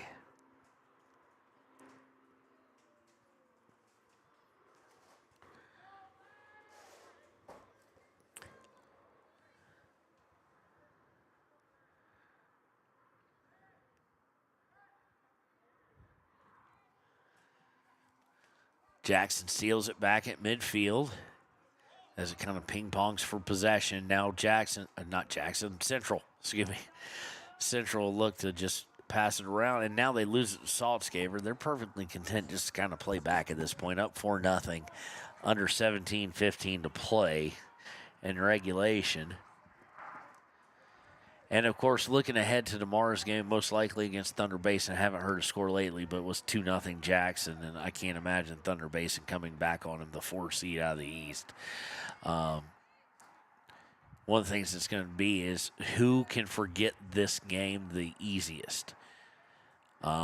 And it may be Thunder Basin. Thunder Basin may come in and go, we're playing Jackson, so we're in the consolation rounds. Let's just try and win Friday. Because Jackson does have that kind of reputation as Terry whiffs on a clearance, but Peyton Larson's going to be able to go back and get it. Glad to see Peyton back in. He was out quite a while. Came back in a few moments ago.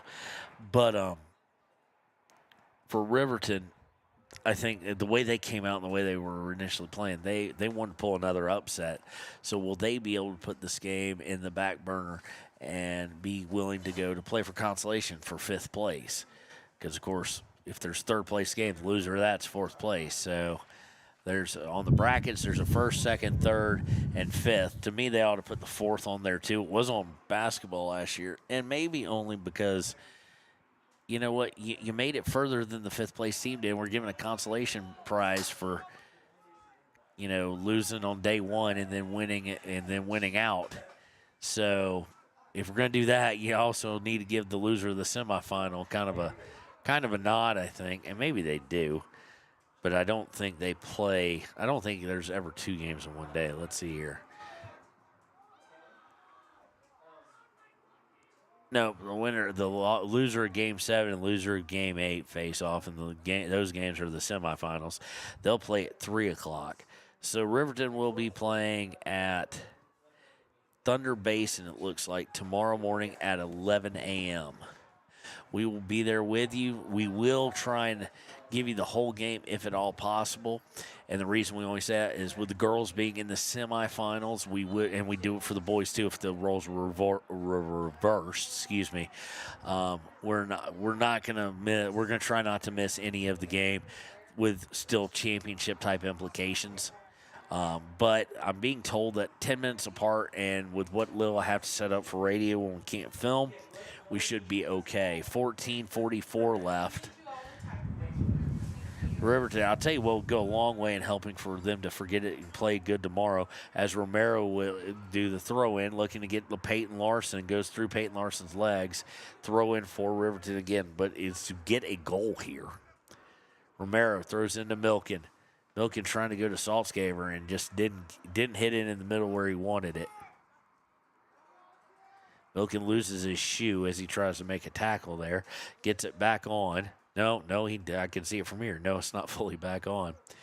Riverton trying to push forward with Saltzgaber, and Saltzgaber goes down. It will be a foul on Central, so free kick pending for Saltzgaber, and he's going to be about 20 or 35 yards out. This is something he will strike. He will go for. It's low percentage even for him, but he has hit a couple this year from that distance, or he has hit at least one that I know of. So they've got Terry and Saltzgaber. Saltzgaber's shot bounces right up into the keeper's arms, right into the breadbasket. Again, even for him, low percentage for anybody at that distance. Try and go on goal. And the goalie got a leg. The goalie sends it down on the punt. It's just outside the box when they get a hold of it. Coming back to center and intercepted by Jackson Larson. Larson trying to put it out for his brother. Not there. Now Gantenbein gets a hold of it. Back to Peyton. Now stolen away.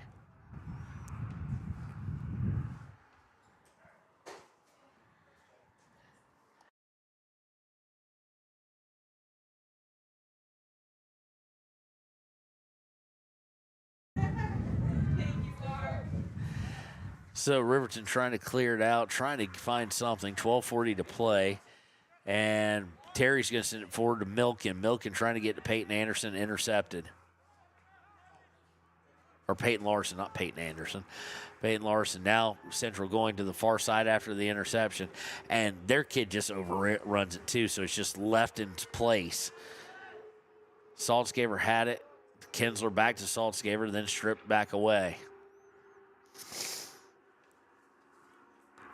Central sending it back, goes off Kinsler's face and almost goes out of bounds, but then deflected towards the middle. Stolen away now by Milken. Milken trying to go back to Kinsler or Gantbein. Nice pass by Milken. Gets it to Kinsler. Unfortunately, Kinsler just a little timid there with the ball and gives it up. Here comes Central on the counterattack on the far side. 11:50 to play. Now centered, and Terry's going to strike it out. And it looks like it might have hit poor Landon Withrow in the face there on its way out because it kind of changed direction a bit. Reminder, we'll have the Click It or Ticket postgame show right after today's match here in just about 11 and a half minutes, a little bit less than that, where we'll kind of go over the day's action, especially the game here, and then we will go the game that we're currently in, and then we'll go over kind of what tomorrow's schedule looks like, although we're trying to fill you in as well.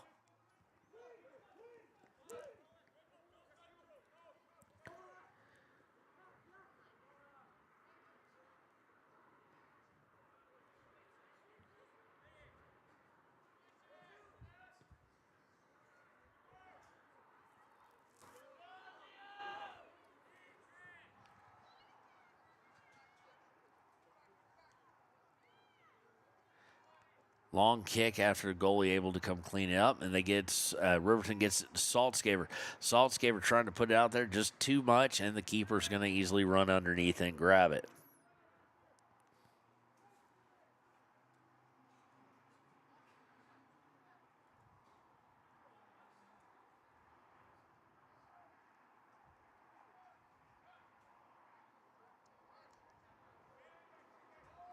Pushing forward after the goalie throws it out, and Central's going to lose out of bounds. They're going decently deep on their bench, too, and I don't blame them. And here comes Riverton. Colby Brink coming back in. Also coming in for Riverton, as they look a little bit to their bench, is Aaron Hutchison. At this point, it's all about tomorrow's game, as we're under 10 minutes to play. Throw into Colby Brink, lost by Central. Camden Hile trying to keep it in Riverton possession. Does off a header originally, but now taken away. And then taken back away by Jackson Larson. And in the process of going up for a header, they're going to get Peyton Larson with the foul. And he's still kind of going to his eye a little bit with his hand. So I don't know if he probably got poked in it. Probably still not feeling great.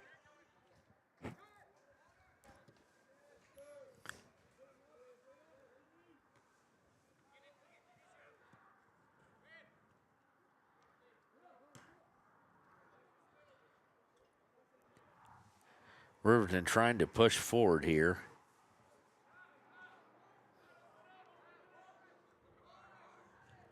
And it's going to be taken back away by that great back line of Central. Central tomorrow will most likely get Jackson. I don't know if we have, it's now 4-1. 4-1 in favor of Jackson, and it's probably as late as we are right now, so. So most likely Jackson will get Central. Central's defense that has played well today and has lived up to its reputation is going to have to probably play the defensive game of their life tomorrow. And then kind of like what we said Riverton needed to do and quite frankly didn't do today, which is when you get offensive chances, you're going to have to finish. You're going to have to take advantage of them. For Riverton and Thunder Basin, it's going to be, again, who can forget the game. That happened today. Don't let the same opponent beat you twice. 8 minutes to go here. Riverton fighting for possession, but Central with it in the Riverton end.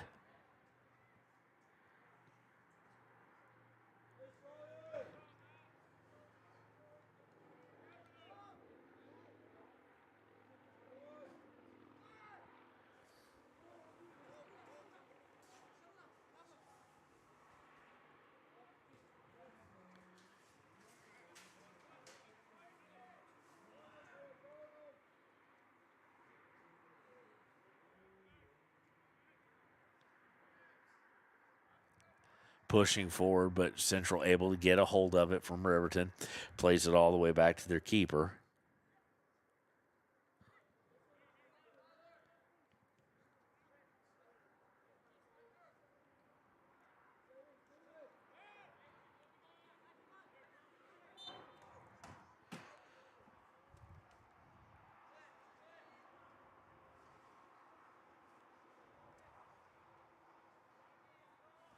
Free kick after the long kick by the keeper. It will be Central's kick. I'm not sure what the foul was at this point. It wasn't offsides, that's all I know. It was a little bit too extra contact. I didn't see it. Free kick here by Central, and he falls down doing it. That's something the teammates will make fun of you in film study. Probably tonight at the hotel. Central looking to push forward, stolen away by Riverton. Riverton gets it to Peyton Larson, and then it's stolen from him at midfield. Cross back all the way to the back line where the Central reset, and we'll look to most likely just, and now long pass. Surprised it got through. Even the guy who received it was kind of shocked by it, as he'll bring it in the box, and now it's free and now cleared, at least for now, by Landon Withrow out to Hunter Saltzgaver. Saltzgaver to Romero. Romero has it deflected as he looked to get it back to Saltzgaver.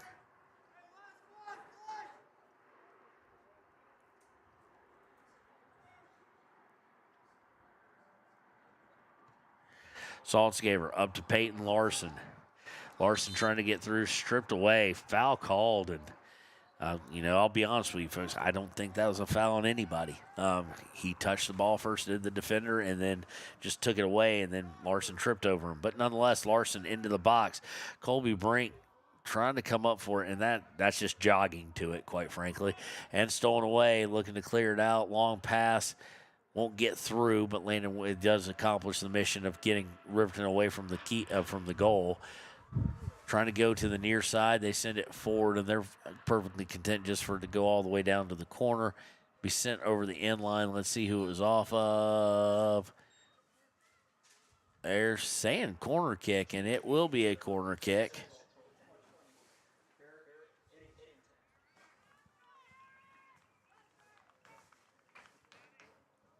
Did he throw the X up? Yeah, because if you're leading under 5 minutes, you should make yourself the clock.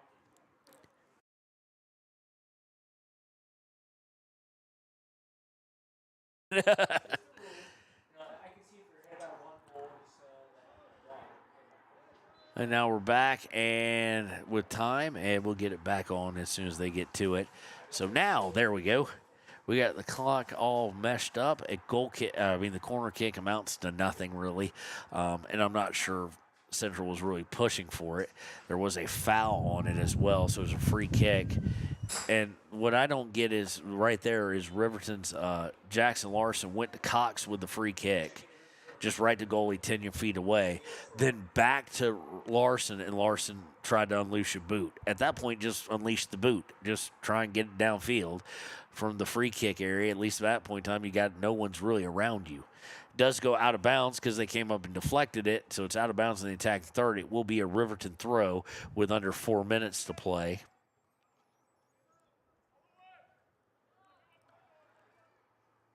And the throw will go to Central, and they'll take it all the way back to their keeper. Which kind of makes sense. And he'll look to send it forward on a long pass as they look to tick off the last 3 minutes and 30 seconds. Looking to push forward on the near side. Braden Terry's going to send it out of bounds.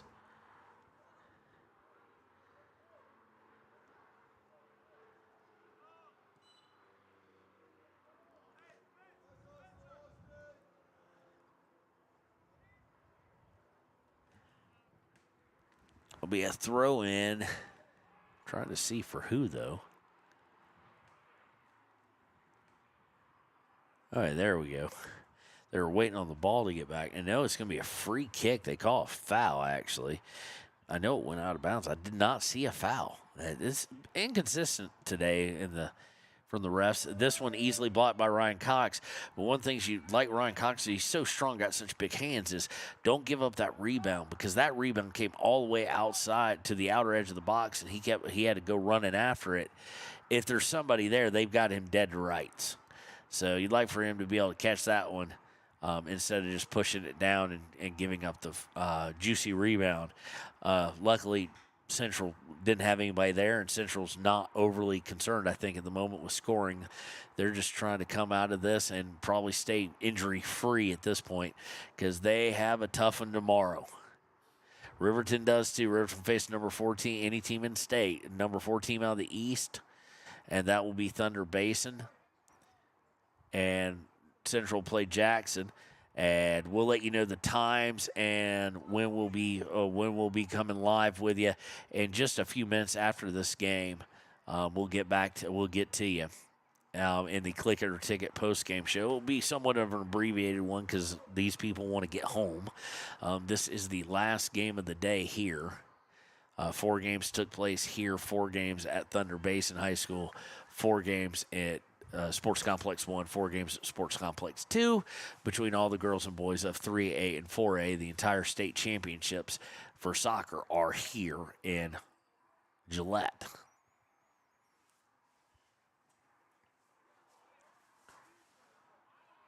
Thrown by Central. Central going to run under it as we're under 1:10. And they're kind of cheering. They're kind of what you expect out of basketball. I'm guessing number 16 doesn't play a lot because all of a sudden the crowd goes nuts when he touches it. Foul called against Riverton's. And Romero's kind of ticked off, giving the ref a little what for. His jersey, he's saying, was held. And now, okay, this is, he reached for the card. I'm not sure he gave it. We're not having any substitutions. So, and we need, there we go. And if they were going to give Romero that, I'm like, hey, there's 40 seconds left. Ref, I mean, I've refed before. Just follow your pride. Just eat that. Just go, okay. And there's a shot off a couple of bounces, and it goes wide left. So it'll be a goal kick. Came out of nowhere. It was a beautiful little shot, just not quite on target. We got 20 seconds left here. Sent forward to Romero. Romero to Saltzgaver with 12 seconds. Saltzgaver trying to get it out to Ferrari. Ferrari trying to come through. He does. Is he going to get one with 5 seconds left? No. Ferrari's shot is blocked, and that is the match. Riverton losing 4-0 here in a shutout. And when we return, it will be time for the Click It or Ticket post-game show here on WYO Today.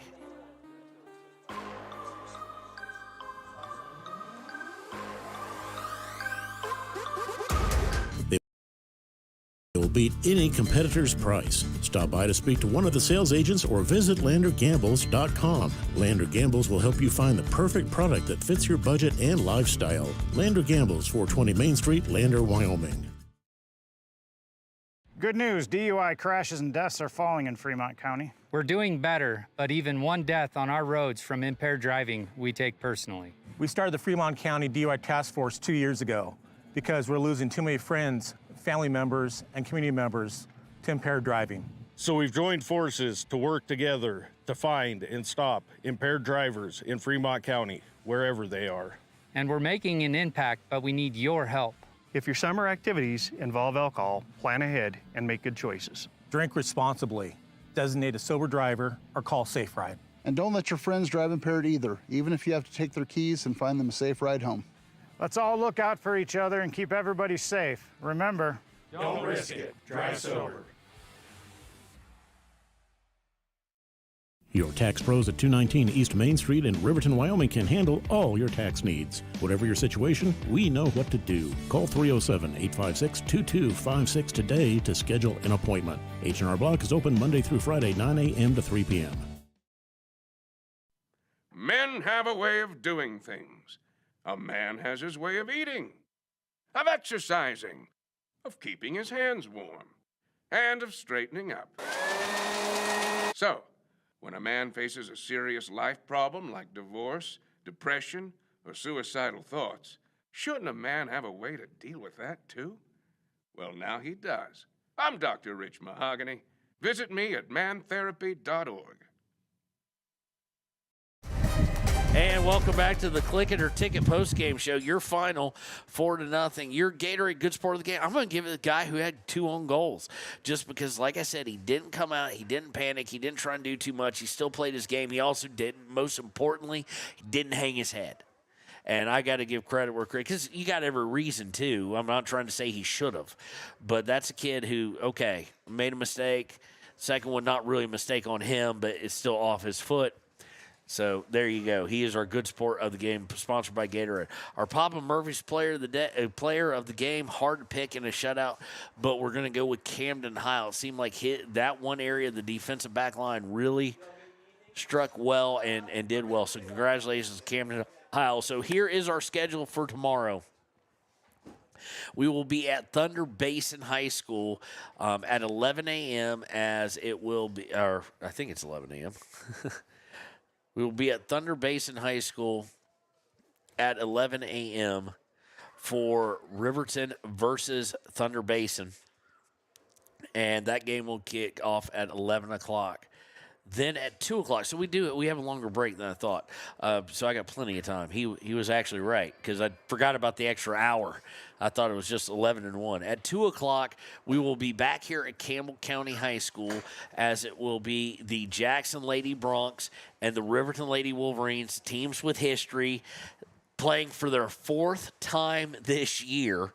Riverton leading that 2-1. Most recent one, however, going to the girls from Jackson. And with the most at stake that we've seen all season between the number 1 and number 3 teams out of the West, as the berth in the title game on Saturday will be online. That game will be at 2, so it'll be 2 different broadcasts. It will be labeled as such tomorrow.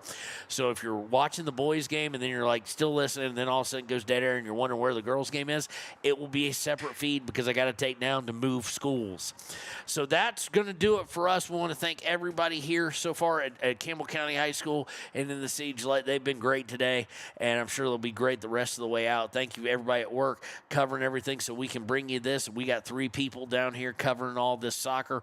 And for Kevin Shields and the whole WYO Today crew, we'll see you next time, tomorrow actually, at 11 a.m. here on WYO Today.